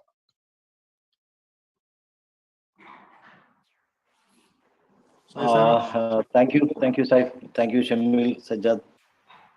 പിന്നെ നമുക്ക് എന്തെങ്കിലും അന്വേഷണങ്ങൾ ഉണ്ടെങ്കിൽ ഇപ്പോഴാകാം. ചാറ്റ് ബോക്സിൽ എന്തോ 2 ക്വസ്റ്റ്യൻസ് ഉണ്ടെന്ന് തോന്നുന്നു. ഒരു 2-3 ചോദ്യങ്ങളുണ്ട്. ഒരു മിനിറ്റ്, ഞാനേ ഒറ്റ മിനിറ്റ്, ഈ സ്ക്രീന് വരാൻ എന്താ ചെയ്യാ? നിങ്ങളെ ഫേസ് അങ്ങോട്ട് സ്ക്രീന് കാണാന് ഇവിടെ സ്ക്രീൻ ഷെയർ ഞാൻ സ്റ്റോപ്പ് ചെയ്യാം. Okay fine. അപ്പൊ അതിലുള്ള ചോദ്യത്തെ, how about sharia mutual fund like Tata ethical or Taurus fund? Tata ethical fund എന്ന് പറയുന്നത് ശരിയ കംപ്ലൈന്റ് ആയിട്ടുള്ള ഒരു ഫണ്ടാണ്. അവരുടെ സ്കീം ഇൻഫർമേഷൻ ഡോക്യുമെന്റിൽ തന്നെ അത് കൃത്യമായിട്ട് പറയുന്നുണ്ട്. അതിന് ശരിയ അഡ്വൈസറി ബോർഡ് ഉണ്ട്. അപ്പൊ ആ മ്യൂച്വൽ ഫണ്ടിലേക്ക് പോർട്ട്ഫോളിയോ കൺസ്ട്രക്ട് ചെയ്യാൻ വേണ്ടി ഷെയർസ് സെലക്ട് ചെയ്യുന്നത് ഒരു ശരിയ സ്ക്രീനിങ് പ്രോസസ് കഴിഞ്ഞതിന് ശേഷമാണ്. നമ്മൾ ഈ പറഞ്ഞ പരിഗണനകളൊക്കെ വെച്ചുകൊണ്ട് ശരിയ റിപ്പഗ്നന്റ് ആയിട്ടുള്ള ബിസിനസ്സുകളെയൊക്കെ മാറ്റിവെച്ച് അങ്ങനെ അല്ലാത്ത ബിസിനസ്സുകളിലാണ് അത് ഇൻവെസ്റ്റ് ചെയ്യുന്നത്. അത് കൂടാതെ ശരിയ സ്ക്രീനിങ്ങിന്റെ ഭാഗമായിട്ടുള്ള ചില ഫിനാൻഷ്യൽ റേഷ്യോസ് ഒക്കെ പരിശോധിച്ചുകൊണ്ടാണ് ടാറ്റ എത്തിക്കൽ ഫണ്ട് ഇൻവെസ്റ്റ് ചെയ്യുന്നത്. ഇന്ത്യയിൽ ആദ്യമായിട്ട് വന്ന ശരിയ കംപ്ലയൻസ് ഫണ്ടാണ്. മുസ്ലിം കമ്മ്യൂണിറ്റിക്ക് വേണ്ടിയിട്ട് പ്ലോട്ട് ചെയ്തിട്ടുള്ള ഒരു ഫണ്ടാണ്. അപ്പൊ അതില് സ്കീം ഇൻഫർമേഷൻ ഡോക്യുമെന്റിൽ തന്നെ പറയുന്നുണ്ട്, this is a fund which is incorporated according to the rules of sharia എന്നുള്ളത് പറയുന്നുണ്ട്. അപ്പോൾ അത് നമുക്ക് ഇൻവെസ്റ്റ് ചെയ്യാൻ പറ്റുന്ന ഒരു ഫണ്ടാണ്. മാത്രമല്ല ഞാൻ പറയാ, വ്യക്തിപരമായിട്ടുള്ള അഭിപ്രായമാണ്, കൂടുതൽ ആളുകൾ ഇങ്ങനത്തെ ഫണ്ടിലേക്ക് ഇൻവെസ്റ്റ് ചെയ്യാൻ തയ്യാറാണ്. കാരണം എന്താ വെച്ചാൽ ഈ ഫണ്ടുകളൊക്കെ ഇപ്പൊ ടോറസ് ആണെങ്കിലും റിലയൻസ് ഇതേപോലെ ഒരു സ്കീം കൊണ്ടുവന്നിരുന്നു. അത് ആക്ച്വലി വർക്ക്ഔട്ട് ആയില്ല, അവരത് റോൾ ബാക്ക് ചെയ്തു. അപ്പോ ഇത്തരത്തിലുള്ള സ്കീമുകൾ കമ്പനികൾ കൊണ്ടുവരുമ്പോൾ നല്ല രീതിയിലുള്ള റെസ്പോൺസ് നമ്മുടെ കമ്മ്യൂണിറ്റിയുടെ ഭാഗത്തു നിന്ന് ഉണ്ടാകുമ്പോഴാണ് ഇസ്ലാമിക് ഫിനാൻസ് മാർക്കറ്റ് കുറച്ചും കൂടി എന്ത് ചെയ്യുള്ളൂ, അതിലൊരു മൊമെന്റം വരുള്ളൂ. കൂടുതൽ കമ്പനികൾ ഇത് വളരെ പരിഗണിക്കപ്പെടേണ്ട ഒരു ഫിനാൻഷ്യൽ സെഗ്മെന്റ് ആണ്. ഇവിടെ നമ്മൾ പുതിയ പ്രൊഡക്ട്സ് കൊണ്ടുവരണം എന്നുള്ള ഒരു കോമ്പറ്റേറ്റീവ് സ്പിരിറ്റ് മാർക്കറ്റിൽ അപ്ലൈ ബിൽഡ് ആവും. നമ്മൾ അതിനോട് പ്രതികരിക്കാതിരുന്നാൽ എന്താ സംഭവിക്കുക വെച്ചാൽ ആ ഒരു മേഖലയിലുള്ള പ്രൊഡക്റ്റ് ഡെവലപ്മെന്റ് പറ്റ നിന്നുപോകും. അടുത്തൊരു ചോദ്യം അതുമായിട്ട് ബന്ധപ്പെട്ട് തന്നെയാണ്. ശരിയയുടെ നിയമങ്ങൾക്ക് അനുസൃതമായി പ്രവർത്തിക്കുന്ന എന്തെങ്കിലും കമ്പനി ഷെയർ മാർക്കറ്റിൽ ഉള്ളതായി അറിവുണ്ടോ? അത് ഇപ്പൊ ഇദ്ദേഹം പറഞ്ഞ സംഗതി, ടാറ്റ എത്തിക്കൽ ഫണ്ട് എന്ന് പറയുന്ന ഒരു ഫണ്ട്, ഒരു മ്യൂച്വൽ ഫണ്ട്. ഇപ്പൊ ഈ ചോദ്യത്തിൽ നിന്ന് മനസ്സിലാവുന്നത് സ്റ്റോക്ക് മാർക്കറ്റുമായിട്ട് വലിയ ബന്ധമില്ലാത്ത ഒരാളുടെ ചോദ്യം. അപ്പൊ അങ്ങനെയുള്ള ആളുകൾക്ക് ഏറ്റവും സൂട്ടബിൾ ആകുക മ്യൂച്വൽ ഫണ്ട്സ് ആണ്. നമ്മൾ സ്റ്റോക്ക് മാർക്കറ്റിൽ ഡയറക്റ്റ് ആയിട്ട് നമ്മൾ പോയി ഇൻവെസ്റ്റ് ചെയ്യുമ്പോൾ നമുക്ക് അതിൽ കുറച്ച് ബേസിക് ലേണിംഗ് ഉണ്ടെങ്കിൽ മാത്രമേ നമ്മളെ സംബന്ധിച്ചിടത്തോളം അത് സക്സസ്ഫുൾ ആവുള്ളൂ. അല്ലാത്ത ആളുകളെ സംബന്ധിച്ചിടത്തോളം എപ്പോഴും നല്ലത് മ്യൂച്വൽ ഫണ്ട്സിൽ ഇൻവെസ്റ്റ് ചെയ്യലാണ്. ഇപ്പൊ ടാറ്റ എത്തിക്കൽ ഫണ്ട് എന്ന് പറയുന്ന ഈ ഫണ്ട് നമുക്ക് ഓൺലൈൻ ആയിട്ട് തന്നെ ഇൻവെസ്റ്റ് ചെയ്യാവുന്നതാണ്. ടാറ്റ എത്തിക്കൽ ഫണ്ട് നിങ്ങൾ ഗൂഗിൾ ചെയ്ത് കഴിഞ്ഞാൽ ടാറ്റ അസറ്റ് മാനേജ്മെന്റ് കമ്പനിയുടെ സൈറ്റിലേക്ക് നിങ്ങൾ കയറാം. അവിടെ സ്കീമുമായി ബന്ധപ്പെട്ട എല്ലാ ഇൻഫർമേഷനും കൊടുത്തിട്ടുണ്ട്. എന്താണ് എല്ലാം ഓൺലൈൻ ആയിട്ട് തന്നെ നമുക്ക് പൈസ ട്രാൻസ്ഫർ ചെയ്യാം, നമ്മളുടെ യൂണിറ്റ്സ് മോണിറ്റർ ചെയ്യാം, എല്ലാ കാര്യങ്ങളും അവിടെ ഉണ്ട്. അപ്പൊ അതായിരിക്കും നിങ്ങളെ സംബന്ധിച്ചിടത്തോളം ഏറ്റവും സൂട്ടബിൾ. അടുത്ത ചോദ്യം, Canara HSBC oriental bank of commerce life insurance ഹലാലാണോ, ഇൻവെസ്റ്റ് ചെയ്യാൻ പറ്റുമോ? ലൈഫ് ഇൻഷുറൻസുകൾ ഒന്നും തന്നെ ഇന്ത്യയിൽ ഇപ്പോ ഗൾഫിലൊക്കെ നമ്മൾ നോക്കിക്കഴിഞ്ഞാൽ തെക്കാഫുൽ എന്ന് പറയുന്ന ഒരു മൊഡ്യൂള് അവിടെ ഡെവലപ്പ് ചെയ്തിട്ട് ഒരുപാട് വർഷങ്ങളായിട്ട് ഫങ്ഷൻ ചെയ്യുന്നു. തെക്കാഫുൽ എന്ന് പറയുന്നത് ഇൻഷുറൻസിന്റെ ഇസ്ലാമിക് മോഡിഫിക്കേഷൻ ആണ്. ഇസ്ലാമിക് ഫിനാൻസിന്റെ നിയമങ്ങൾക്ക് അനുസൃതമായി പ്രവർത്തിക്കുന്ന ഇൻഷുറൻസ് ആണ് തെക്കാഫുൽ. തെക്കാഫുൽ ഇന്ത്യയിൽ ഇതുവരെ വന്നിട്ടില്ല. പിന്നെ ഉള്ളത് കുറച്ചും കൂടി ശരിയാ ടോളറന്റ് ആയിട്ടുള്ള ഒരു ഇൻഷുറൻസ് പ്ലാൻ എന്ന് പറയുന്നത് ബജാജ് അലിയൻസിന്റെ പ്യൂർ സ്റ്റോക്ക് ഫണ്ട് എന്ന് പറയുന്ന ഒരു യൂണിറ്റ് ലിമിറ്റ് ഇൻഷുറൻസ് പ്ലാൻ മാർക്കറ്റിൽ അവൈലബിൾ ആണ്.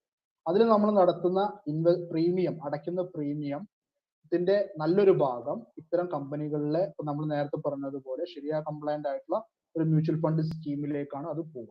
അപ്പോ അതിൽ കിട്ടുന്ന റിട്ടേൺസ് എന്ന് പറയുന്നത് നമ്മളെ സംബന്ധിച്ചിടത്തോളം ഹലാലായിരിക്കും.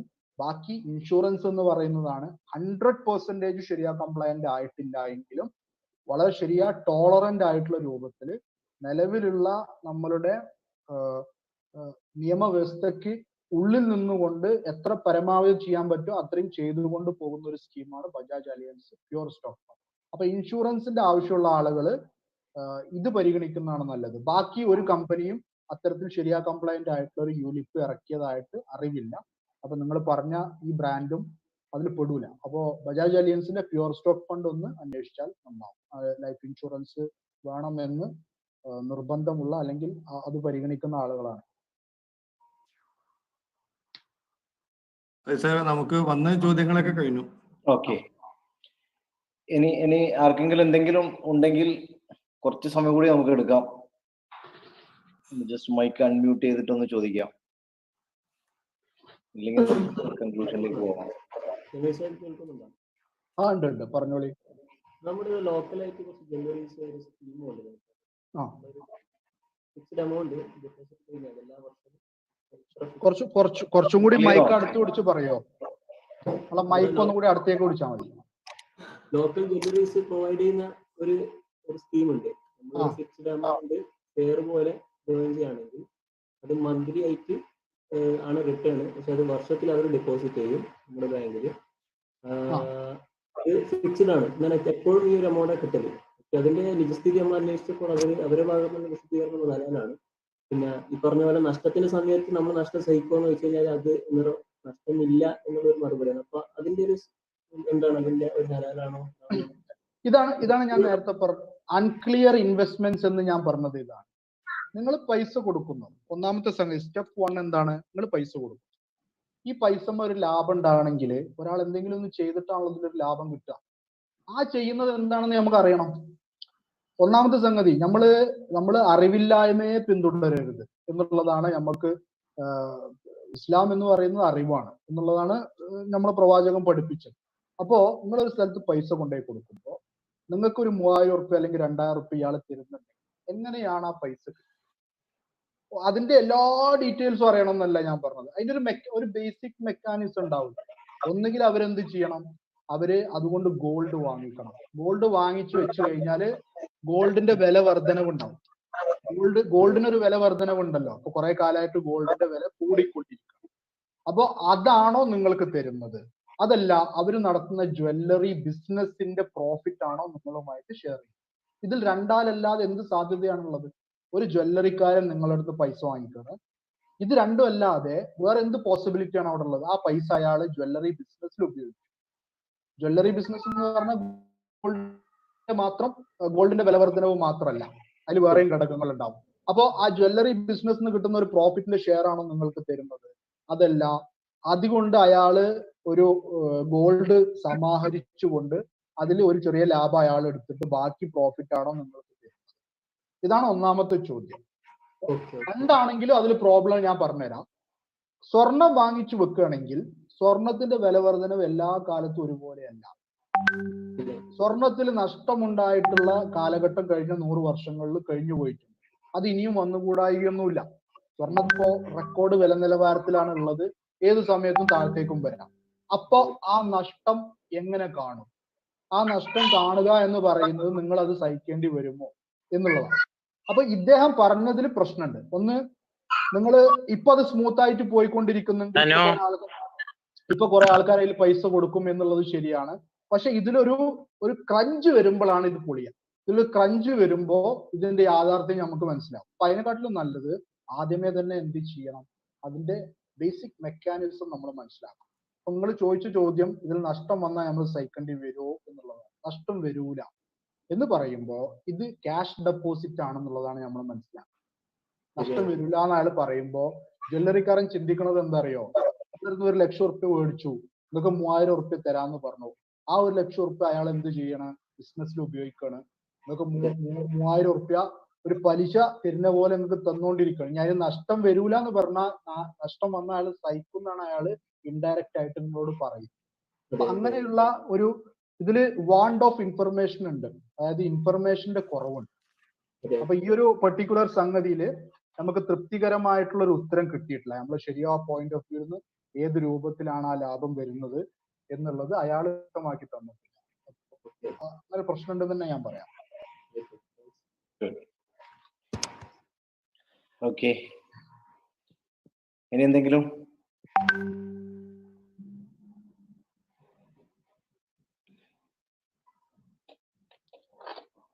ഓക്കെ, കൂടുതൽ സംശയങ്ങളില്ല എന്ന് ഉണ്ടായിരിക്കാം. പക്ഷെ എന്തോ സമയത്തിന്റെ ഒരു കാരണത്താലോ ചോദിക്കാൻ ആളുകൾ മുന്നോട്ട് വരുന്നില്ല. എനിക്ക് തോന്നുന്നു നമ്മള് ഏകദേശം 2 മണിക്കൂറിലധികമായി ഈ ഒരു പ്ലാറ്റ്ഫോമിൽ ഒരുമിച്ചിരിക്കുന്നു. സഹോദരൻ ഷമീൽ സജ്ജാദ് വളരെ മനോഹരമായി വിഷയം അവതരിപ്പിച്ചു. വിഷയത്തിന്റെ വളരെ ഇൻഡെപ്തിൽ തന്നെ കാര്യങ്ങൾ പോയി എന്നത് അദ്ദേഹത്തിന്റെ പ്രസന്റേഷന്റെ ഒരു സവിശേഷതയാണ്. വളരെ ഹൃദയപൂർവ്വം അദ്ദേഹത്തിന് നന്ദി രേഖപ്പെടുത്തുകയാണ്. നമ്മുടെ ഈ ഒരു പരിപാടിയുടെ ഒരു കൺക്ലൂഡിംഗ് റിമാർക്സ് മിനാറിന്റെ വൈസ് ചെയർമാൻ ബഹുമാനായ ഷുക്കൂർ സാഹിബ്, അഡ്വക്കേറ്റ് ഷുക്കൂർ സാഹിബ് നിർവഹിക്കും. അദ്ദേഹത്തെ അതിനുവേണ്ടി ക്ഷണിക്കാം.